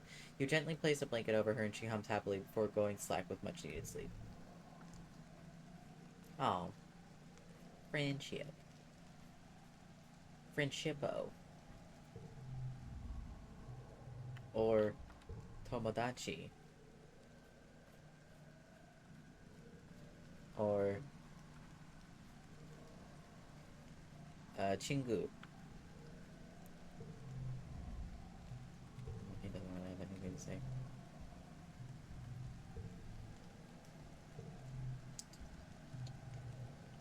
No, I should work on my persuasion. Because I think my relationship with Cal is almost at... Yeah, it's at 93. I should work on my persuasion.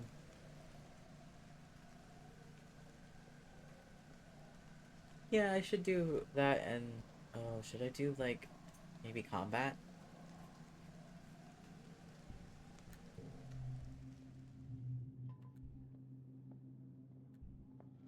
Combat?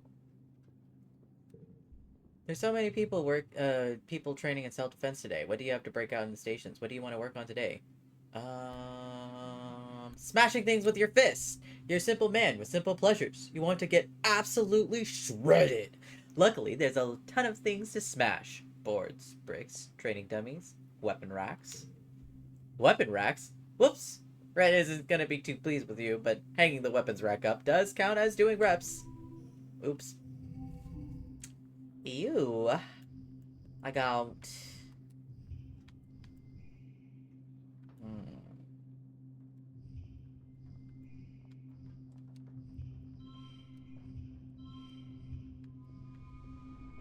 Yay, I'm the wiener.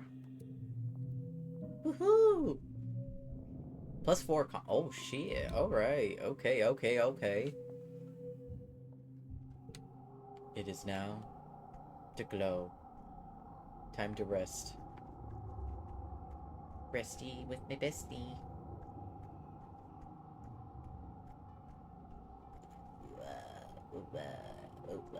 Sometimes there is...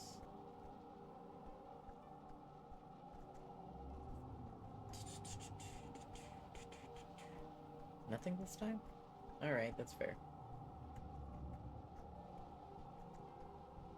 Really? Yeah, I guess so. Relax. Everyone in geoponics is on edge during Glow. It's close to the colony wall, so if there's an attack on the side, you might lose years and years of progress on these fields or burst the geoponic domes. There's nothing to do about it except hope that the defenses are strong enough to hold. That sense of helplessness makes it hard to work.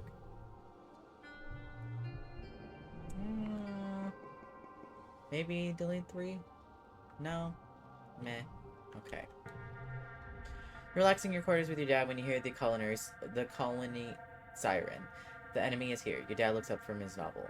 Seems early this time of year. We should head out to the shelter in the lounge. Yeah, sure, Dad. Totally. You've been drilling out a new evacuation procedures for the past month. There's no need to be a hero now that there's so many new soldiers from the Halo. It's probably best for you to just follow instructions and head to the lounge with your dad. Or not! You muster the rest of the defense force at the gates. Rhett and Gloom are arguing about what tactics to employ. Gloom keeps trying to rally the soldiers with heartening speech about giving it everything they got and all the drones and all the explosive, and Rhett keeps cutting in.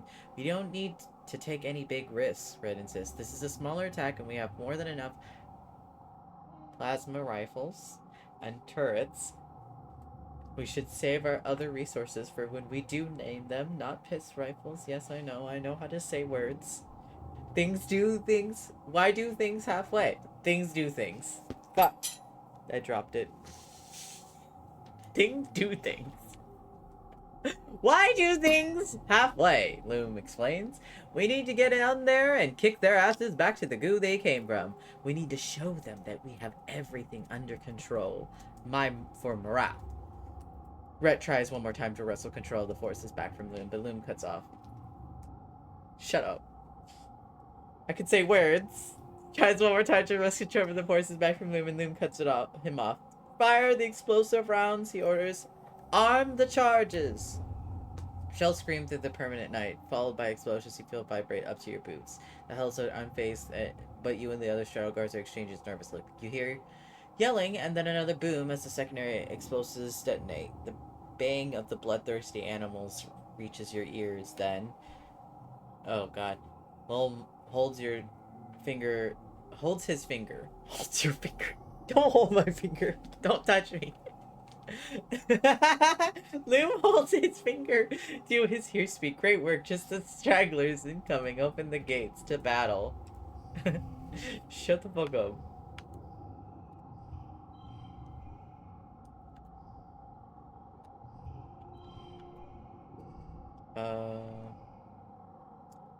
Four. No, wait. Three. 4, 5.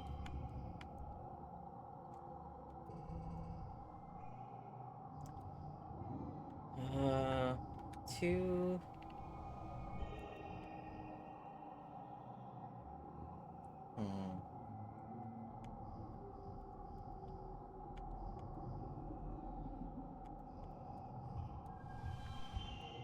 Aha! Aha! Victorious! Combat +3.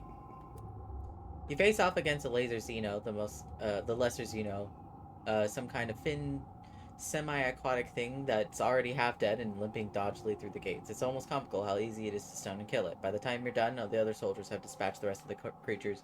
Smoke drifts from the battlefield from the explosions, and a acrid scent of triumph? After the attack, Loom gathers everyone in the lounge and holds a big celebration for the soldiers. There's feasting and drinking and songs of valor as the party goes on long into the night. Some drift away in pairs, or more. Mars and Rex keep the dance going. Even Nim seems to relax, especially when the other cadets invite her to drink with them.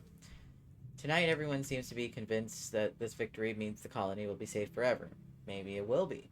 You sure wanted to believe it too. +1 colony defense. Early quiet. Ooh. Nice.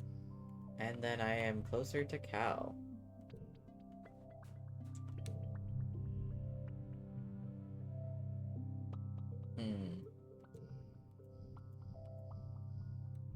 Root. Still not flirting. Boo.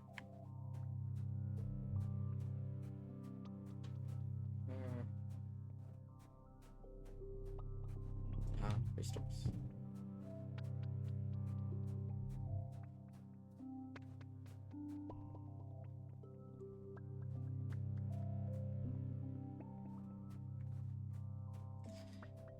I'm gonna go get more of my persuasion up just because I think that it's pretty low still. Got you a present. And then I also got you a hug.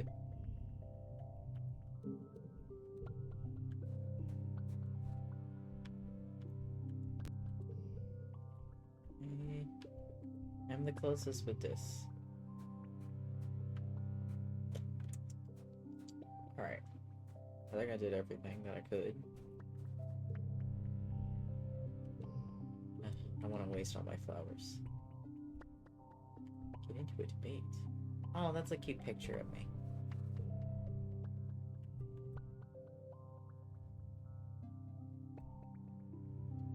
Yes. You've heard through the colony rumor meal that the secret Fun Times Club, a club Mars started when you were kids aboard the Stratospheric, has been operating this whole time. When you ask Mars about it, she graciously allows you to sit in her next meeting. As Mars calls the meeting to order is somber. An enemy won't be joining us today, she announces, or probably ever again. She told me she's too busy with training and stuff, and she didn't want any more sneaking around. She sniffs dismissively. It's okay, she was kind of a square anyway, but we need someone to replace her. Some of the Hello Kids are pretty cool. She says they like clubs and stuff, right? We should speak to them if they want to join the CFC. Mars stops and holds up your finger. Oh, and it's just CFC now. The Secret Fun Times Club was okay when we were little, but now we're practically adults now. What about the new governor, Loon Tangs asks. I know he's technically an adult, but he's fairly young. It would be beneficial to have someone with actual clout on our side. Whereas Mars gives Tang a withering look. We already have someone important in the club, Tang, but thank you for your contribution. She crosses her arms and thinks, I mean, Loom's alright. Kinda dumb, but like, don't you have to be smart to be hot, you know? You don't have to be smart to be hot, you know? I can't believe etiquette just let him be in charge. I've listened in some of his council meetings and they're like total chaos. It's like he has no idea what he's doing. On that note, who do you approach to join the club? I'm not close. Rex.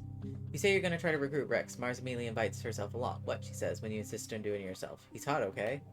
You explain to Rex about CFC. I'm in, he says, before you can ask him to join. Sounds like fun. I love group stuff, but Nomi has to come, he insists. They're my best friend and they hate being left out. If you want me, you gotta bring Nomi too.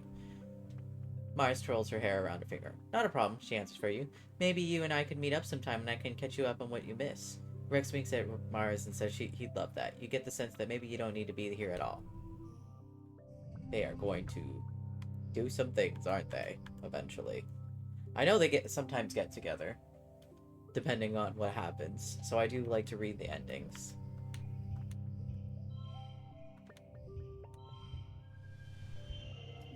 Yay!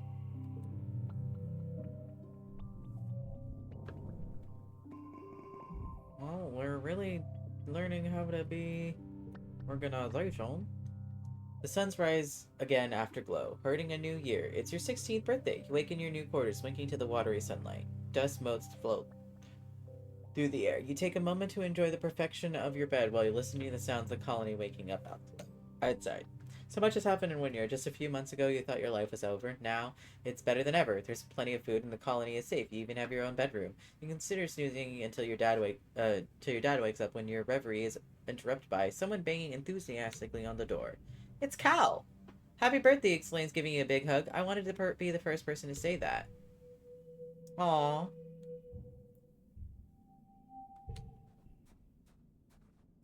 That's so cute.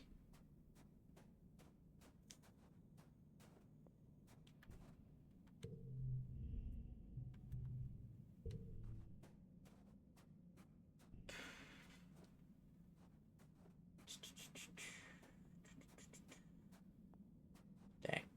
Still no foot. Oh.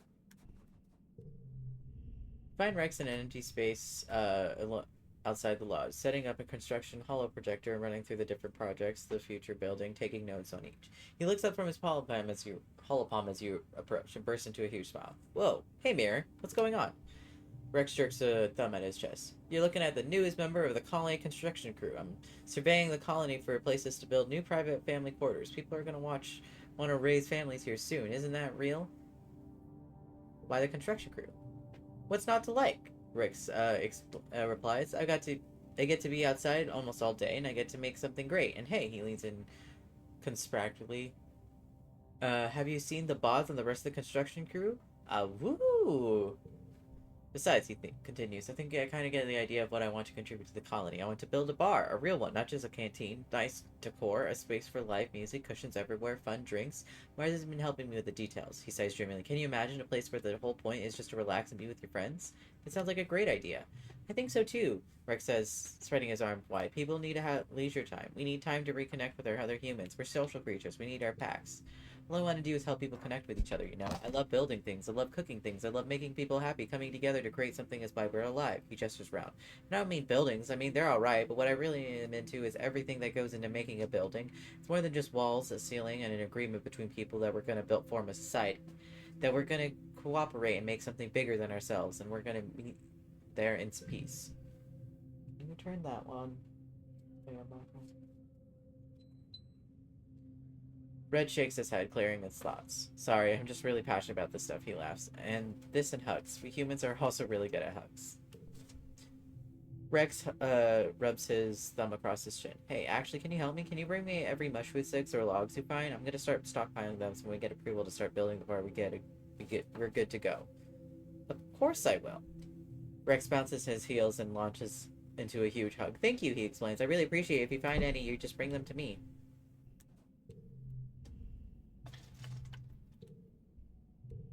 Okay.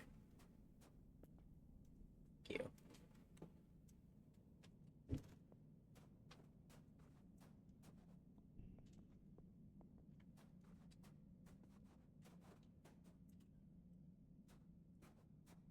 Persuasion is still pretty low.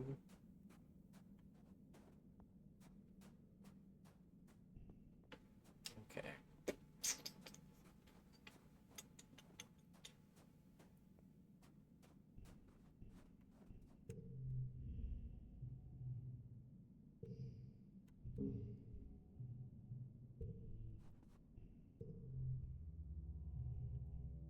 Mark in the... He's scrolling through a hollow out behind the desk when Tanja comes in. She pauses and looks uncomfortable when she sees you and Mars looking at her, quickly disappears in the shelves. You and Mars struck. A few minutes later, Tang comes up on the counter and drops a fistful of candy. She sits from foot to foot as you bring her up, jostling up and down and rubbing her stomach. I also need something from behind the counter, she says. Some medicine. You ask her what she needs, she mumbles in the name you can't hear. Can you repeat that? She mumbles again a little louder. Mars stifles a giggle. I'm sorry, what? Tangent rolls her eyes. Stars, she curses. I need fart pills, okay? The stupid alien bacteria and all the weird native food makes my stomach upset. OMG, Mars laughs. You have blue gut? Really? Tang has blue farts? Tang crosses her arms and looks miserable. You give Mars a questioning look. Blue gut? Mars says, you know, when you keep farting and farting all this, like blue dusty stuff. Mars leans over the counter to get a better look at Tang's backside. Oh no, she says dramatically. White has not been the best color to wear today, Tangent. Your butt's as blue as Mirror's hair. Mars cackles as Tang anxiously cranes her neck to look at her rear. Liar, Tang mumbles, not meeting her eyes. Just give me the pills, please. I don't want to talk about my stupid body. Don't say a word. You jab Mars in the wrist before she can make any more jokes and ring Tang's request without another mention. You hand the bag over the bag, and Tang shoots you a grateful smile before leaving the department, looking a little more relieved when she came in.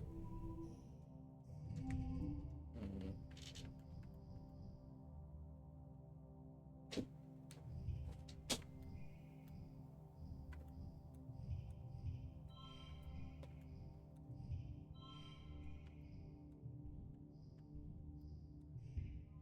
Oh, nice.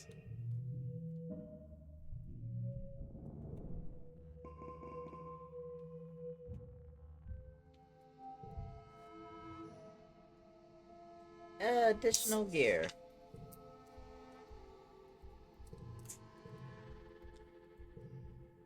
Oop.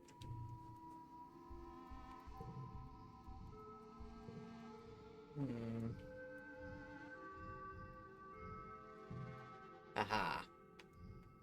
Ooh, plus skill on challenge to win, plus 3. This is fine.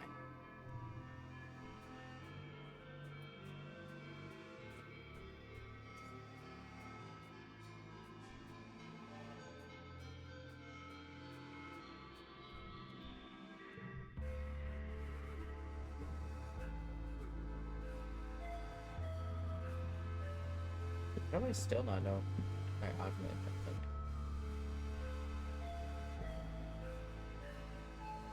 Doggy ears. Enemy. I know it's armor skin. Late wet.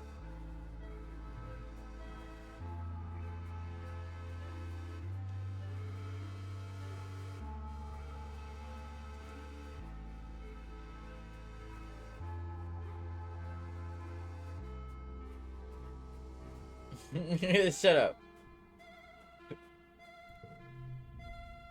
Hmm.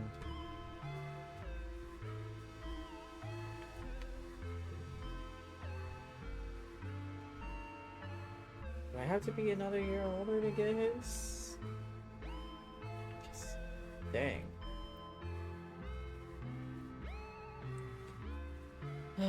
Okay, I'm gonna work on my persuasion. Because there's not really a need to go outside anymore, and I don't want to achieve that quite yet.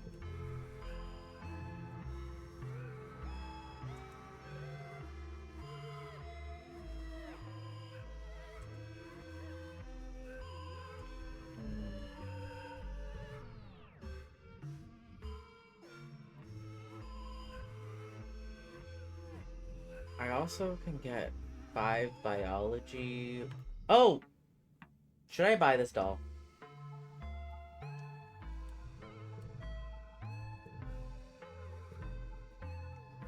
Should I save my money or just get the cake?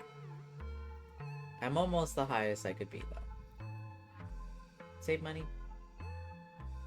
Okay. We shall save the money. But, I'm going to switch this to some extra persuasion.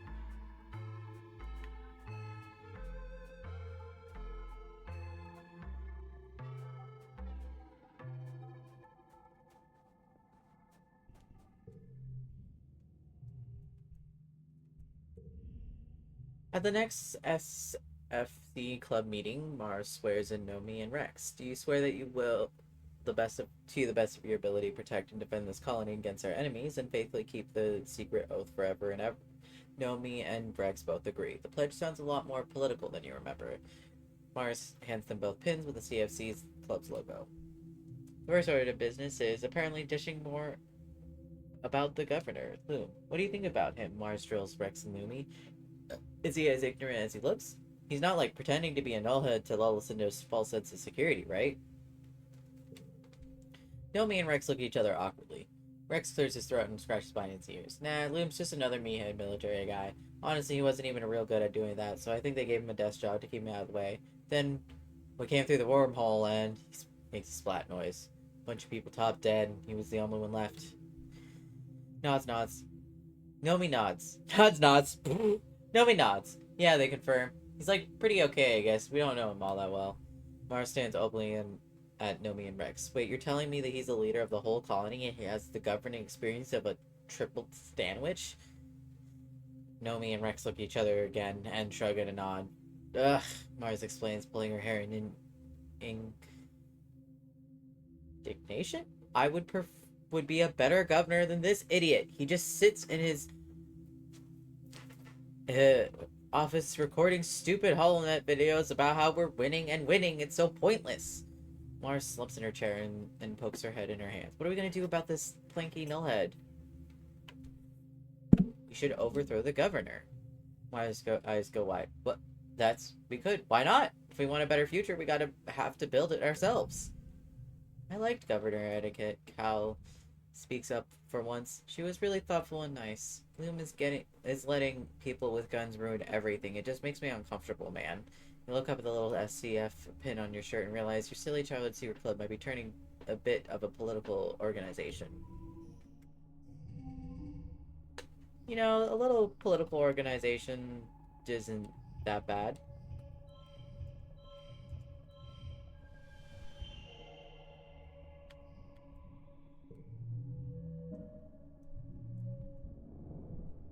Mars for president? Yes, Mars for president.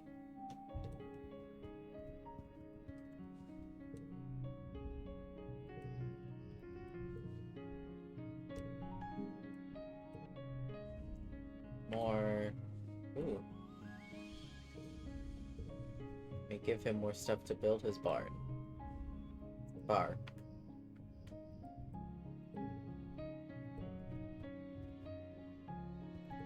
Okay, come on, Cal. Why aren't we doing anything?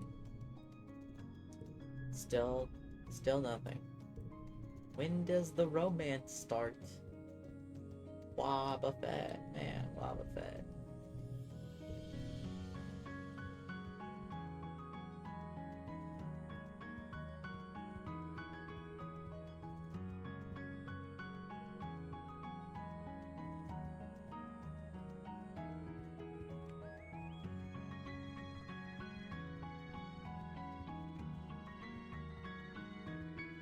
would work on persuasion.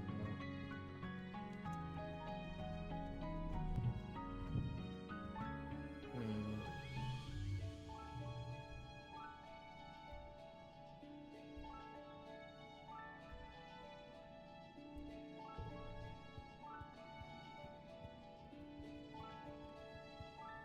Guess I will.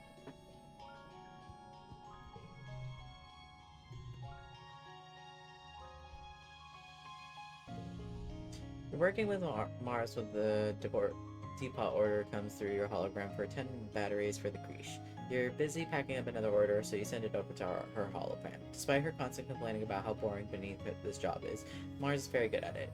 She finds ways to do things faster and more efficiently, and she hardly ever makes mistakes. Which is why you're surprised when you get the order of the Neo printer and find 15 batteries. You check the requisition again. Wait, it says 15 batteries now? You swear it said 10 before. Mars scoops up the extra 5, giving you a wink as she hides them in her bag. Stay quiet. Aw, man. -2 from Hop by 2 gear. Oh no.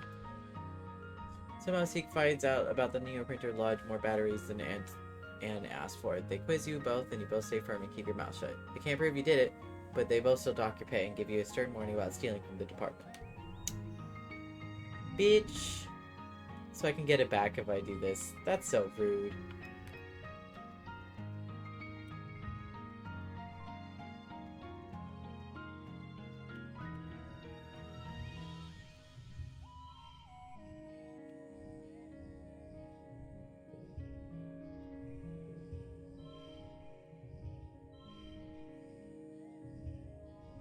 Ah!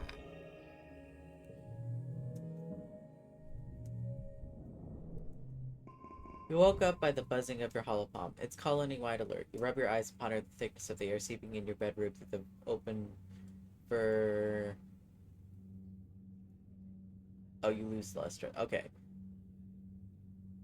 Vernada door. It's an it's an ominous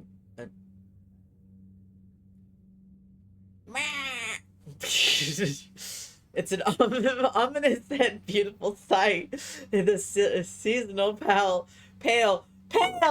It's pale. Fuck. Pale pink haze has turned into a deep fuchsia with oh fuck, fuck me, man. Scintillizing silver sparkles floating through it. The shimmer. Thankfully, y'all been in inoculated against the shimmer because it looks like it's a bad year for the airborne spores. To be safe, you stay inside and seal your door and windows tightly. You spend a time playing holograms games with your dad. After a few plays, the pollen fog passes that incident. Mid pollen. Damn. It is pummeling knee. Pollen.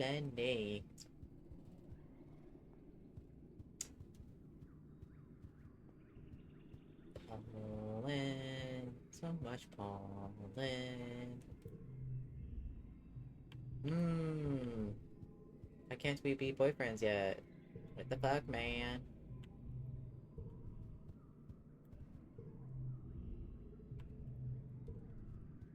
Everyone, I've already talked to them too much more recently. Okay, I guess we're doing my persuasion because I'm not even at the first freaking thing for it. Little notch.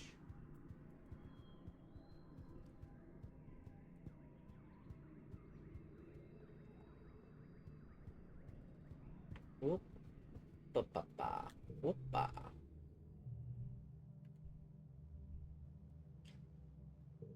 You're trying to find... Oh, God.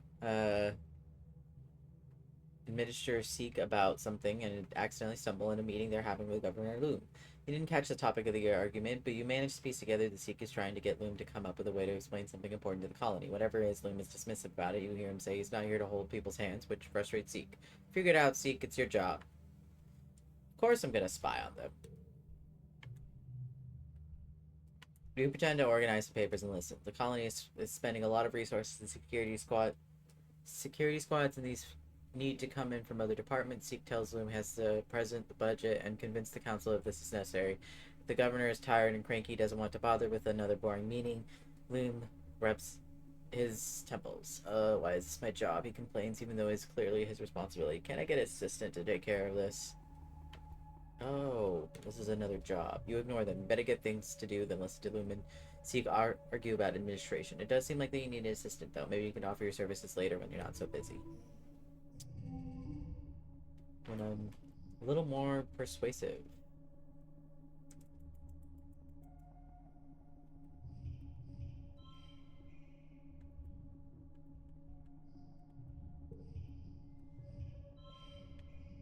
Hmm.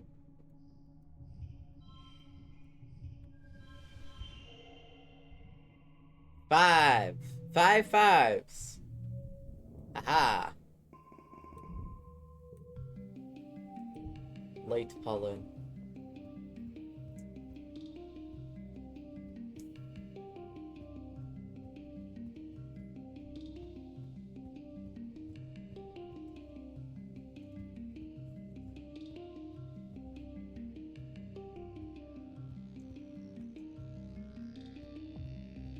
Why won't you love me? 'Cause I've got nobody for my own. Wah! Cal, please. Cal, please. Please. Pay attention. Okay, I better work on some more of the Bucky Bucky. Ugh. Everybody has been maxed out. You need 60 persuasion or rebellion less than 30. Ha ha ha ha ha ha. Let's raise our persuasion. OMG, Mars enunciates, drawing your attention from stocking the shelves. Did you see the new requisition came in? It's from Rex. Wonder what he wants. She says, scrolling through it. Ugh, she's so hot. I hope there's something for me. He knows I like gifts, right? Pull up the requisition. Man. On your holopalm, and it's a mess. Rex has no idea how to fill these things out. At the bottom, under additional comments, he's written, I'm sorry, I don't know if I did this right. Help! You and Mars exchange looks. If you want an excuse to spend one-on-one time with Rex, you'll have to fight her for it. All yours, Mars. Rex stops by for some hands-on trading with Mars on how to properly fill out a requisition. He cracks a joke about how she has to go slow because he's never done it before, and Mars laughs so loud you're sure Zeke is going to storm in here and bust them for wasting time. It takes him half an hour to fill out a form that usually takes you 5 minutes. Meanwhile, you have to stock the whole rest of the department yourself. Ugh. Assholes.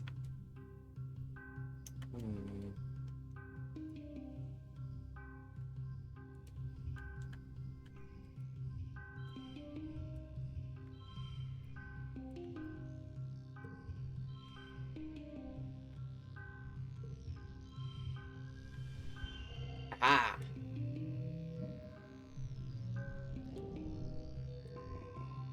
Early dust.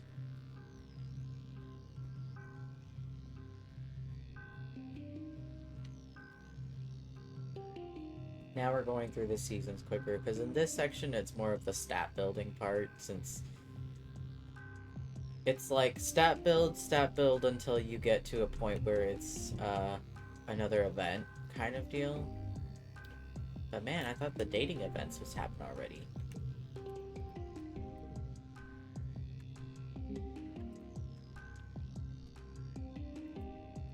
I want to try to get this bar built.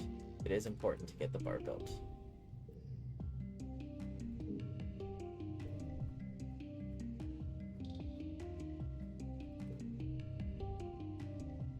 No, not yet, but okay.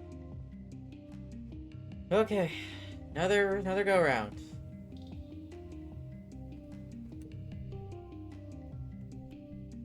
What is my rebellion level? 43. Haha. You and Mars are so good at working together. You can do it without speaking. On a long, sleepy afternoons, you quietly pass requisitions and nano-printed goods back and forth with nothing but a glance or a nod. You think it's a sign that you're comfortable with each other.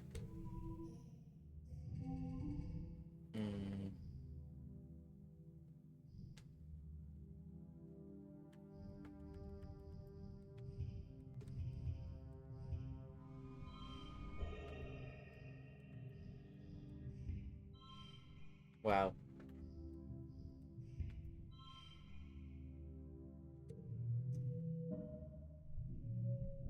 Nice. It's Virtunia. Whatever.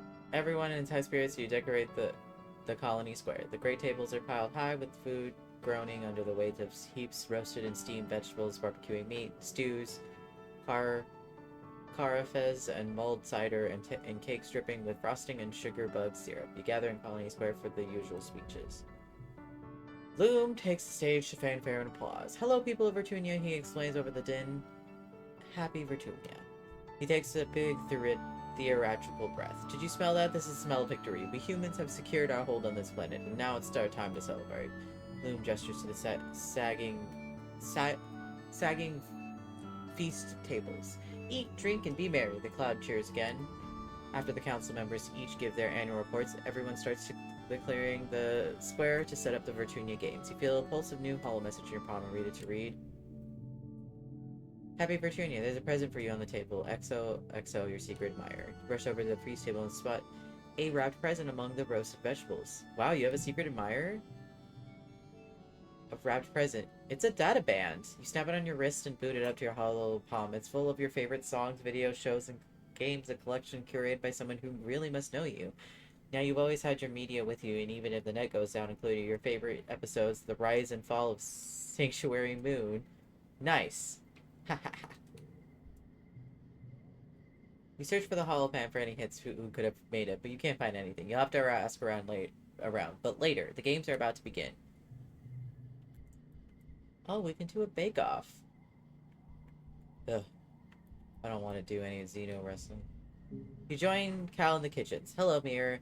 Are you ready to get your bake on? This theme is multi-layered cakes! You'll be in charge of designing, baking, assembling, and decorating a towering monument of sweet cake and frosting. Organization challenge. Hard. But we'll get through it.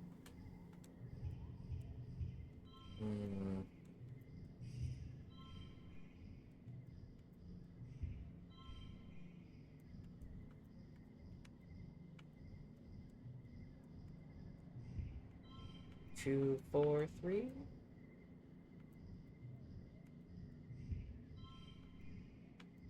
Looks like no matter what happens, it turns into 2, 4, 3. It's because card becomes 4 here. Okay.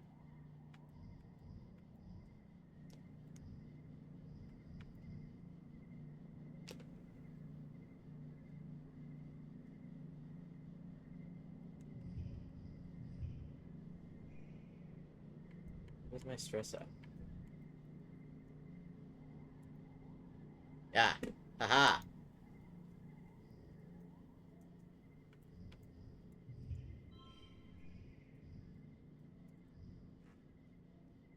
One over.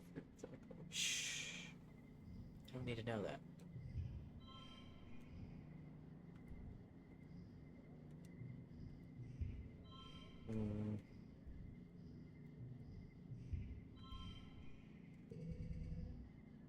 Okay.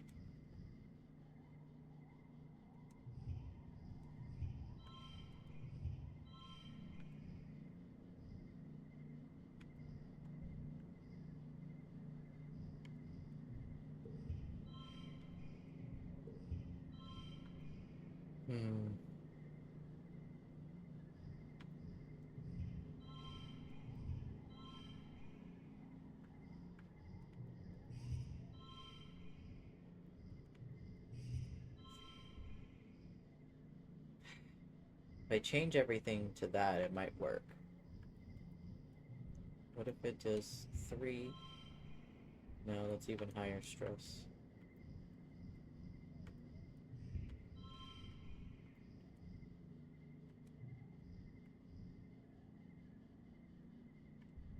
I think what's gonna work more is this.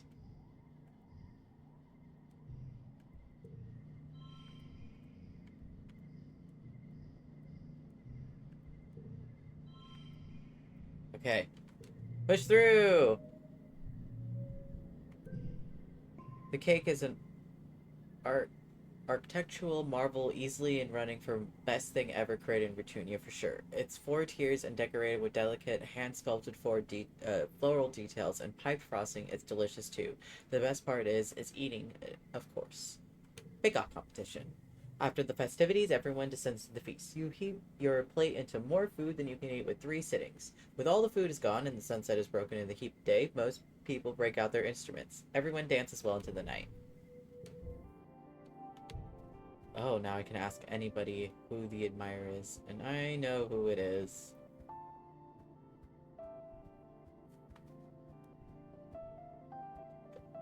First, I'm gonna look for all the stuff. The stuff.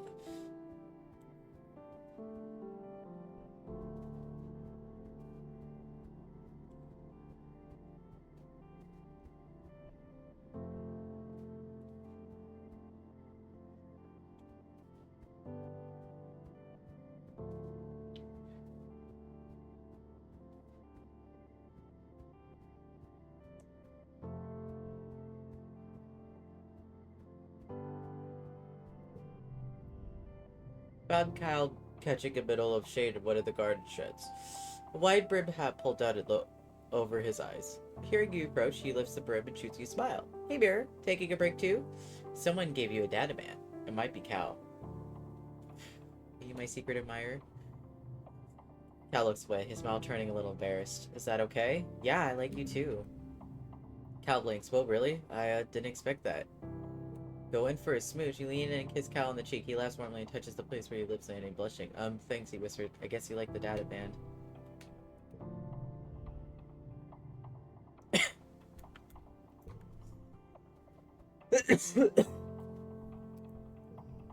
What does that say about us?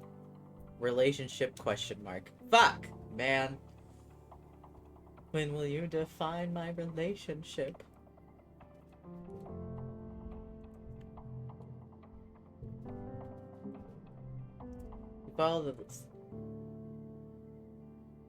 You follow the sounds of laughter and find Nomi and Rex playing catch. Or maybe the word of the game they're playing is more like fetch? Nomi throws the ball as far as they can and Rex tears after it, climbing and leaping over anything in the way that like it's not even there.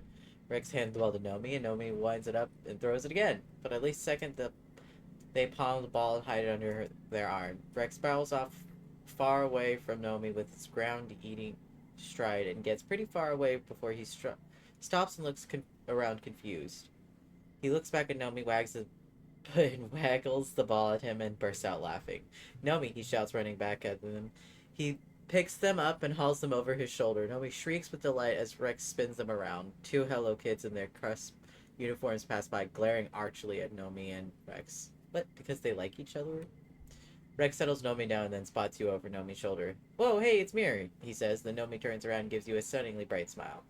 Rex slings an arm over Nomi, and Nomi lays their head on his shoulder. They're both breathless and beaming with happiness. Did I miss something? Are you two dating? Rex and Nomi look at each other and make twin-sided disgust. What? No, not at all, Rex explained. Nomi's practically sibling. He tightens his grip around Nomi's shoulders. I mean, I love them, I really do, but not like that. Nomi sticks out their tongue. I don't like anyone like that, they ask. But I love Rex too. He's my best friend. Oh, buddy. Rex coos and wraps his whole body around Nomi's smaller one. He kisses them nosily on the cheek, snuffing into their hair, while Nomi shrieks with laughter again. We're always the odd ones of the Hells, Rex says. People thought we were weird, you know. You probably don't see it because everyone is so awesome here, but compared to the rest of those smug, boring jerks, we really stick out. But I'd rather be different than be like them. He looks down at Nomi, who beams up at him. And I got to be different with my best friend, which is awesome. We just hang out together and had our own fun while everyone else trained to be proper little soldiers, right, Nomi? I love Nomi. Nomi frowns. Like Vance and all of his coonies, they say quietly. It wasn't fun and games. It wasn't all fun and games. I like that they both have hearts. They are kind of soulmates, the two of them. I like making sure they get together. Rex shushes Nomi and strokes his hand through their hair. I know, he says, but in the past we don't have to grow up to be soldiers. We're here now, where there's so many more people to be friends with. He shoots you a smile, like Mirror. Yeah, I'm your friend. Rex smiles and holds his other arm to you. Group hug! Rex really gives really good hugs, and Nomi is no slouch either.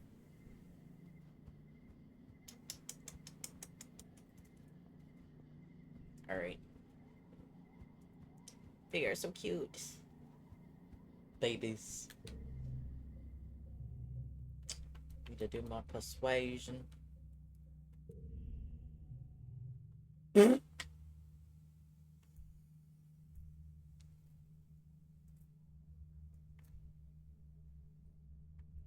You and Mars are working together in the department, lazily filling orders and stacking shelves. I can't, I'm laughing at the first one. Filling orders and stacking shelves. It's not a glamorous job, but it's easy. You don't have to run all over the colony or have anyone deal with anything gross or like weather. Mars cranes her head to watch a customer leave, then whistles. Wow, she says, leaning her head on her hand dreamily. Did you see the behind on that one? Honestly, the best part of my colony living is that anyone is in like peak physical form. You know what I'm saying? Goofing off. Let's admire butts and do our work. Mars rolls her eyes and you both get back to work, taking breaks to giggle over practically delicious customers. One point, Seek drops in to drop something off as they turn around to leave, and you and Mars bust out in laughter. You can't help but notice Neek does sashay ever so slightly when they walk, hips swinging like a pendulum. Pendulum.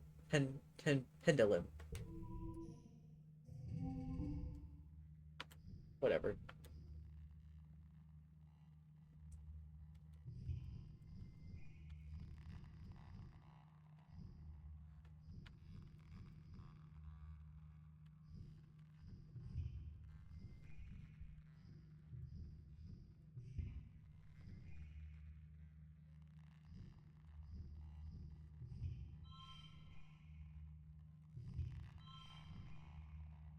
Mm.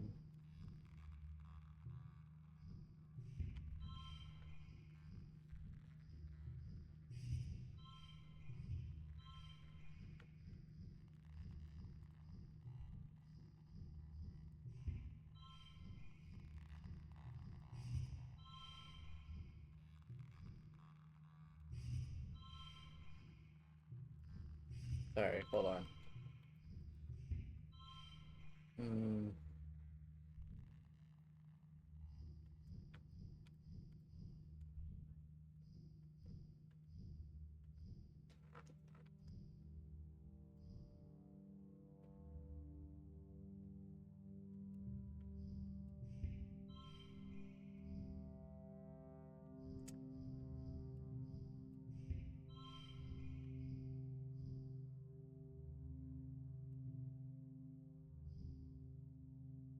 Hmm.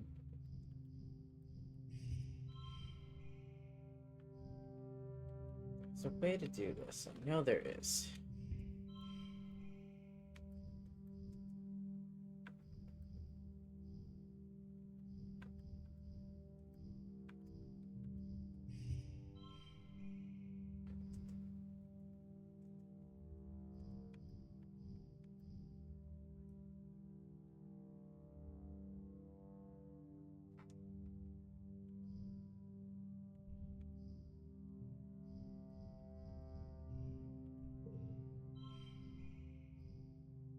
Mm.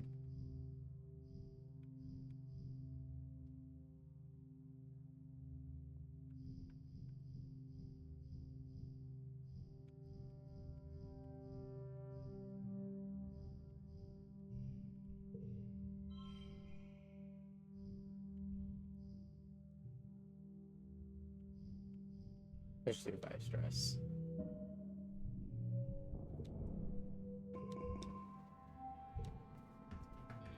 Man, these are getting harder. Am I just silly? Do I not know how to do this? You find Nomi Nomi in the lounge, flanked by two holoscreens doodling a sketchbook with real paper. One holoscreen is playing an animated kids show, while the other is a wall of text that looks like it might be a translated guide of some kind. Nomi's attention moves between the three easily. When they see you, they jump and quickly close their holoscreen, sitting up across and clutching their sketchbook on their chest. Hi, Mirror! They giggle, rubbing their back of their head charmingly. How you doing? It's okay, you can watch cartoons here. Nami relaxes, breathing a little exaggerated sigh of relief. Good, because I really like cartoons. Nomi sets their sketchbook aside and looks around spiritually? I thought you were gonna bust me for jailbreaking my holopad. They say all the Hello Kids have restrictions on what we can watch and for how long, but you guys have so many more cartoons than we had. Nomi throws their arms in the air, like the first season of Turbo Girl Hyperjet Transform. What? I love Turbo Girl Hyperjet Transform.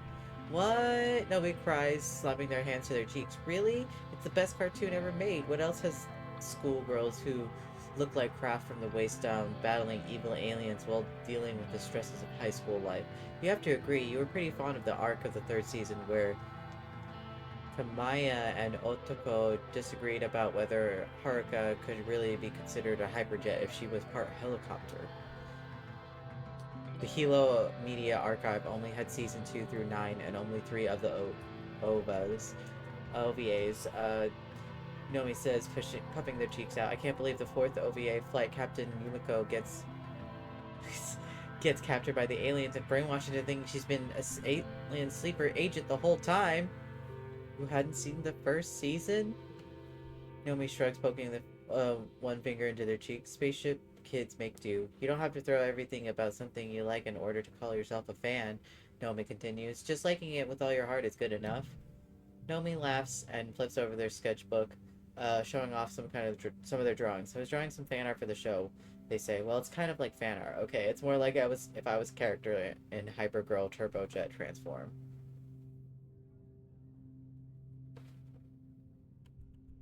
Will you be an artist when you grow up? Mirror, Naomi whines, drawing it out. I'm an artist now. I'm not just an artist, but a writer and an artist. I'm the whole package.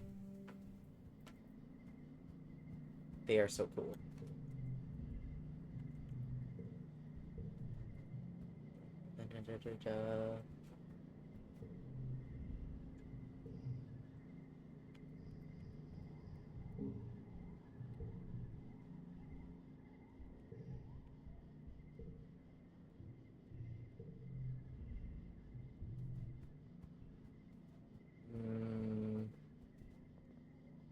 Work on persuasion.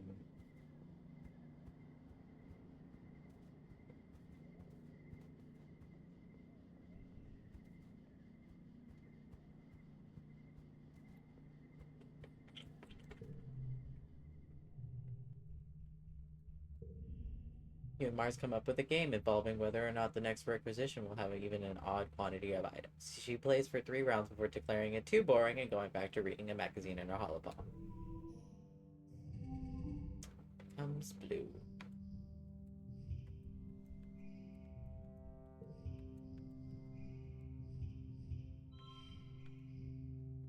Oh, wait.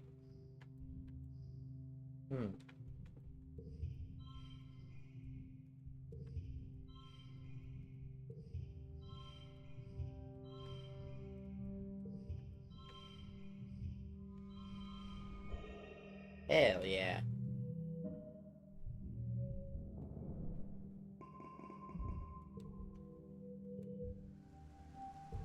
Early wet. West of...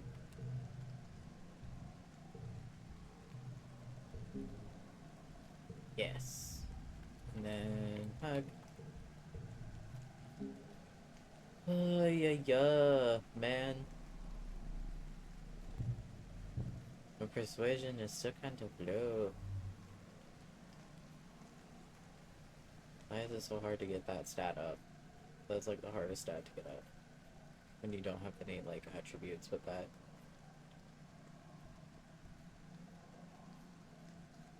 And my empathy is so low. I'm not an empathetic person.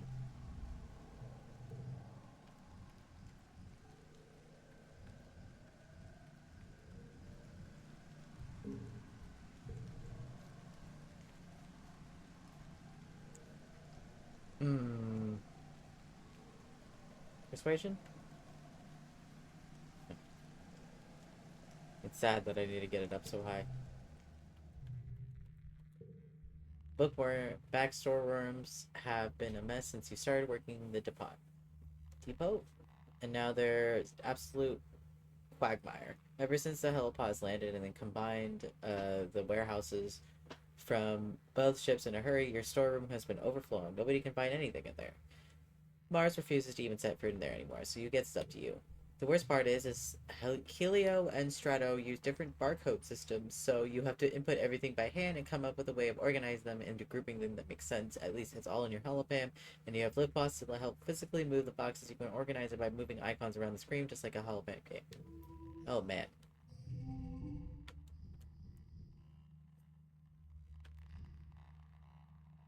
Hmm.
Yeah, why not? We did it!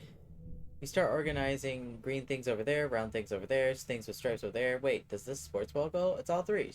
Should you start a sporting goods section? At the end of the week, the storeroom is spotless. Everything is a perfect place. There's even space to walk. Seek and Moros take the majesty of your work.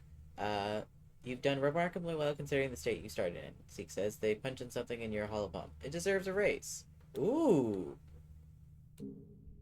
Even Mars is impressed. Wow, she says. I don't know where everything is, but I feel like I understand how to find it. How did you do that? Seek gives her a strange look, but she just shrugs. What? Seek sometimes it's cool to put a little extra effort, even if it's just some dud boxes.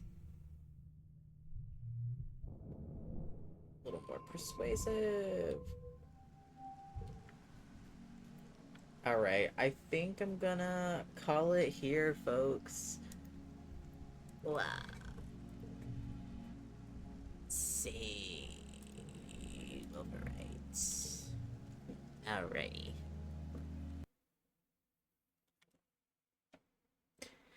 Thank you so much, everybody who came in and watched my stream. I care about all of you guys so very much. And thank you so much, my little rotten apples. I hope you guys have a wonderful night tonight and sleep well. Goodbye, bye. Bye, Peachy. The Peachy is Doki. The Doki is Peachy. Goodbye.